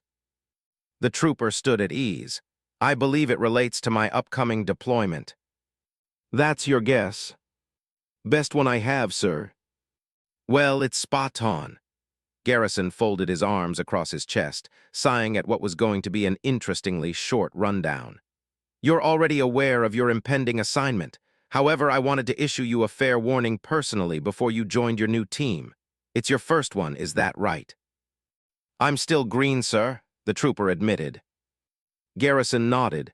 "That's about to change, I just hope for the better." He noticed how the soldier's stance slackened slightly, perhaps from confusion. "Is something wrong, sir?" "No, but it can go wrong depending on how you manage what I'm about to tell you." The trooper stayed quiet but listened attentively. "The platoon that you're about to join is one of my best, both in Bravo and the Battalion, but they've been through a lot." He paused to remember the faces of the ODSTs that no longer were. 2 of their 3 squads were completely wiped out back on Miradum. They also lost their commanding officer. As you can imagine, they're down in strength. "I've already assigned another fresh new face to the last squad to buff up their numbers, but due to personnel distribution constraints, they won't be back up to a full platoon for who knows how long. You're the last new face I'll be assigning to them for some time. They'll be relying on you to put your best foot forward whenever they're called into the fray, more so than in any other platoon. Do you think you can manage that, or do you want me to put you in a different squad?" The trooper considered it for a moment. "But, sir, why not simply reassign them to a new platoon if they're under strength?" "Because it's inconvenient for me, at least," the colonel said, shrugging. "While the entire battalion is an able fighting force, I often rely on this platoon for more specialized purposes. Reassigning them would make it harder to send them out for more out-of-the-way jobs that I need done." She considered it. "I think I understand, but why ask me? Isn't my assignment ultimately your decision?" "It is," Garrison said. "However, I selected you because I believe your particular skill set makes you the best for the job. That said, I do want this to be your decision simply because of potential problems that could arise regarding your career history." The ODSD seemed to stiffen. Then with a breath, she stood a little straighter. "I didn't think my past service would prove to be a problem, sir, at least not right away." Garrison leaned back on the table to examine the 3-dimensional holographic portrayals of albatrosses descending on pads across the shipyards. During the last day of fighting on Miradum, they were responsible for taking out 2 Tyrant AA guns, allowing hundreds of thousands to escape the planet's destruction. They're heroes for it in my book. He looked up at her. "However, in doing so they also assaulted a commanding officer, someone with affiliations similar to yours. That action led to them being imprisoned, then disappearing up until a week ago. I was ordered by my superiors to list them as MIA until their recent return from God only knows where doing God knows what. I can only guess, since they're no longer being charged with crimes, that they worked for the very same people they spited earlier in exchange for their freedom. He paused to gauge the trooper's reaction. Although he couldn't see her face past her visor, her body language spoke volumes. She was definitely a lot stiffer now, perhaps even worried. He continued, I don't know what happened to them in that time. I doubt I'll ever want to know either. What I do want to know is if you can manage to work with them, given your career history could possibly start some bad blood if they find out. If, she said. Her one-word reply made the colonel scrutinize her closer. Can I count on you to use wisdom regarding what you disclose about yourself? Or would you rather an easier assignment? She said nothing for several long seconds. Then, with a deep exhale, she relaxed. I can manage with the first option, sir. I'll stay on a need-to-know basis. And if they need to know, then I'll tell them and let the chips fall where they may. I knew what I was asking for when I transferred, sir. I can take whatever comes. Garrison quietly marveled at her. She seemed more like the quiet type, but she certainly had a strong enough will not to back down from a challenge. It was admirable and also necessary.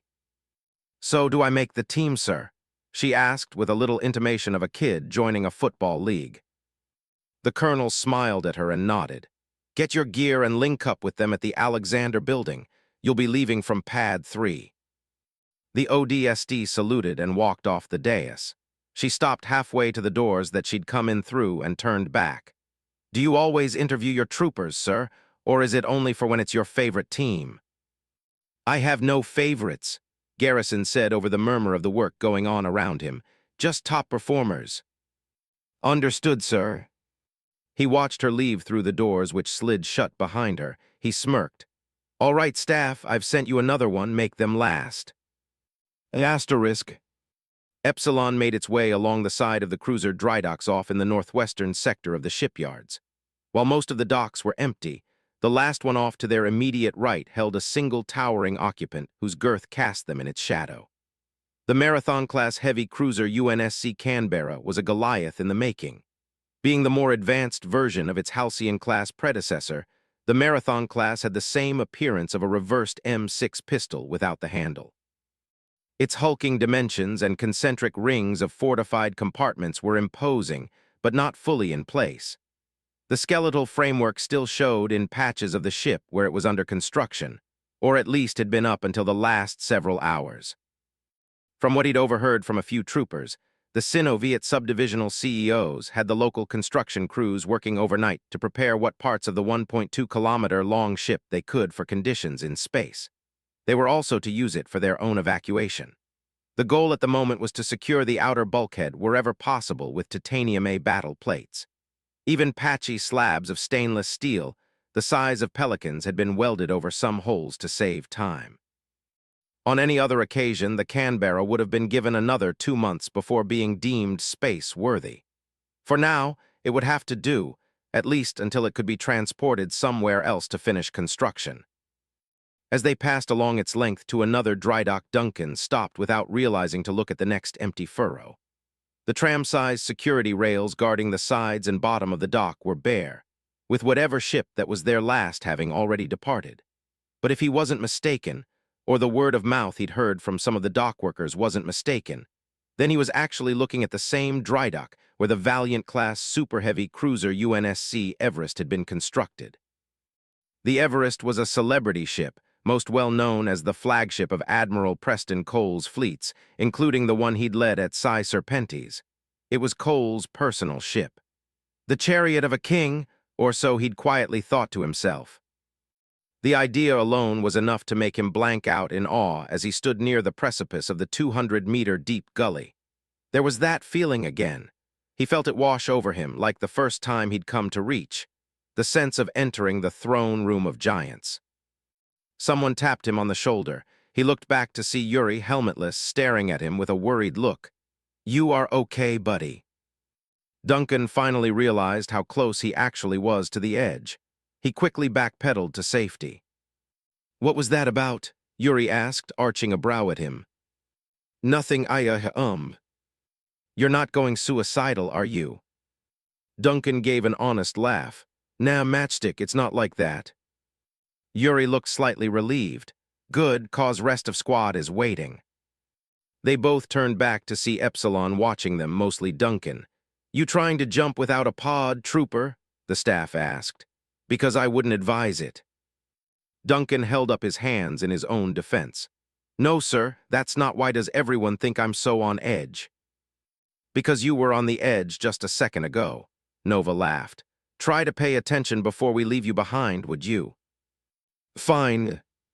Duncan and Yuri joined the rest of them in a brisk walk down the length of the dock. Other ODST squads were doing the same beside them, some jogging along. They were all headed to the same place, the Alexander Building. The 20-story tall building up ahead served as the center for the Board of Commissions for the entire location. There, the progress of ship construction as well as demands for new vessels by company clientele, mainly the UNSC, were processed and given clearance by individual review boards.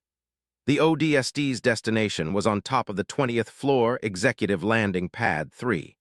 Duncan could see 2 albatrosses hovering in the airspace around the pad, while another one was taking up occupancy.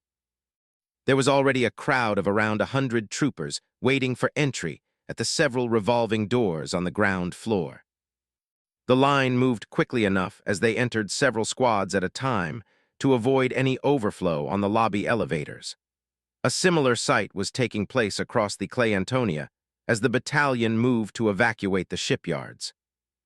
Duncan noticed a single female trooper standing at the door. She wasn't making any moves to go inside, but instead seemed focused on the passing crowd.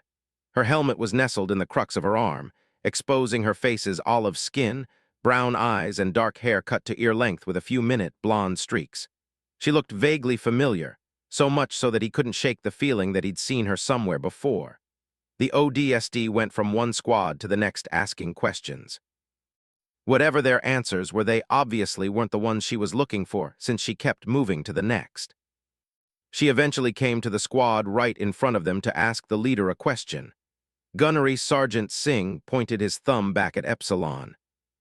The trooper looked at them, took in a deep breath, and strode over. She came to a stop next to the staff, probably figuring out his rank by his red accents. "Excuse me, sir, are you Staff Sergeant Adel?" "Yeah," the staff said, giving her a quick look over, spotting the biofoam injector on her thigh bracer. "And who might you be, trooper?" Her face beamed with relief at having found the answer she was looking for. She saluted. "Private Rennie Mahanis, sir. I've been assigned to Epsilon by the colonel. He said for me to join up with you before you left." The shock lasted only a moment. In that brief second, Duncan was able to glance at everyone else's faces and felt more comfortable knowing they were just as wide-eyed as he was.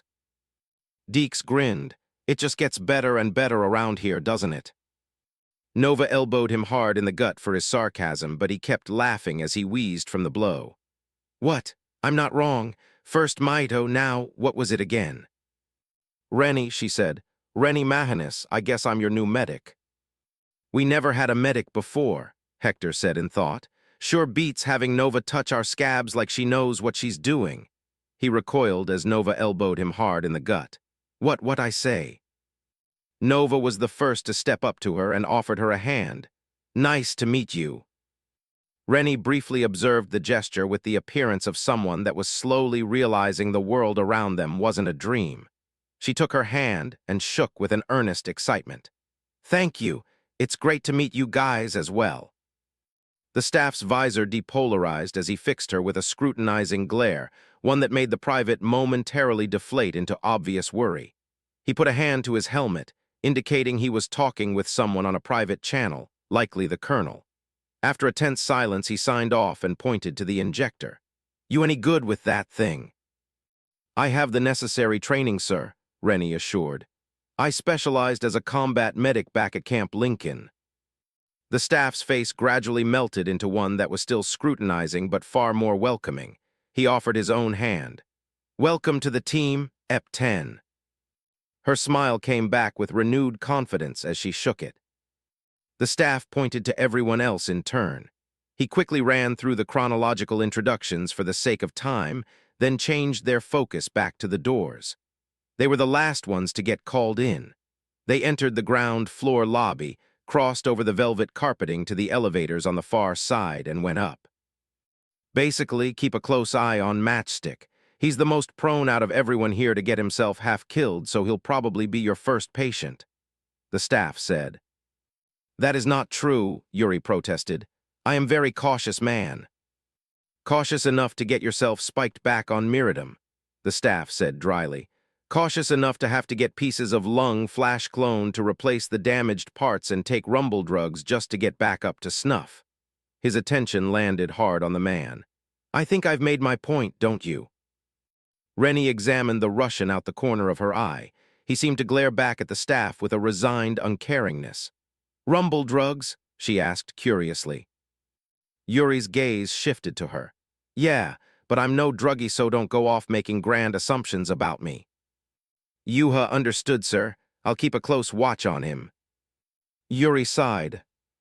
It's for the best, the staff said. The elevator came to a stop, and the doors slid open. They walked out onto the rooftop, where several other squads were also loading up into the wide troop bay of the last Albatross. They could see others on distant landing pads making their way onto the dropships, while those that were already full took off towards the east. Suddenly, the wailing of emergency sirens echoed across the Clay Antonia. A female voice came in over the facility's PA systems. All personnel be advised, UNSC Marathon-class heavy cruiser inbound. Expect shipyard-wide tropospheric disturbance in 30 seconds. The voice repeated itself 2 more times, then let the sirens continue. Look, Zack pointed up, drawing their attention skyward. A silhouette was on its way down through the atmosphere, becoming larger until it burst through an overhanging cloud like a bullet through water. The breached clouds flowed away to reveal the figure of a Marathon-class ship plunging through the atmosphere at breakneck speeds. It arced up from its downward vector as it headed straight for the Clay Antonia, straight for them. Someone shouted, "Get down!" Across the landing platform, the troopers quickly crouched down and braced. The cruiser was slowing down, but zoomed less than 200 meters overhead. The wake turbulence of the massive craft was felt almost immediately, whipping the Alexander building with a tsunami of air that crashed over the top and jostled everyone on it. The wind continued to flood throughout the rest of the shipyards as the vessel banked right and slowed. After 10 seconds, it managed to bring itself to a halt. Then the Goliath ship proceeded towards the airspace above its sister, the Canberra. Once it was directly over it, the ship turned 180 degrees to match the westward-facing craft. Then it began to descend. As it did, Duncan caught sight of the name on the side of the model black cruiser. Feeling lucky. It was apt, mostly because he genuinely felt lucky that turbulence hadn't picked him up and thrown him clear of the building. Everyone stood up to watch as the UNSC Feeling Lucky descended on the top of the Canberra's hull. The sound of multiple metallic clangs echoed from what was undoubtedly the second Marathon, connecting with the hardpoints of the one directly below. Secondary sounds resounded from the dock's security rails as they released their charge. Then the Feeling Lucky began rising back up, bringing the Canberra with it. It wasn't lifting alone, however, as the 4 pairs of R7 thrust couplings mounted to hardpoints on the latter's hull activated. The release from the couplings filled the encompassing dock with light and smoke while slowly lifting the craft upwards. The whine of engines filled the air. "Come on, keep moving," someone said. The attention of the remaining ODSTs shifted back to the Albatross. The squad joined the others in loading up into the crowded troop bay. The doors slid shut behind them and the dropship ascended from the pad, lurching forward on an eastward flight path. A number of porthole windows in the sliding doors allowed them to see the other dropships rising up from the shipyards in their wake. And behind them was the awe-inspiring sight of 2 Marathon cruisers slowly rising into the air. They soon got high enough that the Feeling Lucky turned skyward at an acute angle. Then the 2 ships were ascending up through the atmosphere, eventually disappearing from sight along with the Clay Antonia shipyards. Duncan quietly wondered if that was what the UNSC Everest looked like when it was being sent out on its maiden voyage. Though he'd been too young to see the real deal, he felt lucky enough, and even thankful enough now to have seen where one of the greatest legends of the UNSC Navy began, and what it might have looked like way back when. Asterisk. New Verona was a city 23 kilometers to the east of the Clay Antonia. It was nestled in the center of a circular mountain range that looked more like the crater of an ancient asteroid the size of Manhattan. The manner in which the surrounding mountains rose steeply away from the center gave further credence to the idea. A 50-meter deep body of water known as the Strait of Persiridium separated Travaise from the comparatively larger eastern continent of Pavia, the latter being where most of Actium's eastern population lived. The strait had been incidentally widened due to a series of dredging campaigns undertaken by the government of Pavia to expand the greater continent's coastal cities. The affect hadn't been felt by the few scattered quays left around the area. Having spotted them on the way over, they reminded Duncan of when he'd seen the Caribbean Sea from Nassau Station. The city of New Verona itself acted as a hub for the development for the largely uninhabited northeastern continent. The 10 other towns scattered around Treviso usually had their populations come from the mainland using New Verona as a transit point. Massive skyscrapers filled the inner city, mirroring a similar style of Art Deco that he'd seen in New Memphis. However, the architecture here echoed more Italian Baroque influences with curvaceous buildings, rich surface treatments, and twisted elements, while technological touch-ups indicative of the era made it look modern. The mountainous terrain made it so that the buildings all rose up and down in a kind of unmoving sea. The city was for the most part deserted save for the swaths of UNSC personnel congregated in the interior. Tanks and hogs from the 53rd drove down the abandoned streets and highways on patrols of the area. Marines joined them in scanning for any civilians left behind by the city's evacuation efforts. The bulk of present interest in the city was centered on the Orbital Stadium. The structure rested on the crest of a large hill near New Verona's heart. On any other occasion, the hundreds of rows of step-like seats lining the ovular interior would have been occupied by thousands of eager onlookers. Just as well, the hybrid field below would have been the site of teams going head-to-head in baseball, soccer, or gravball. But today only that first part was true. Thousands of Marines, armored personnel, pilots, and ODSTs lined the extensive bleachers the whole way around. The air was filled with all manner of conversation under the blue light of the solar evening as they waited for the general meeting to start. Duncan found his attention drawn to the starry night sky visible past the scant cloud cover. Of all the glimmering celestial bodies, Uriel one stood out the most in the absence of Aquila. The former was a single, silver-blue dot the size of a penny. Two thin jets of particles from the magnetic poles produced powerful beams of light that glowed from the star. While its form pulsed in intensity due to its inherently fast rotation, making it more like an astronautical lighthouse than a star, the light it emitted onto Actium remained stable. It was a lot like looking at the sun.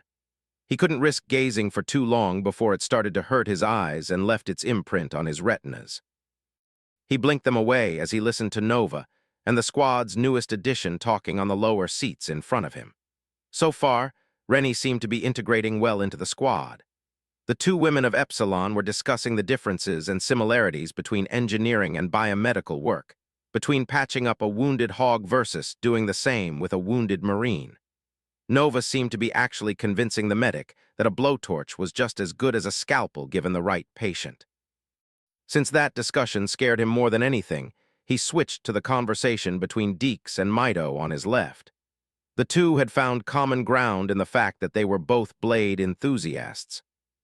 The corporal handed over silver Buddha for Mido to inspect. The latter traced his gloved finger over its sharp edge until he reached the tip, whistling with respect. Nice piece. You could practically take off someone's hand with a good swing. I only deal with teeth. Deeks shrugged as he retook silver Buddha and gestured to the katana. Can I? Mido looked back at his sword with a hint of concern. About that. It's something of a family heirloom. So only someone in the family can touch it. Not necessarily. It's just that not everyone knows how to wield her properly. Heard. Mido reached over his shoulder and carefully unsheathed the blade, earning a few wary glances from some Marines sitting behind him. He drew it forward in a graceful arc, bringing it to bear in front of him. Duncan marveled at the way the blue evening light contrasted against the blade's blood-red sheen, reflecting down its length like a drip of water. Deeks whistled. "Nias, does she have a name?" "The Yamamoto Aka," Mito said with zen-like focus. "It's been a prized possession of my family for generations, and I'm its most recent retainer."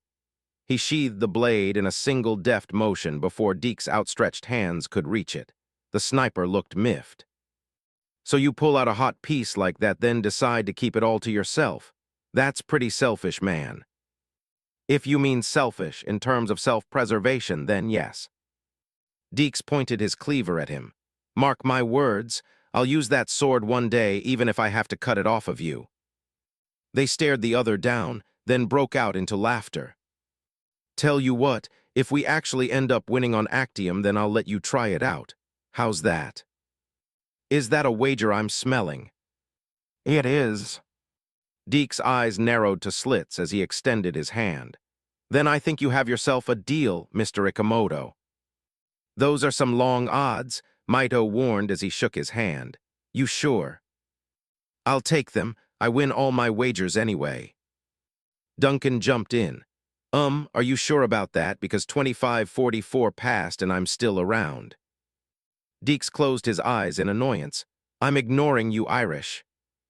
Duncan was about to set him straight when all the floodlights across the stadium suddenly dimmed. At once, image projectors on either side of the Korobus turned on to generate the rotating insignia of the United Nations Space Command. The gathering went quiet. A single floodlight flicked on, focused on a lone figure walking towards a platform at the center of the field. He stopped atop the platform to face the encircling crowds.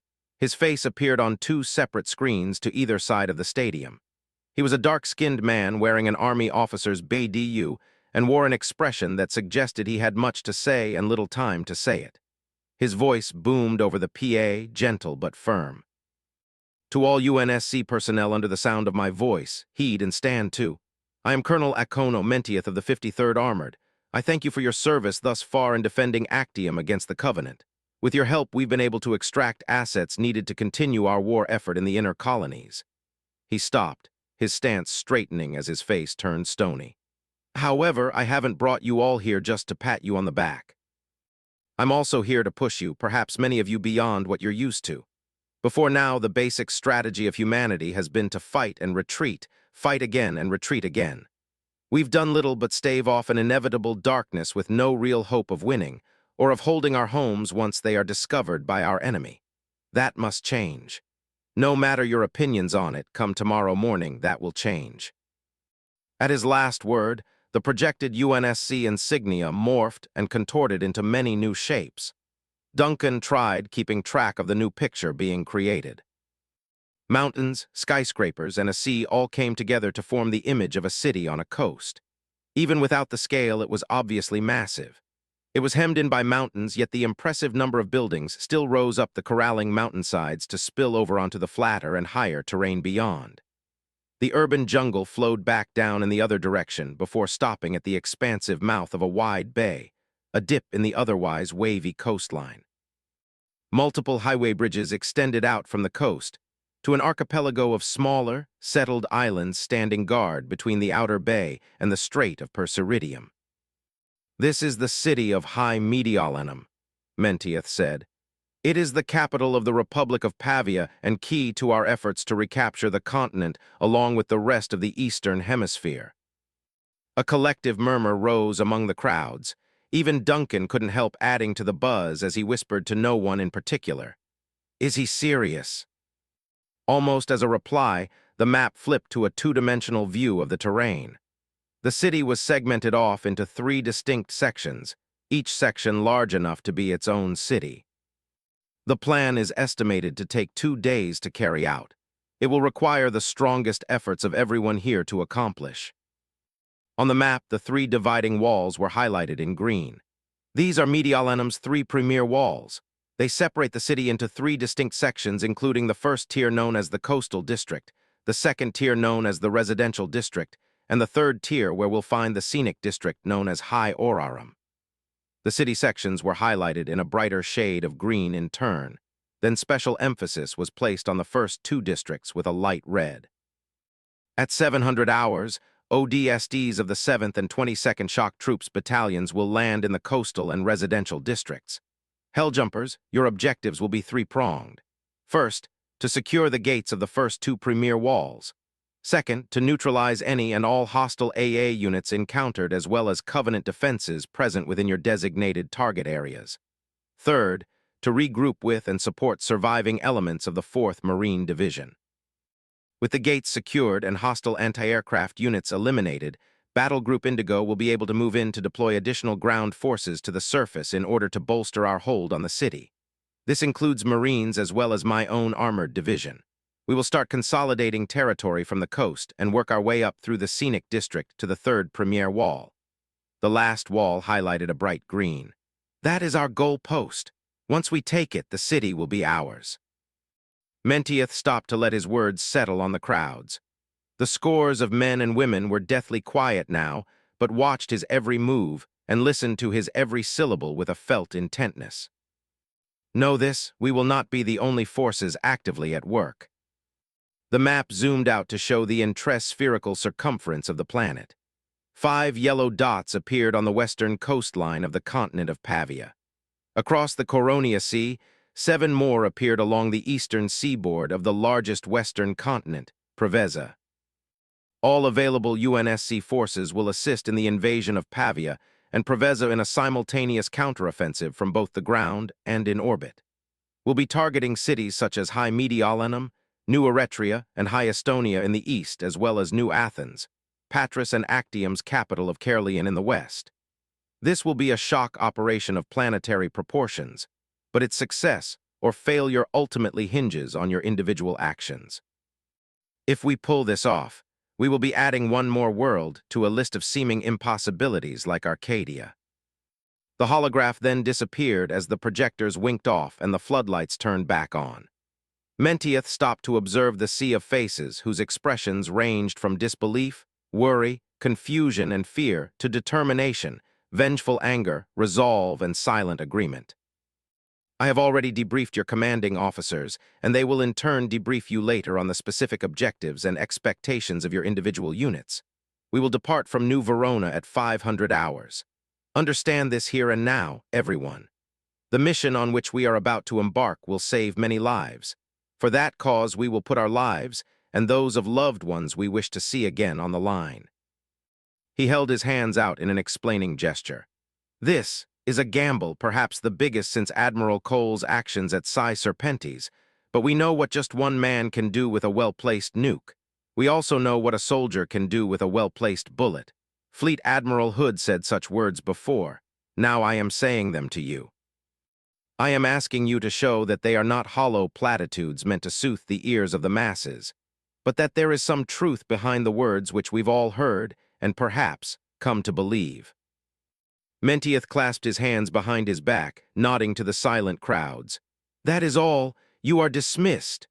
With that, the colonel turned, walked off the platform, and never looked back at the frozen faces of the silent crowds surrounding him. Duncan watched him disappear through an exit in the stadium's inner wall that slid shut behind him. In the uproar and discussions that arose immediately afterwards, he felt the weight of the reasonings and arguments going on all around him, and of all the times that he could speak and make his opinion on the matter known. In that moment, his mind went blank. Sodel's Novum new members.